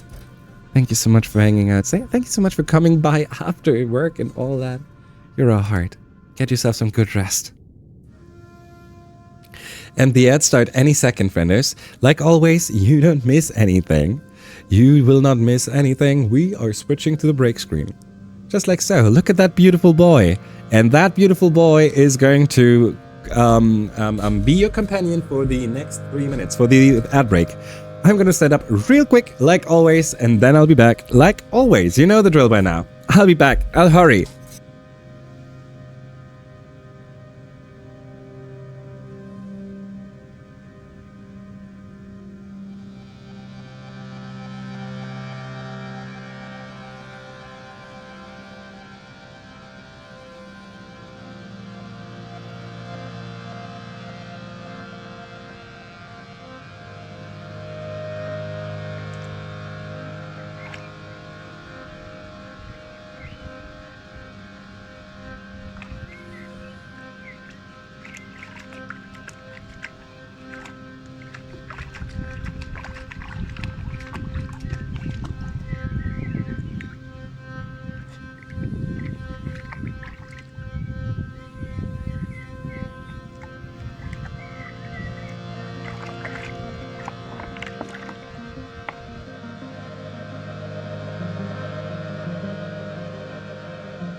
Your friend is.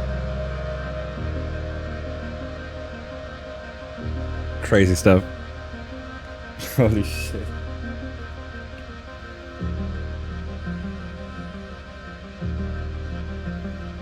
Okay, better. Okay. Hey, friends, we have like 30 more seconds of ads. I know, most of you are back already. I know. But we still wait for everyone. Like always. Nothing changes. We made so much good progress. I can't wait what else stays in store. We're actually getting an idea of what's happening. And we're going to see something that we didn't take the time to look at in the last playthrough. And I can't wait. I can't wait. Let's go. We're pretty close to that too. Oh wow. We're gonna learn so much more still. Whew. Alrighty, friends, welcome back from the ad break. We're switching straight back into the game. We just spent some time down here with this. And with this after we also spent some time down here with Sim. We learned a lot, yet again. And we understand a lot more of what's going on here. We understand a lot of the language that the congruence is using. We're getting good. +1 engineering, +1 engineering. Okay, we take it. We still need to make sure that we get our persuasion and persuasion up.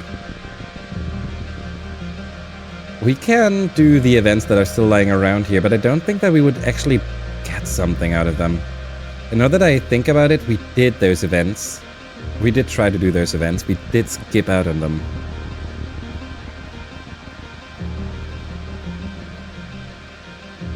So we go home. You're back. Spent the month exploring. It's late wet, which is the birthday of this and Tang. There's one thing we have not done yet that I want to check out real quick. Where is the bar?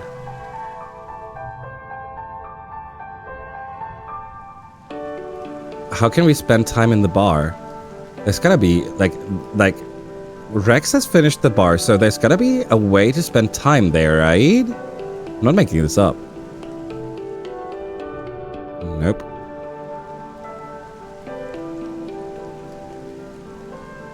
It's not gonna be here, right? Work, no.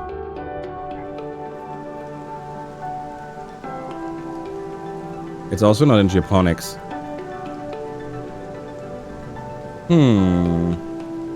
We have an event with Cal. That's gotta be the 100 friendship one. Let's see. You've been invited to Cal's house for, as he puts it, a real grown-up party. When you arrive, Auntie Tira gives you a warm hug and shows you inside to where Cal set up the living area with little twinkling lights and lots of blankets. You sit down at the table across from Cal and Tira pours you both a glass of mushroom wine. She leaves the open bottle on the table. You kids can finish off this bottle if you like. It's good vintage, one of your dad's first brews, Ima. A little on the strong side. Wait, our dad is making alcohol? I'll be out late. Follow me if you need anything, but don't you two wait up for me, okay? Wow, Auntie Tira is cool. We know that she is. Look at her. Also, she raised Kel. We know how awesome Kel is, so obviously she has to be cool as well. Kel smiles at you, smiles at you as you tuck into dinner. I'm glad you could come. This isn't really Tammy's scene and Rex has like zero chill, you know? Besides, you're one of my best friends in the whole colony. I can't think of anyone else I'd rather be with. Kel puts his fork down and looks at you earnestly. I'm really glad you're my friend, Ima. I'm so proud of everything you've done. Sometimes I think I really love you as a person, you know? Sorry, I know that's a lot. I'm just really grateful for you. Yeah. Kel's Strength 3, a red 10 card.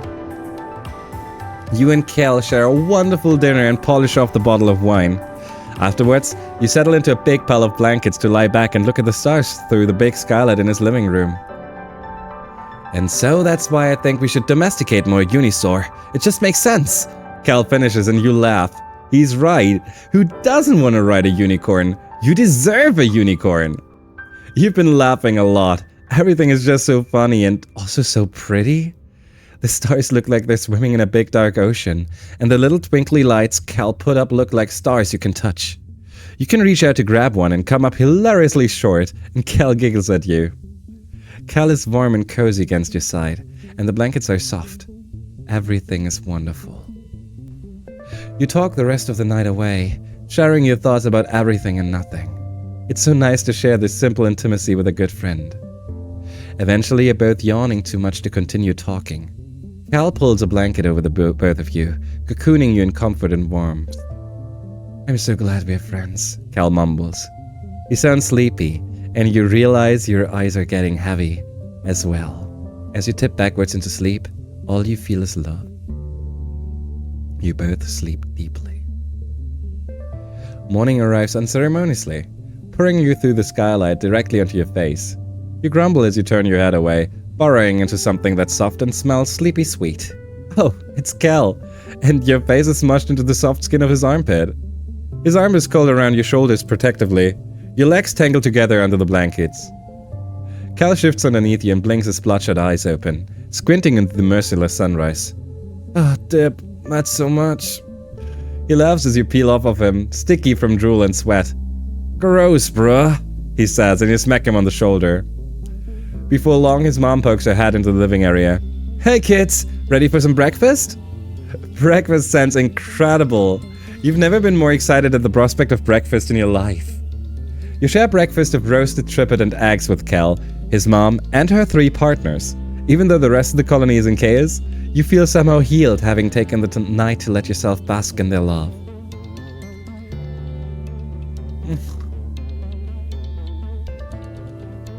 This is just so beautiful. Those 100 friendship events are so incredibly nice. I enjoy them a lot. Your dad is sitting on the fence. Oh, hey, Sugar Bean. Come to take a look at the wild, dangerous aliens?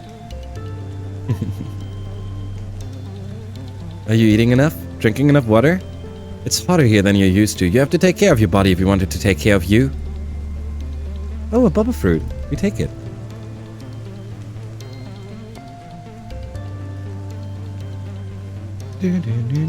Noomi. My mom and dad asked if I was getting serious with anyone. Nope. You still don't know... Oh, look, it's Rex's little friend. You spot Nem playing darts. Okay, nothing here either. Tang is already maxed out and Tang has nothing for us.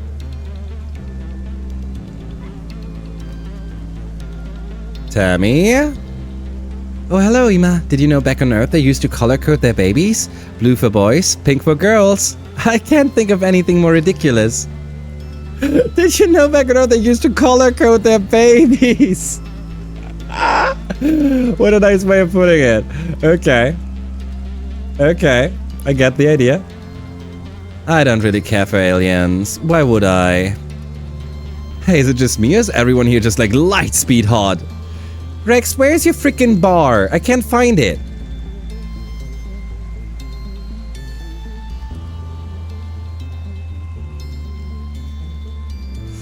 Okay, where do we spend the last month? Geoponics, no. It looks like we basically leveled up, like got what we need from the Geoponics. We can still upgrade the Unisaur, but not Geoponics right now. I think we have accepted that engineering is not offering what we need right now. So either command to try and get the freaking event that we need. Engineering and toughness. We can use both, though that's better than nothing. Then again, we need organizing and persuasion instead, so would that grant us? No, we're still at 48 then. We're still not at 50, but we're getting closer to the 50 this way. So one more work in the depot and the hope of getting the event is still here. Let's do this. You're working with Mars when a depot order comes through on your holopalm for 10 batteries for the crash. We're gonna stay quiet because she's taking money from this. We get rebellion for this, we get no stress because we're cool, and we lose some kudos. Sad. Okay. But we helped Mars. I don't know if that is a good thing or not. 88.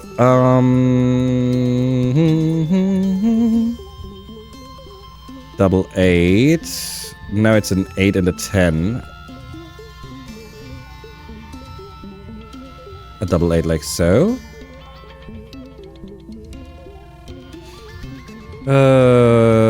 Wild card.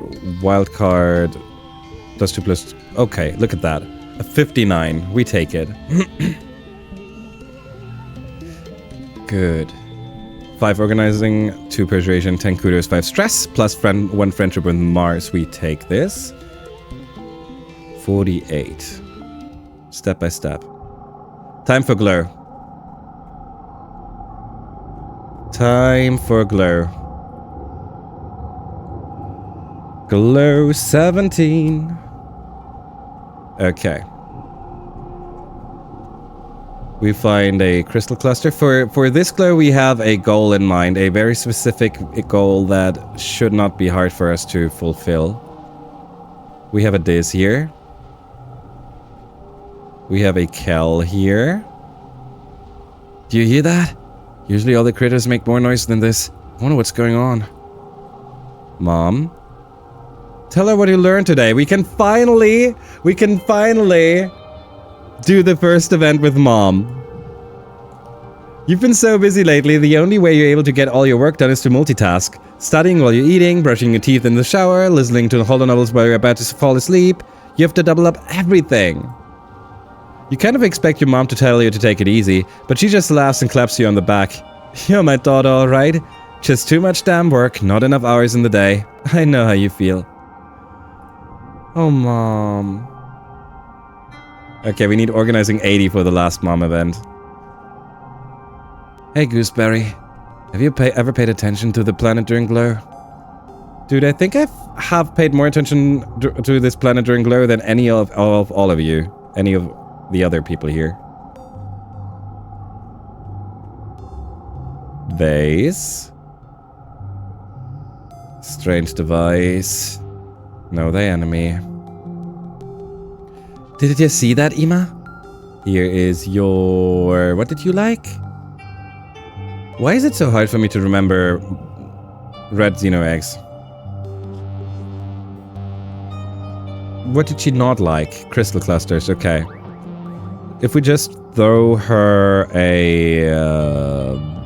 bubble fruit? Thanks, okay. Okay, we take it. 95. We're getting close. Okay, time to do the glow thing that we were waiting for. We get to sneak out during glow. This is the first time we managed to do it this year. There's an event immediately at the start. No one is allowed outside during glow, so if you stay out the lookout site, there will be nobody to catch you. It also means that you'll learn it here. If you get into trouble, it's going to be big trouble. The familiar is unfamiliar during glow. The sky is dark, except for the eerie light of the wormhole, seeming so much closer than it usually is. And the gloom makes the shadows deeper and more mysterious. It's so hauntingly quiet that you can't even hear the movement of animals, the beat of soft swings, of something large in the distance. What's that curious sound? It's just a dorp's moth taking flight. Its usually dull plumage is an iridescent rainbow, glowing warmly in the dark of glow. It slowly glides through the mushroom trees. You've been taught to be terrified of glow season since you landed here. That there were monsters out here, circling the colony and attacking anything they saw. But it's so much more serene than you were expecting. Maybe they were wrong? Maybe they were lying to you? Okay. Glow is beautiful. We don't need to do those events, but we're gonna still, like, we're looking good. We can take a look at all of them. The area is dotted with huge circles of glowing mushrooms, each one nearly a meter in diameter. The bare grass in the center of the circle looks remarkably lush. Take a closer look. You crouch down to analyze the mushrooms. It's a species you don't recognize, but your holopalm reports that they live most of the year underground and only pop up during glow season. This close, you notice that the entire area inside the circle is sunken, and the grass has been flattened, almost like a footprint. But what would be big enough to make this? You decide not to wait around to find out.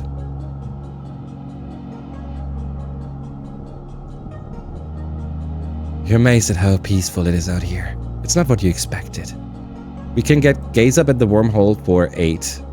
At 8, neighbors become wild while you're wild. My ass, that's what!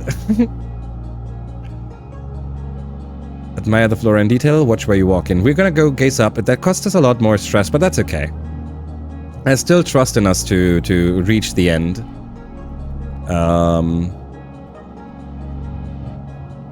Yeah, I'm still confident in us. We can do this.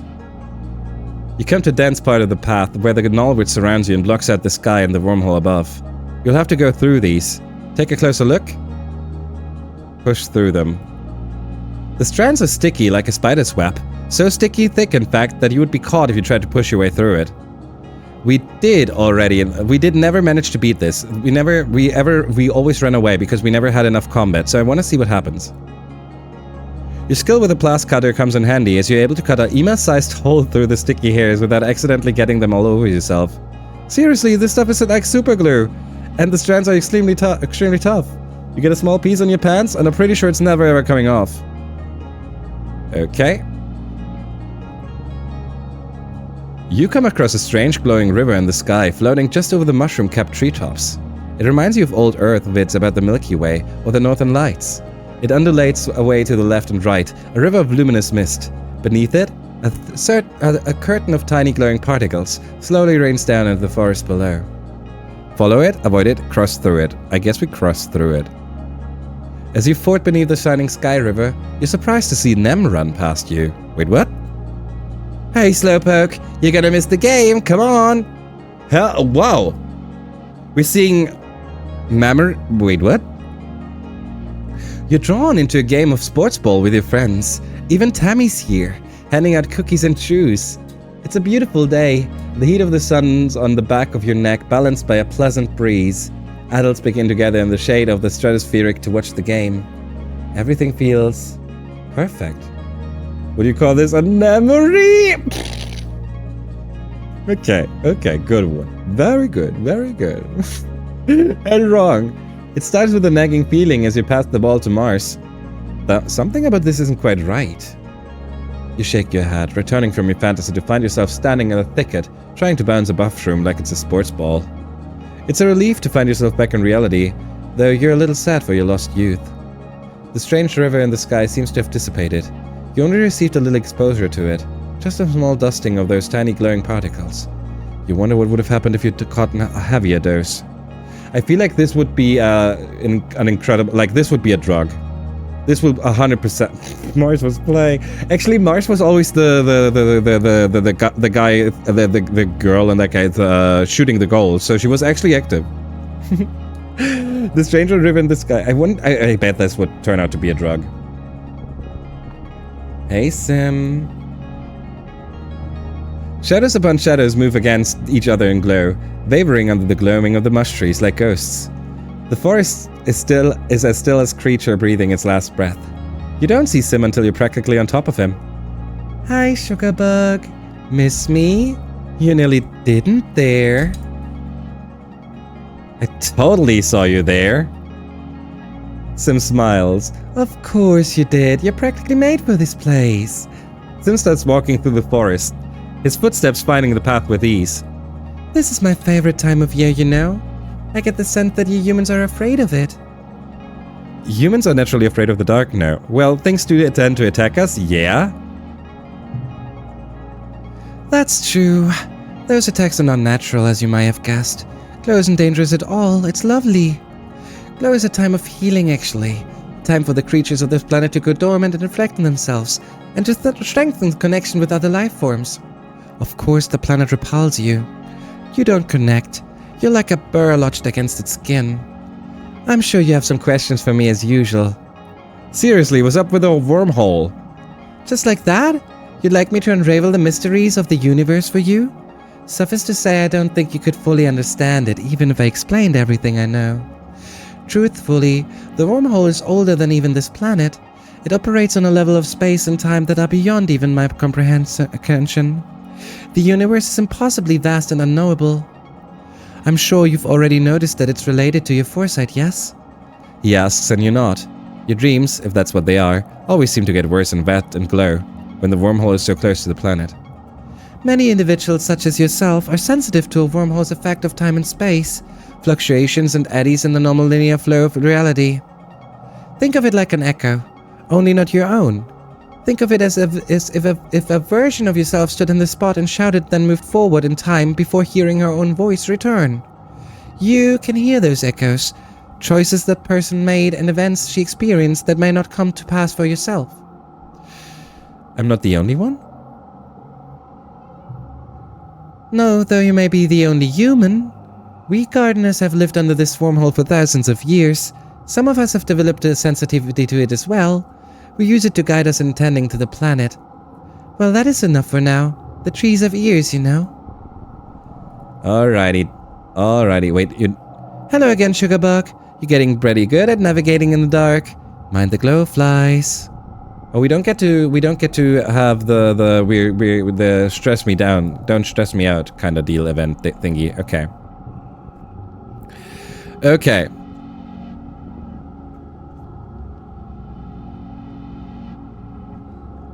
Is this a different color manticore than this? Or am I... No, I'm making this up. It's the same color. Okay. Okay.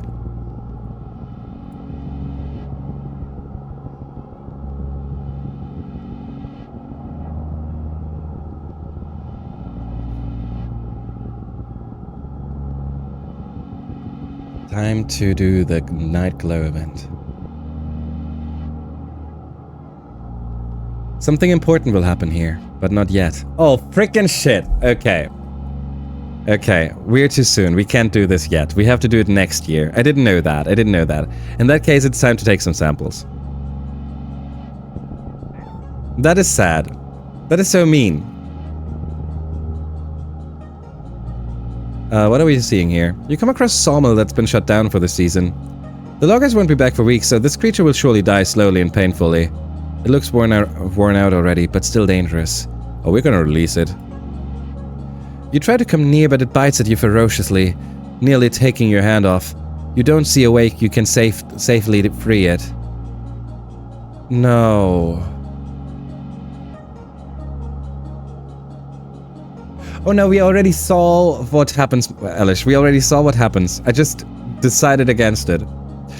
So we know that we can get to that point. There is actually something that happens there. Yes. But you're right. Also,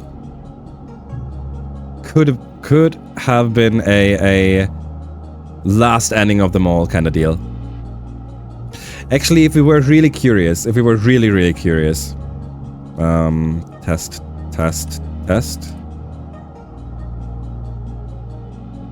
We could actually load it, because I'm pretty sure that we called it. First end, there you go. We could actually go and get it. We could just take a look at it if we wanted to. But we didn't. And we're gonna earn that.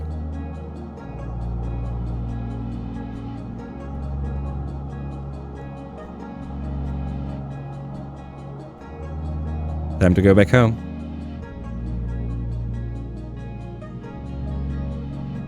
Let's see what Glow has in store this year. I really don't remember, and I'm a little scared.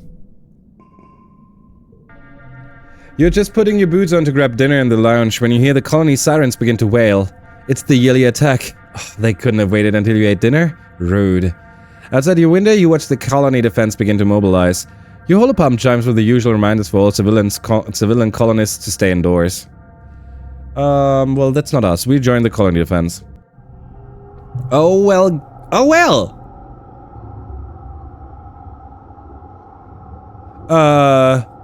Okay, so we joined the defense. We know what's happening here. At first, there's no things at all appearing, and then they go in waves and slow, and then Noctilucent appears out of nowhere and is like, okay, I'm talking to this guy now. And he's talking to us. The creature looks suspiciously like a person, at least from the waist up. Down below, it's a lumbering chimera, vaguely reminiscent of a faceless, wrapped in tattered bits of flesh and bony protrusions. Something like hair flutters behind it as it turns and looks right at you with an unnerving, malevolent intelligence. You rub your eyes. Yeah, it's still there. It approaches the base of the wall, and the other monsters surge forward on to pound against the gates. Is telling him to go to hell the play? I feel like if we want to be friends with the gardeners, then telling them to go to hell is not the right course of action. I'm gonna do that. I'm gonna do the IWATE right now. Thank you, Kenneth. Also, I hope you also you also have your sleep in mind, friendo. I hope you're doing great. I want to see what happens if we tell him to go to hell. I mean, this time we know a lot more. We just finished movie club. Oh, hell yeah! Oh, hell yeah! How did you like the Star Trek the Star Trekking? Or did you like the Trekking? Wait. Star Trek fans are called Trekkies, right? Go to hell, Noctilucent. I want to try what happens. We saved. +1 colony events for this? Okay. Okay. Okay. Yeah, okay. Did you enjoy tracking your stars? Yeah. You remember its name. Their name. A gardener, part of an ancient alien defense system. One that doesn't know when to stop. They look at you in surprise and seems as if they're going to approach the wall and say something. Oh shit. Then Nem puts a bullet through their chest. Noctilucent reels and falls back into the crowd of monsters. What the hell was that? Nem demands, then covers her eyes with her hand. Never mind, I don't even want to know. This siege better end soon. I'm starting to see shit, Ima. I swear that thing had a face. Noctilucent's disdain. He really dislikes us. Okay. Finally, after the 6th day of the siege, you look down the sights of your blast rifle and see a curious thing. The monsters are retreating. As you gather with the other soldiers in the colony square, your holopalm lights up with a priority announcement from Governor Lum. The alien attackers have been defeated. The siege has ended. Another year, another win. You're welcome, Vertumna. You are welcome, humanity. You're welcome, you hear and say a chief right nearby looking livid. What did he do? Race out there like an idiot with his honor guard? Defend strategically unsound positions? Put himself in danger so we had to save his overstuffed ass? And when I actually needed him, taking his 12-hour beauty rest while the rest of us locked through endless shifts. The soldiers are exhausted from the siege, so the crowd in the square disperses quickly. Only a few Helios remain, covertly filming Rat while he continues to rail against Lum. On the horizon, the first rays of quiet streak the sky with lavender. You watch Utopia's reclamation crew head out through the gates to begin vaporizing xenocorpses for their component molecules. That night, you have terrible dreams. You imagine that you're sieging the colony, that you're a creature crawling in the mud on your belly, the ozone crackle of blast rifle fire arcing overhead. With your taloned claws, you rip into the walls like they're made of clay, stuffing choking handfuls of it in your mouth. In a moment of lucidity, you try to pull the clay from your throat, but no matter how hard you pull, it just never ends. You jolt awake when you realize you've been pulling your own guts out of your throat. Just a dream. You're shaking and coated in a film of terror sweat, your heart pounding. You don't find sleep again before dawnbreak. The 4 episodes can be described as Give Us Khan, Fun Weird Stuff, Gangsta AU, and Horny Spock. Wait, we got a Horny Spock? We are in year 18. We reached Rex's 61, we got Mars up to 64, even Vase is going close to 47. It's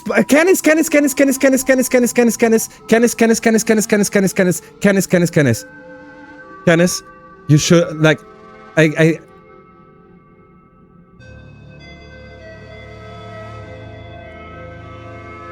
I laughed. I laughed so much. I laughed so much. I freaking loved. I couldn't handle myself. I couldn't breathe for a I wasn't able to breathe anymore. For a second, I was really like worried about myself. I was dying of laughter. That was out of nowhere. I had so many ideas, but that was none of them.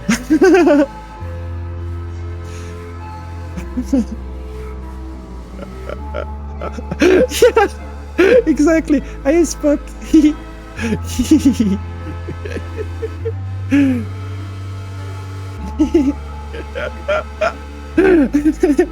And the way how proud he was. I still can't. Okay, let's take a look. We wanted to get a focus on persuasion going, and we actually finally managed to do it. It only took 8 years.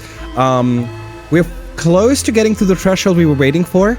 We want to reach the 50 with item. It would be nice if we got better than that, but 50 with item is enough for the most things that we want to do. Other than that, we have made sure that most of the thresholds are reached. We just assume that 50 is the most what's asked for most of the time.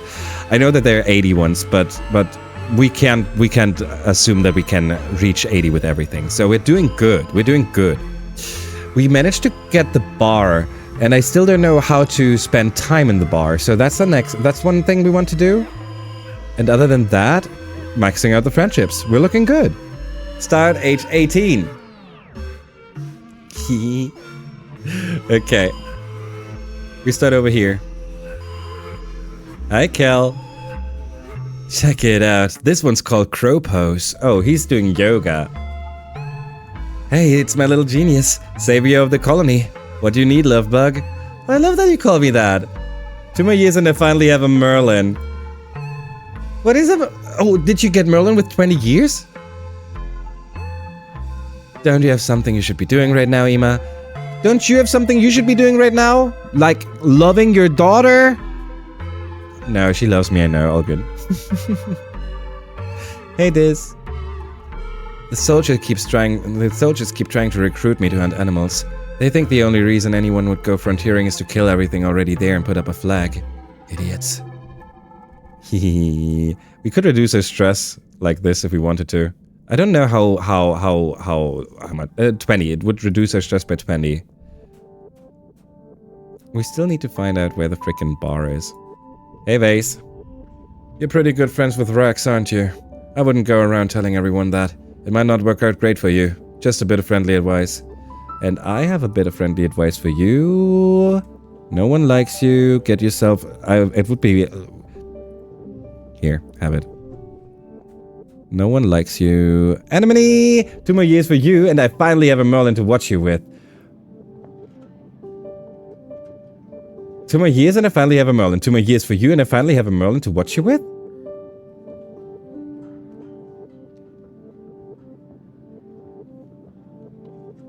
I still don't get it. I'm so sorry, Kenneth. I might be slow right now. Anemone. Yes, this one. So this is how far I got it. This is how far I got it. Yes. So me playing for 2 more years.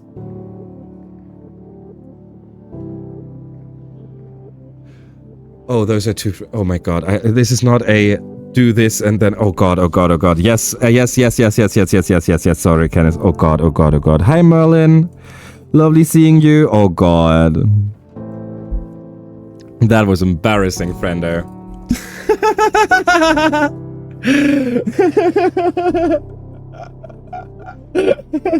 Wonder why you might be a little slow right now. Whatever could be the reason. Gee, I have no clue. I have no clue. Oh god. Oh well. Oh well. Gee. Oh, friendos, you're awesome. You are great. Here, have your strange device. Wait a second, it's not strange device. What did she like? Why do I always forget? Because she likes the red Xeno eggs and we don't have any more. We don't have any anymore. The Boba fruit she also didn't like. Maybe she likes a medicinal root. Yep, she does in fact not like a medicinal root. That we're still at 96. We need to give her 2 more good gifts or 4 bad gifts. Was it more embarrassing to find out that Hotline Miami does not have the word HODL in it? No, this one was more embarrassing because the HODL one, I was, after I said it immediately, and that one doesn't even have the word HODL in it. So that was at least quicker. Hey, Tammy. One of life's great mysteries, really. Yeah, I agree. I wish we would find the reason, but obviously we can't really expect that, right? Tammy's already at 100. No, at 95. You get your freaking flower. Here, have the flower. There you go. Thank you. These are my absolute favorite. I know. Hey, Rex. I got your present, and it's a log. Nothing the dog likes more than a stick, right? Yeah, I remember that. I don't remember what you said exactly. It was a triangle of ass hair. What? It was so good. I was thinking of learning something new. Yeah. That sounds like a good idea, but here's your crystal. Where's Mars? Hey, Mars, I have crystal for you as well. Here. I have a crystal. Asshole titty window. Exactly. Hey, Ema, what's going on? Hey, nothing. I think we did our round. Yeah, we're done with our round. Okay. Resting. We still don't know where the bar is. Candace, do you remember where the bar is?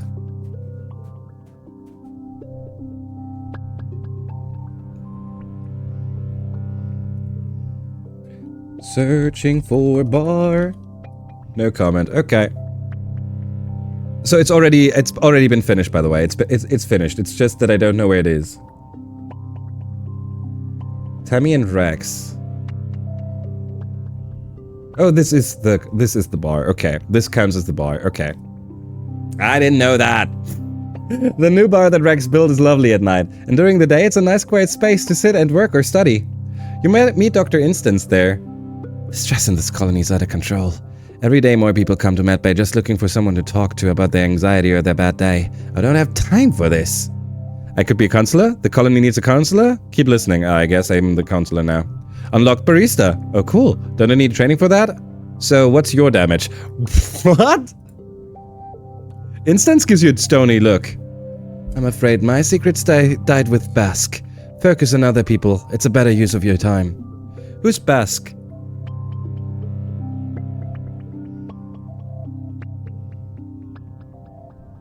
Wait, isn't that the name of Tangs and... Isn't that the name of Tangs and... This is dead? Mother? You've seen that name before, right? I feel like I've seen that name before.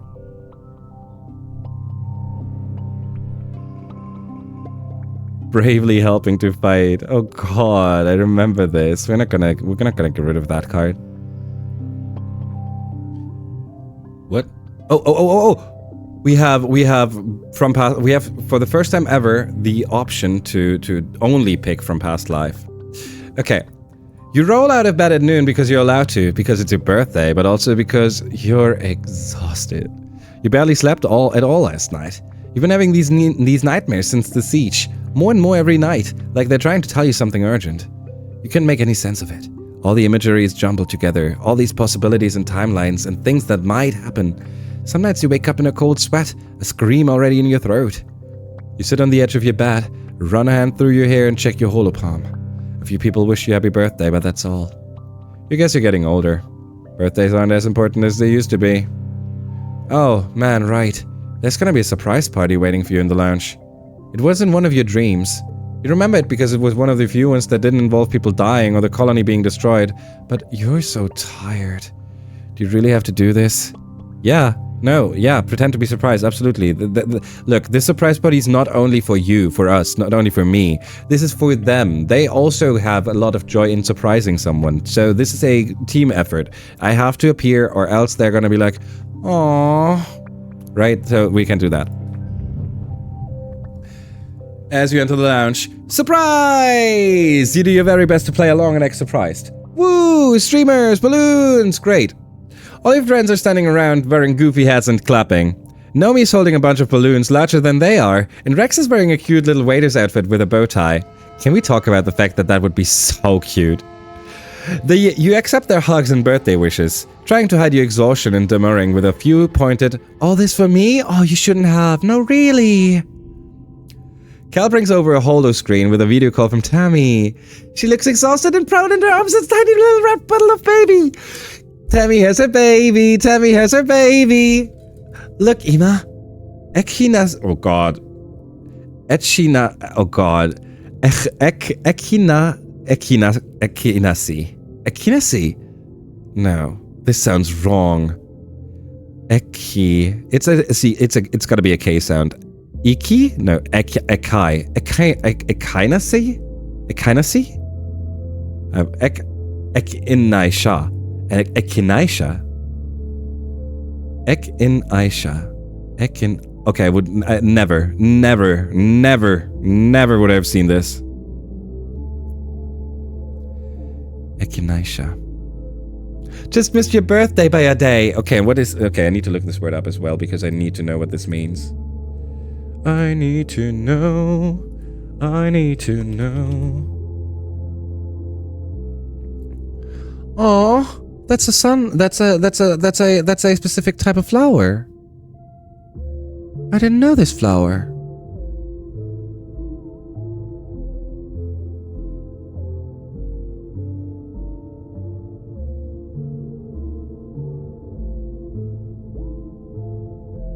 Echinacea. Echinacea. Apparently, in Echinacea is the German pronunciation of the Latin word. Echinacea. Interesting. I did not know that. I did not know that. I love that. She just missed your birthday. Wait, what? Oh, wow, we have the same birthday. You thank you, Elish. You coo over the baby girl and wish Tammy a speedy recovery. She looks even more tired than you are, but everyone is healthy and happy. Especially Kel. He takes the holoscreen for a few minutes after you're done so he can obsess over Tammy's new baby. Even though he's probably not, well, not supposed, to be related to Echinacea. He's every bit the proud daddy. When he returns to the party, he's so happy he sounds like a total dork. He tells everyone about the new baby, beaming so proudly for Tammy they can probably take readings from Earth.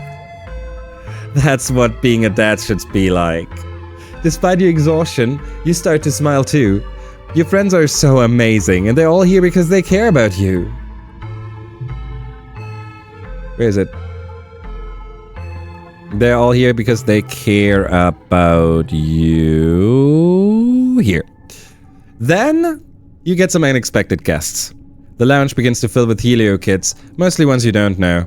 The ones you usually keep to themselves and, well, don't much like your original Stratospheric kids.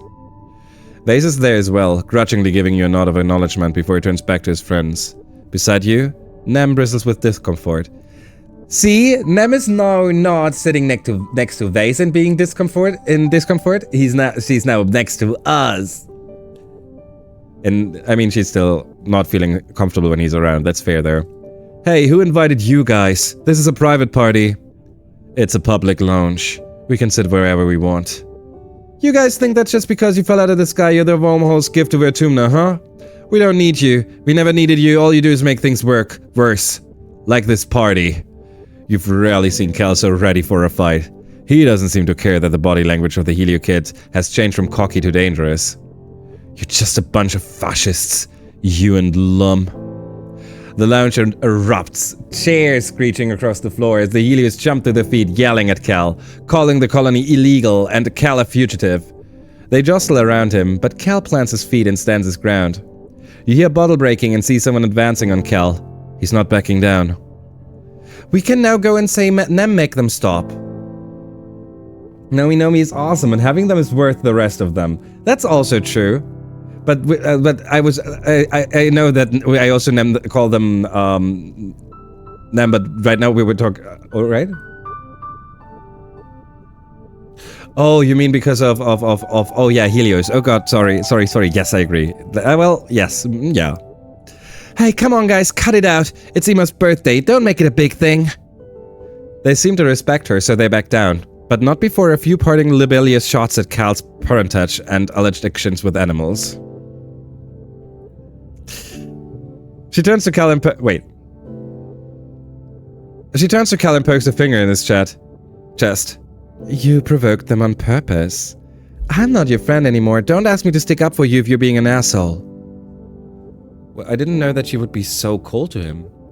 Well, that was enough excitement, I think. Let's move on to the important part, cake and presents. Under Mars' skillful party hosting hand, the mood shifts back to festive. You enjoy your presents and your cake, but tension spoiling over like that is a bad omen for the rest of the year. Alrighty. Mid-quiet. And Tammy has... Oh, you have to meet the baby! We get... let's get... Hopefully we get to meet the baby. Let's go. No, it's our birthday. I can't get that into my head. This is now the 8th time in a row that this has happened. The 8th time in a row that I am standing there going to Tammy and I'm like, oh, new event! Yeah. Shared with Tammy. I was just kidding. I made my own silly Billy. 100. Tammy reached 100. Tammy reached 100. Next up is Anemone. Hello, Ima. Mars is up here. An art gallery. Kill. Check it out. This one's called a crow pose. If your mom already said no, I also disagree. Your mom is using the quiet time to plan this year's crops layout.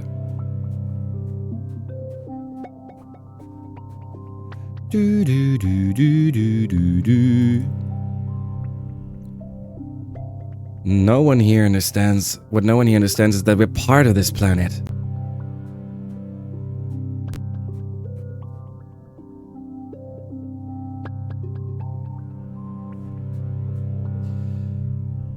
If you're looking for Rex, you're not going to find him here. I know.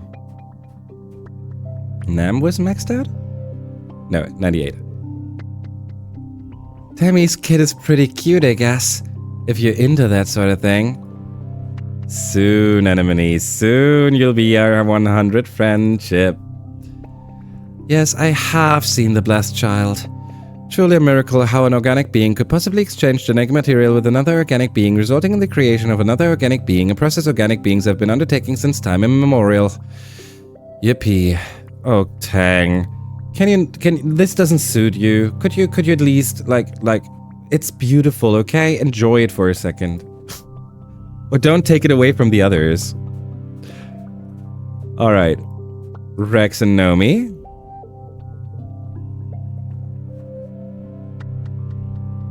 Okay, we did all the talking. Good. Do we want to go outside on a birthday? Right now is a good time to go outside. If we do, we would go to the riches again, I think. What will we do there except for getting items? Obviously getting items would be nice. Getting a Xeno egg would be nice. We don't find Xeno eggs in enriching races though.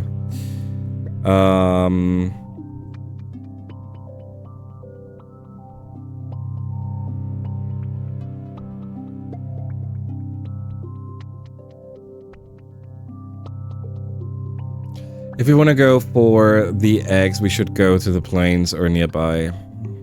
But we only need one egg. We only need one single egg. What is the other item? What are the other items we need? We need strange devices, which we get enriching races for... vase. Medicinal roots for... No one anymore. Wait a second, let's just look. Anemone is one single red egg, or Xeno egg. Mars is the crystal clusters, mushwood log, crystal clusters, strange device. So item-wise, gift-wise, we only need to go to the rifting riches. So we go survey the riches again. Okay. Let's get those items. Let's get those items. Bum bum bum ba. There's the first crystal cluster.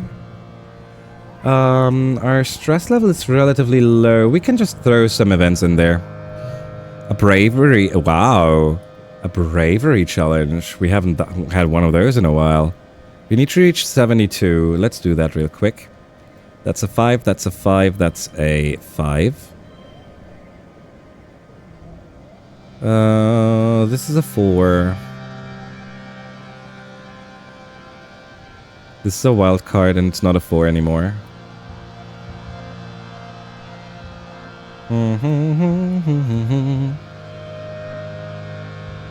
Actually, like so. And then just throw like a 4 in between. 6? No. Well, we can do 6 and just switch places. 4, 5, 6? No, we can't. 3. 3, 4, 5, 6. Okay. Giving us a 40 in round 2. Pretty nice. And we end on blue 8, blue 5. Oops. Blue 8, blue 5, blue 6, blue 4, 0. Okay. Super goal reached, so we get 2 bravery. Reaching bravery 80, so this is the highest threshold. There should not be a higher mission than like a harder mission, like a harder skill check than 80, as far as I'm aware. I think there's single ones that are 90. And we've seen we have seen one single event that actually was behind a 100. I think it was 100 perception. I don't fully remember what it was. Dilly Pillars. We are turning back and finding another route because this doesn't give us anything that we still need. Here. Neutralize the radiation. There you go. There's Utopia. Hey, Utopia. Share your findings on the obsidian layer. Share your findings on the gardener's array. Help them work. Share your findings on the obsidian layer. Absolutely. Help them work. Yes. We get +1 engineering. We take that.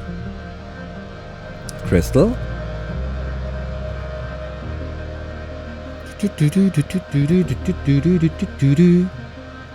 You haven't been down in the deepest crevices of the ridges. Oh, this is air squid stuff. We did that.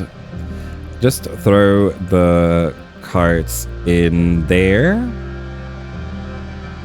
Card becomes a 3. Sucks already. Actually, that's okay. 3, 4, 5, 4, 24. 7, 7, 6. We don't have a wild card right now. 3 and... Oh, unchangeable. 3 and 4. 26 is still good enough. Okay, 9. 8. 6, 7. Wait, this works. 7. 7, 8, 9. This will not work there. We cannot create a 6 here.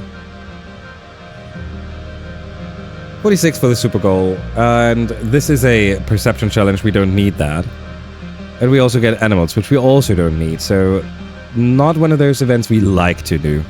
We like to go for. Crystal cluster. Sim, but there's no new event for him. Did you know we gardeners are each assigned a specific domain? My peers, Noctilucens, is invasive predatory animals. You would be best not to put humans in that category. He doesn't say what domain he has been assigned. I brought you something. Here, take a look at, I don't know, medicinal root here. Remarkable. I know.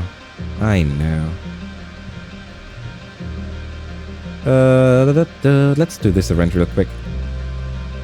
You're trudging along when you suddenly are buffeted by a hot wind. Find the source.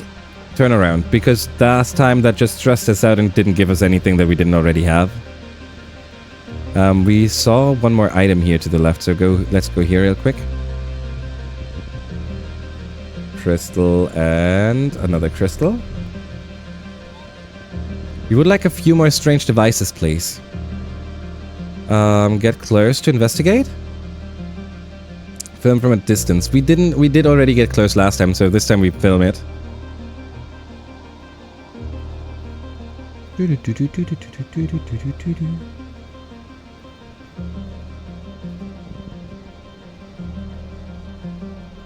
That's another crystal cluster. We need the frickin' thingies. Give us some devices.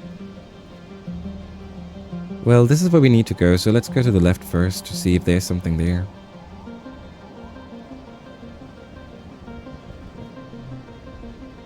There it is. There's the rock next to this. I knew that it was here. That also was absolutely unneeded. We would not have needed to do that.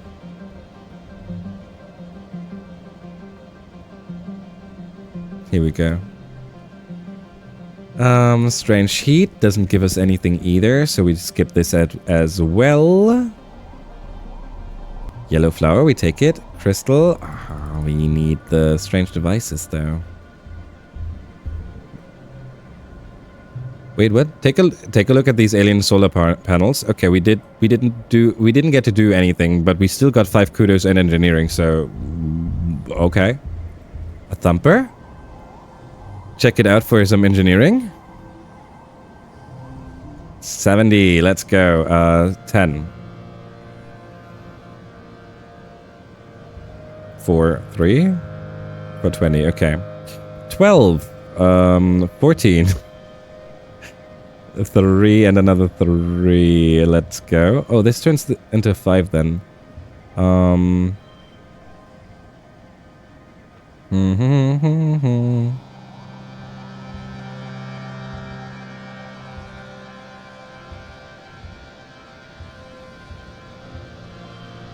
We can still do 22 with the last hand. Let's go.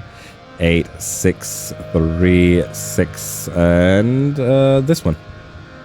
Alrighty. Super goal. And time for another ad break. If you're also wondering how that happened, I don't know. Time is freaking running. Like, this was not expected. Friends, ads are starting any second now.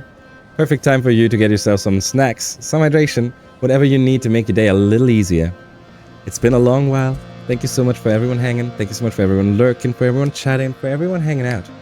I really appreciate you. Hope you're having as good of a time as I am, because I am having a blast. We'll see each other in about 3 minutes, friends. Like always, here's your break screen. And I'll stand up real quick. I'll be back.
So people, you wouldn't know that, but in the ad breaks, I have done I did my wash. I did my how do you call that? You know, wash machine thingy. So obviously, we had enough time to wash my whole stuff, and it smells so good right now. I love that. That's actually pretty nice. I actually went and got to wash some of the blankets, which is usually a huge time investment, and so doing this over the whole course of the day in increments of 3 minutes was pretty good. Hey friends, welcome back from the ad break. I'm going to take you over to the side again. Oops.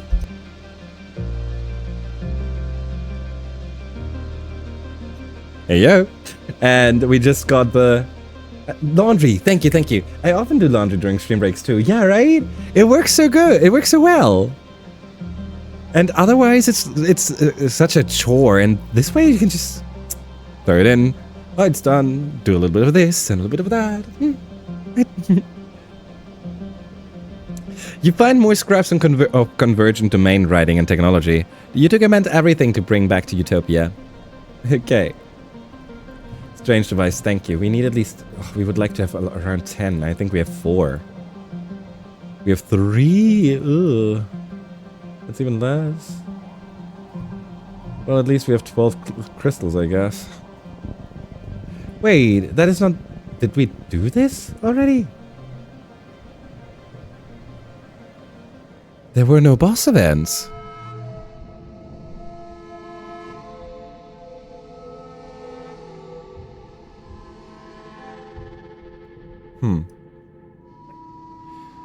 Let's double check. Whoa, you're streaming early! Oh, never mind. Hey, Lance, how you doing? Yeah, the stream broke around the 8-hour mark. So we're actually at 18 hours now.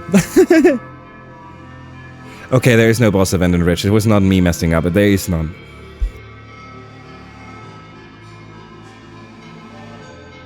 Désolé. Hey, thank you so much for betting, Aiko. I hope you have a wonderful start to your day. Hope you get to enjoy your weekend.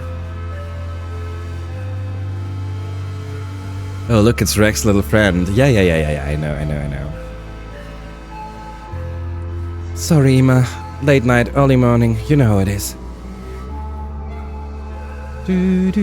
Unlike her tummy, I have no desire to have children of my own. In truth, I'm not entirely certain my body is capable of it. I know. Tammy? Will I wake up to you still playing? Depends. Are you napping or are you sleeping? Napping? Yes. Sleeping? No. I don't think so. That would be surprising to me. Yes. Okay. Art gallery. Considering that we are now in the quicker phases, sleep is nap, nap is sleep. Okay. In that case, I will most likely still be there. I'm pretty sure that the coming month are going to go over more quickly because we don't need to explore anymore. Exploring costs us a lot of time. So, from here out, we do have more quicker events. So it's basically one round event, and what's taking time is how long I take to decide what to do, obviously. But other than that, I think we're from here on out pretty quickly going on. Right now, I'm trying to beat Silksong. Oh, nice! All I decided is I like it a lot more than Hollow Knight. We actually Silksong is also still on our list to play. It's just it's gonna be close to the end of the year, if not the new year. Did you find out about the Sim stuff? We figured out, we learned a lot about him. We still, I have a lot of questions, but, we saw the Overseer, so it looks like it's going into a clear direction right now. We just also have to make sure that the colony is, also taking that direction. And that might be a little problem right now. Oh yeah. So first of all, I think we do not need to rest right now. So we go engineering and hope for the Tang event. We said that we hope for it to appear in H18. So fingers crossed. I wasn't hinting, just curious. All good. No worries.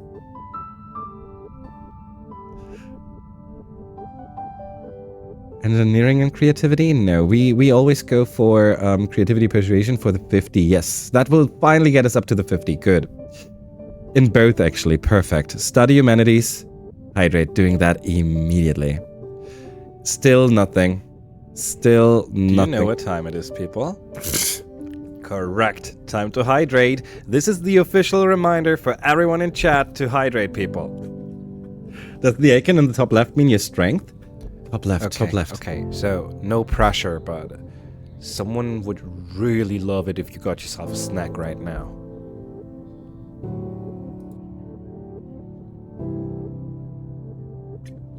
I don't see. Oh, where is 210? I don't. The 210 could. No, I have no clue where you see 210. I'm so sorry, Lance.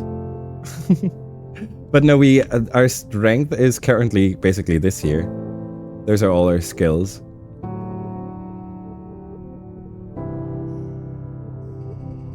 Oh shit, this is... Oh, goal is 40. 8. 6. Wildcard and this one. And this one. Okay, now let's see how we can turn this into a good hand. 5, 6, 5, 6, 7, 9? No, 5, 6, 7, 8, 9. Oh, but this turns into a yellow card. We want... No, this is sad. 5, 6, 7, 9. Can we...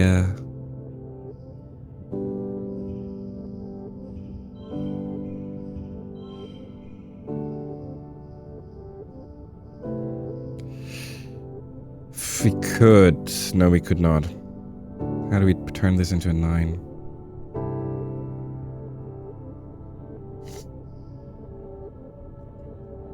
The circle in the top left, that's 10%. Oh, the current year. Yeah. Thank you, frienders.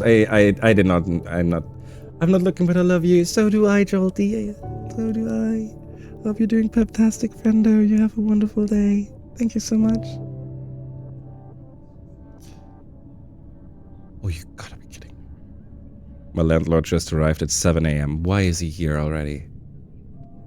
I thought I streamed long today. Oh, you did, Jolty. I saw you. I actually had a tab open.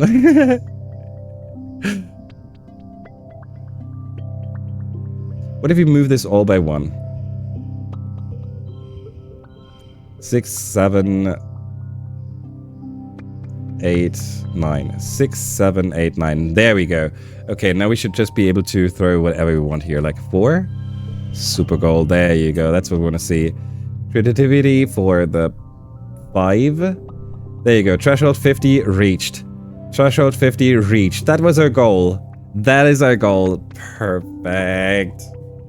Okay. Early pollen. Alrighty, frienders. Where do we go? We do a round. We still didn't get the trigger here. That's accidental 24-hour stream. I don't think that we reached 24. Ema, good to see you. Have you come to see the new genetically modified hybrids? Oh, there you are, Ema. Could you do me a big favor and come with me to the cafe? I need your opinion on a thing I've been making. With pleasure. Surprise! Happy birthday, Ema! Wait, what? It's not your birthday, but as you walk into the cafeteria, all your friends jump out cheering. They're wearing knit party hats, throwing streamers and blowing noisemakers, and you're pretty sure you can see a tiered display of cupcakes. Real ones, not soy cakes. That's squished Iker. Tammy skips toward you and throws her arms around you, squishing Echinacea in her sling between you. You sputter that it's not your birthday, but Tammy just laughs. I know it's not your birthday, silly, but you've been feeling under the weather, and I wanted to show you how much we all love you. Oh. Yeah. Tammy is so precious, my heart. The others raise their glasses to you. They cheer happy birthday again, laughing at the joke. You can feel their love like a blanket wrapping around your shoulders. They're so special to us. You're so special to us, Ima. I want you to enjoy yourself. Go ahead and mingle while I put the finishing touches on everything, okay? Tammy gives you one last sunny smile as she bustles away. The sound of her daughter fussing and crying is audible over the murmur of conversation that erupts as the party begins in earnest. What do you do? Walk over to Nem, saunter over to Rex, hop over to Nomi, get an audience with Mars, look for Tangent, go talk to Mom and Dad. Enough talking, time to find Tammy. Anemone is number 1 to get our friendship to max. Let's go for that. Actually, then we wouldn't need the egg. That's good. Let's go to Nem. Nem is sitting cross-legged on top of one of the tables, flipping a coin. Hey, Aima. Heads or tails? Heads. Heads. 100% accuracy. Too bad you can't do that on the range. It's a challenge coin. The Helio soldiers have this thing where you gotta always have your coin with you, because if someone wants to see it and you don't have it, they get to nail you in the arm. It freaking rules. Yeah, okay. I guess. Nem produces a second coin from her pocket and presses it into your hand. She kisses you noisily on the cheek. Got one for ya.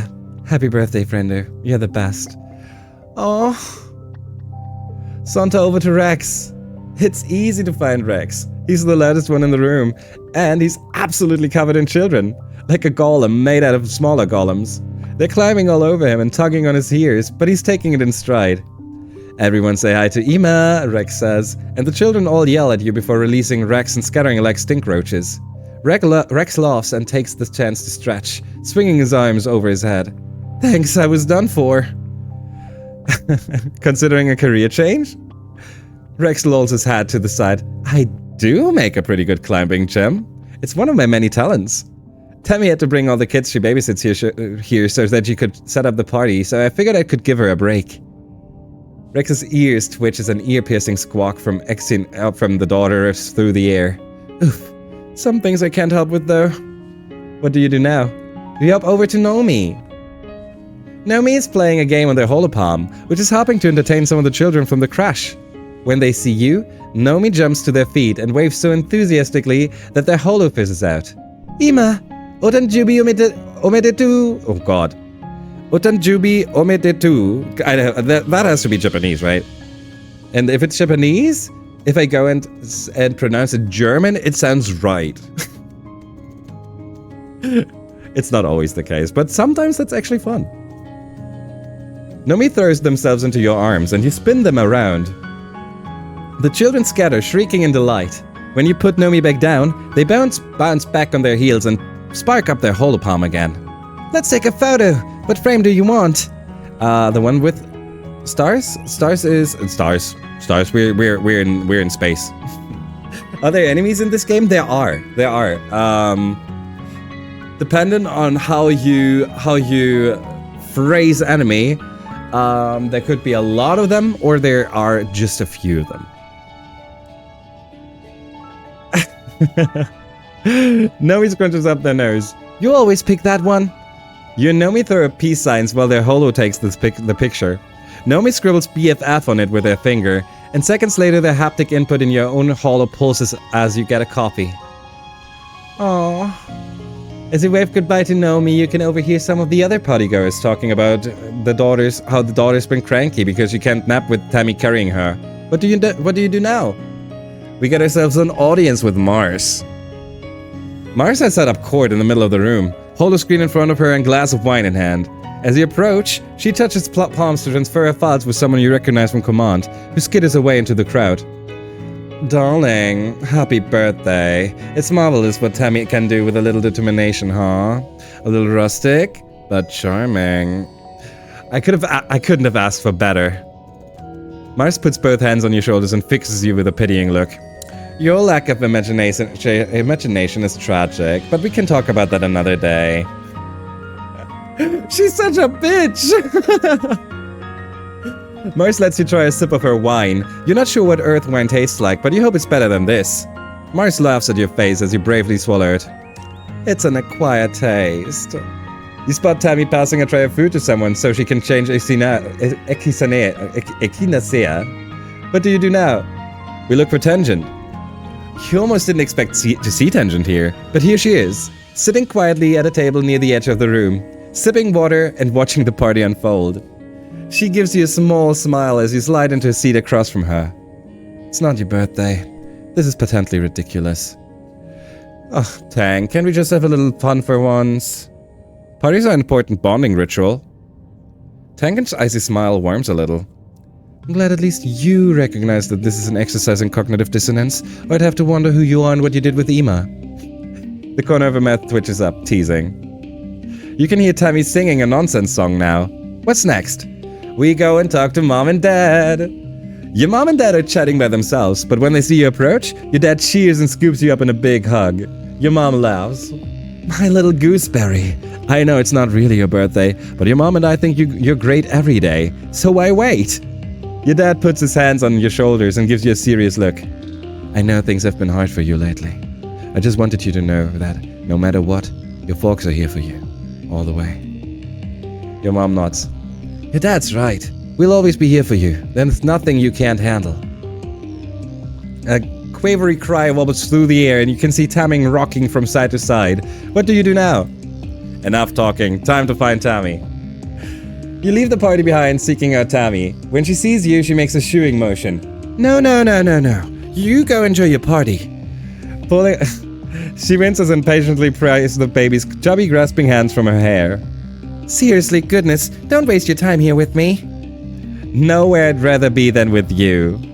Let's you and me blow this popsicle stand. No, that's not what we do. Nowhere I'd rather be than with you. Oh, that's so nice of you to say. Tammy flex down. Nougat! Nougat! We have an upgraded art for Nougat! Look at her! Look at her! Oh my god! She's a cat. She's a cat. Look at her. She is a cat. Look, there's a tail. She's a cat. Nougat is a cat. Tammy flex down Nougat. Could you please play with her for a little bit? Ima and I are going to get some air. Okay, I'm all yours, Ima. Oh, Ange! Holy shit! This is not a good sign! Are you Ange? And Falcon! Oh, hell yeah! The double raids! Hey, friendos! How you Ange? How you Falcon? How you friendos? How you doing, everyone? Oh god, there's the other one! There's the other one! I was a teenage dirtbag, baby! Oh, hell yeah, that's such a good song too, friendos. Oh, hell yeah, lovely seeing all of you! Hey, people! Hi, lovely having you! How was the stream? You were playing Path of Exile, I know, I saw the message, How was gaming, people? How, did you get some good loot? Did you have some good fun? Hey people, let me greet everyone in from the raids. Lovely having you. Hiya Ange, hiya Falcon. Hey you Hippopotatamus, lovely seeing you. Hi Ange, hi Bear, hi Leaf. How you doing? Hi Falcon himself. Hi Venus Voice. Hi, thank you for joining in, Lance. How you doing, friendos? People. First of all, please. Was there no shout out? No, there was a shout out for Ange. People, you should absolutely follow Ange. You should absolutely follow Falcon.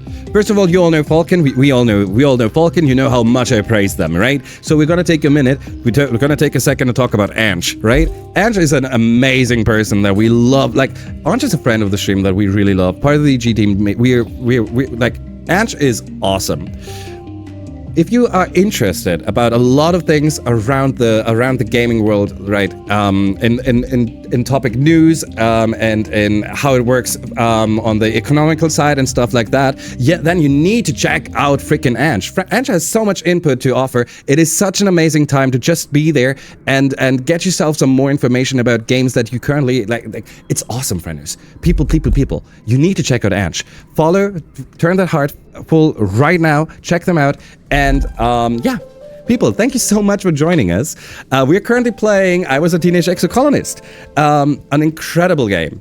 An incredible story narrated game. It's amazing, frienders. There's a reason why I've been here for a while. We have been playing this game for 2 weeks. We have about 150 hours in it. I don't know, 130, whatever. It's an impressive game, but also we are hella deep into the game right now. So what we're doing right now, is we're going to switch you over here to this side. And nothing is happening on my end. There you go. Hey frienders. Hey frienders. I hope you're doing great. I was a teenage dirtbag baby. All ready to leave for the raid message. I was a teenage dirtbag baby. Ayo, Polly. It's a great message too. It's a great message. Frienders, you know what we're gonna do? I'm gonna tell you something real quick. We're gonna do a Ico treat real quick. Because we are two. There's me, who's doing the whole streaming, gaming, blah blah bullshit, right? But there's a real star here. The one we are all waiting for. The one we all want to see. And that, my frienders, is Ico. We love Ico. Ico has... This is 10-hour energy to the extreme. Oh, Falcon, actually, I've been at it for 18 hours. Our stream broke. I'm at 18 hours at the moment. Hey, big boy, how you doing? Ico just got a good chunk of sleep. So, he's in a good mood. Come up here. Come up here. Let's greet everyone. Over. Good boy. Good boy. And now, here we go. Enjoy. I hope you're having a good time, frienders. I hope you're doing great. I hope you're ready for more crimes.